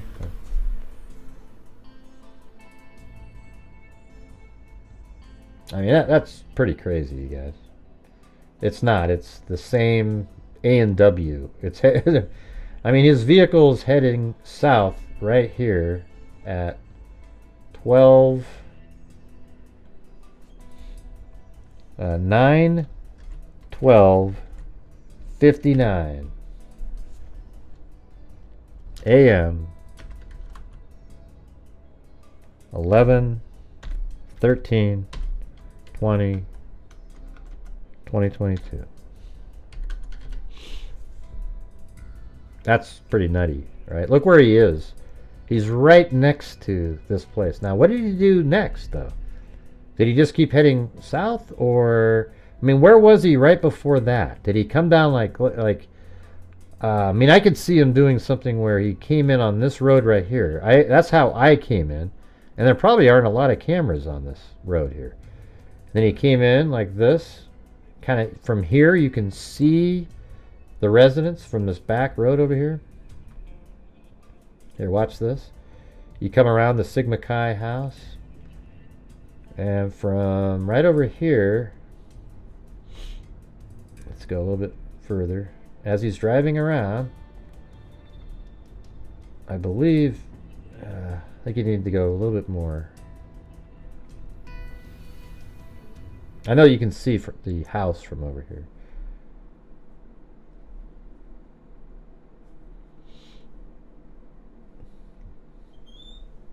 That's not, it's right to the right of that.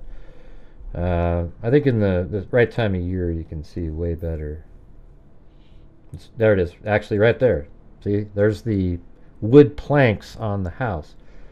So maybe he was driving by from here and he was checking out what was going on. And then he drives around like this. So all you have to do is you're right here and you turn right.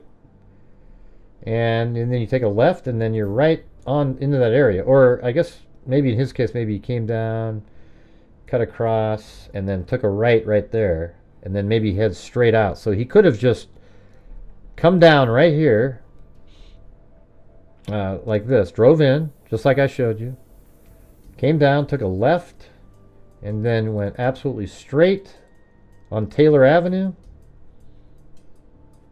I mean, that's crazy. That means he came down right near, and you can see that there was no commotion going on, and he turns left there, and that avoids randomly the 1320 Linda Lane camera, turns left. And so if that is true that he did that, though, he would have been, no, see, if he'd gone this way, he'd been spotted on the Ridge Road camera. So he just went straight on Taylor, if this is true, this theory, and then he takes a right, and then he passes the A&W there.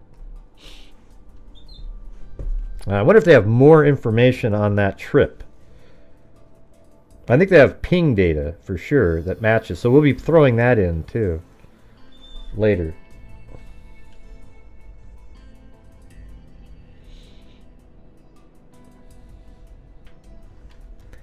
An individual matching the description of Kohberger enters. Oh, that's different. A vehicle matching the description of vehicle 1 is seen traveling southbound on Highway 90. Okay, that's it.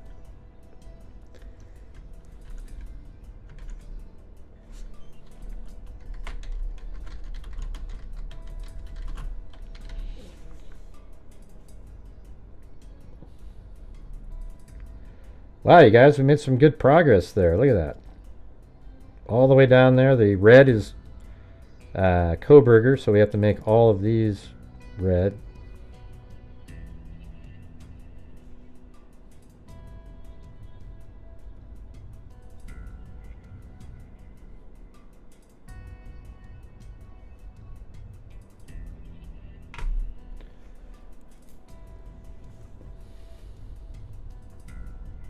That's crazy, isn't it?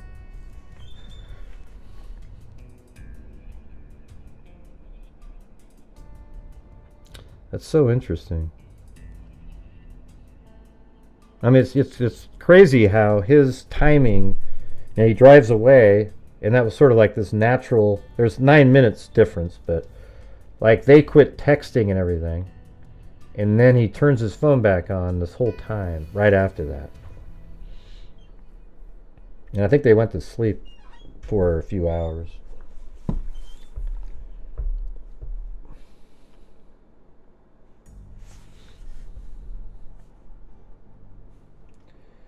Okay, I'm going to save this somewhere else too, just so I don't not have it.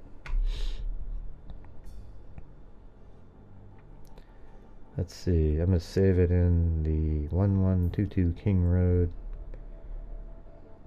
Alright, and then I'm going to save it back to where I just had it, so that I don't open up the wrong one the next time.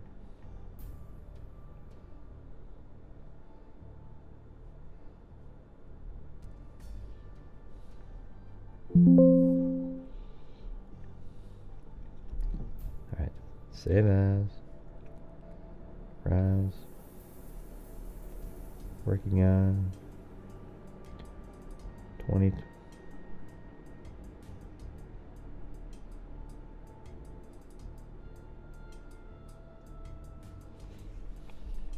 There it is.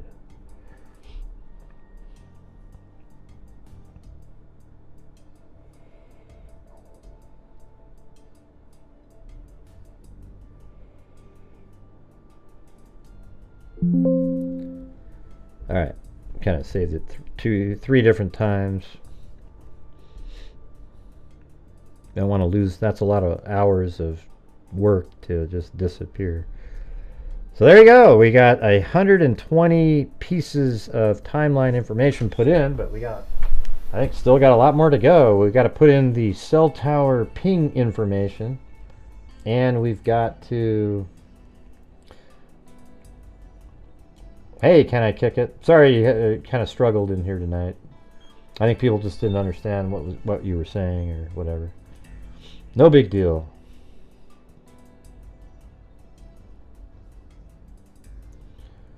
Alright, no big deal.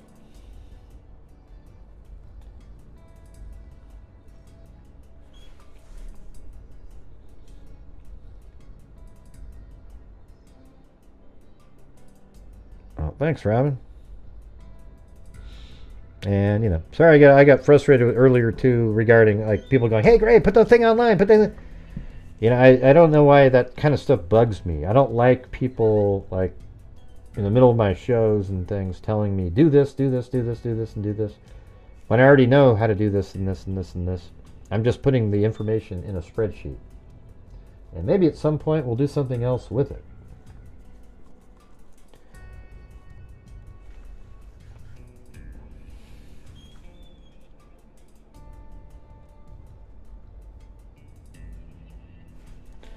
Alright, here we go. I want to say thank you. Well, let me do the coffees first. So we got Ted Bundy in here with like, let's see, 9 coffees. Thanks, Ted Bundy. And then Paulette, Lisa Valenzuela with coffees. Hey, thanks, Leon Littlejohn. Well, thank you all as well for all your support, you know, and I mean, so many of you are so generous. Yeah. Cheryl Moran got us off started with that double cat eye right out of the gate, multiple channel membership giftings, and everybody else that was chipping in too. So we got Allie Cake, and then Cheryl Moran, then Timothy Moore, then Cheryl Moran with the double cat eye, then Michelle H gifted a membership, then K Me, then Tam Ran 127, Desi Wezzy 11, then Lainey Carter gifted a membership, then Cheryl Moran gifted 10 memberships, and then Lainey Carter, and then Timothy Moore, and then Headline Crime with Susan Hendricks. She was here. She gifted 5 memberships. Then K Me, Allie Cake, Mindy, Hannah Whitaker, then Janelle H, then Brenda Kakaro or something like that, and then We the Captain Now again, then Ozzy Trisha gifted 5, then Amy Mom 2020 became a new member, then we have Love Boston, Ozzy Trisha, good to see you all, taking a break from true crime, but she still showed up to support. Amy Mom 2020, then Get Out of My Bubble, Sarah with an H, then Cheryl Moran again, Christina Berman, then Love Boston 1976, Self Esteem, then we had Leon Littlejohn gifted 5, then Tiki Kiki 146, Leon Littlejohn with a super chat, and Tori Wells and Leon Littlejohn gifted 1. Then Leon Littlejohn, say Leon Littlejohn 5 times fast.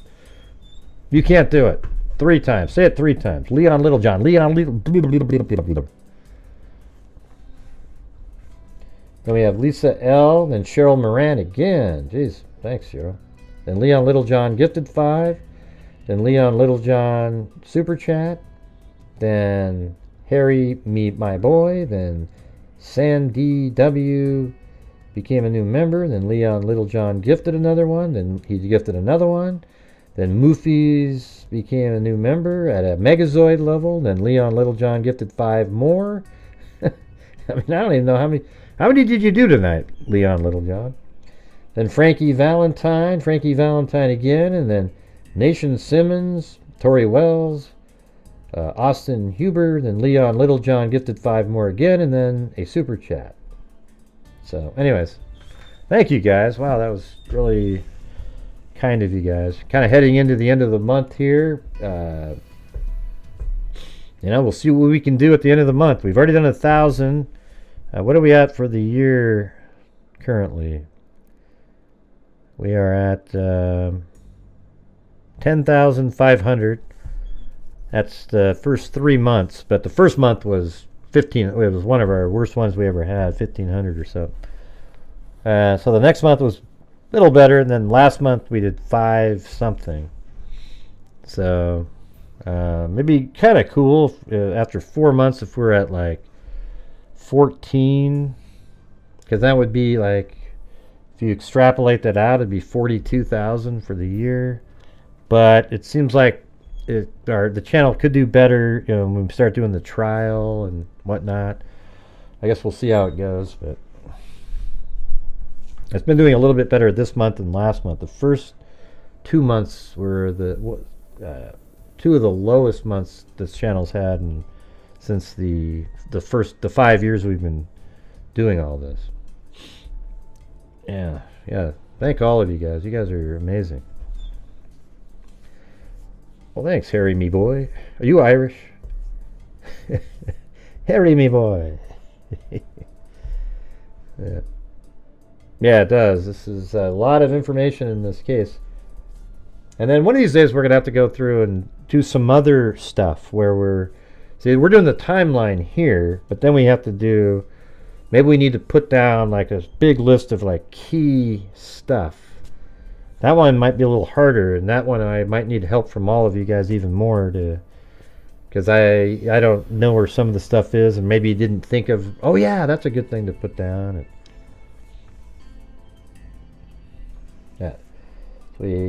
That was it, you guys.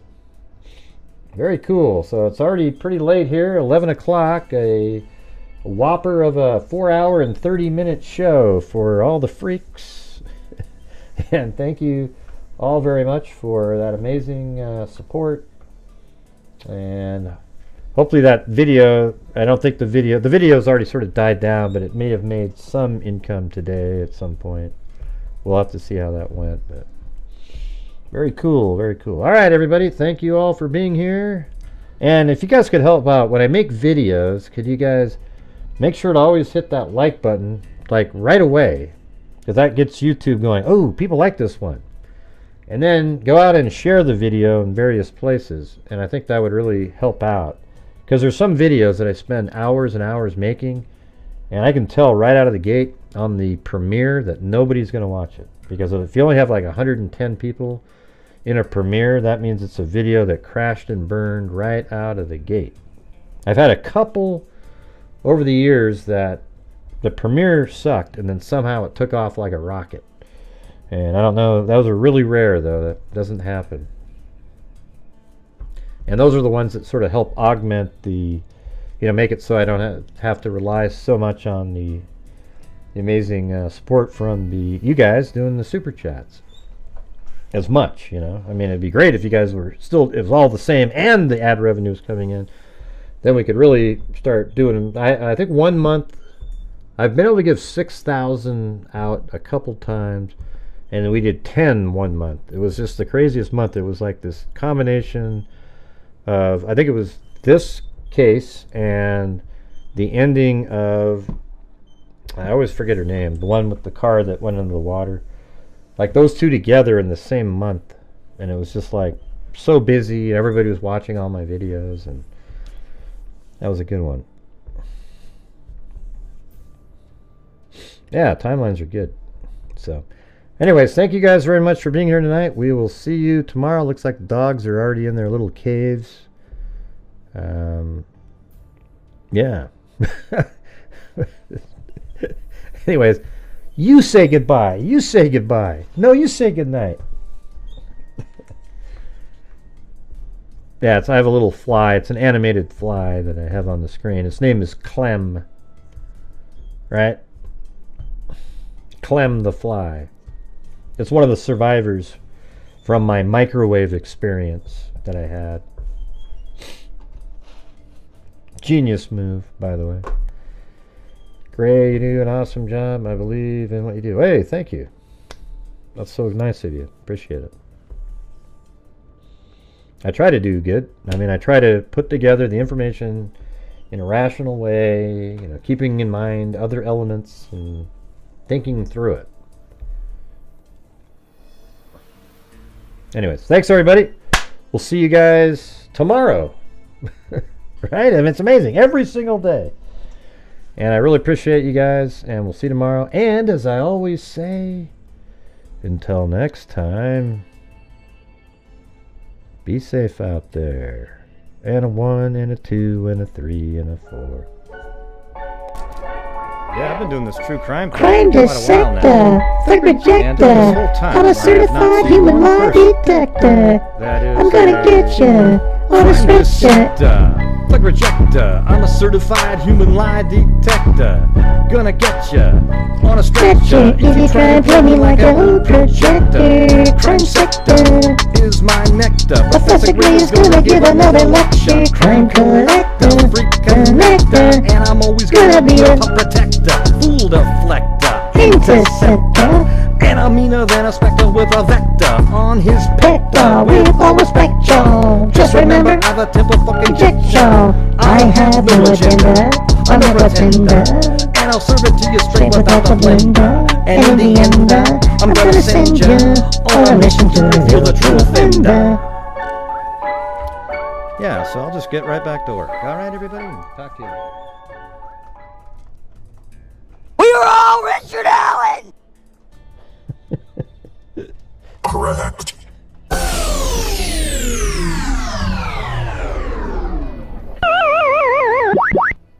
Okay, bye.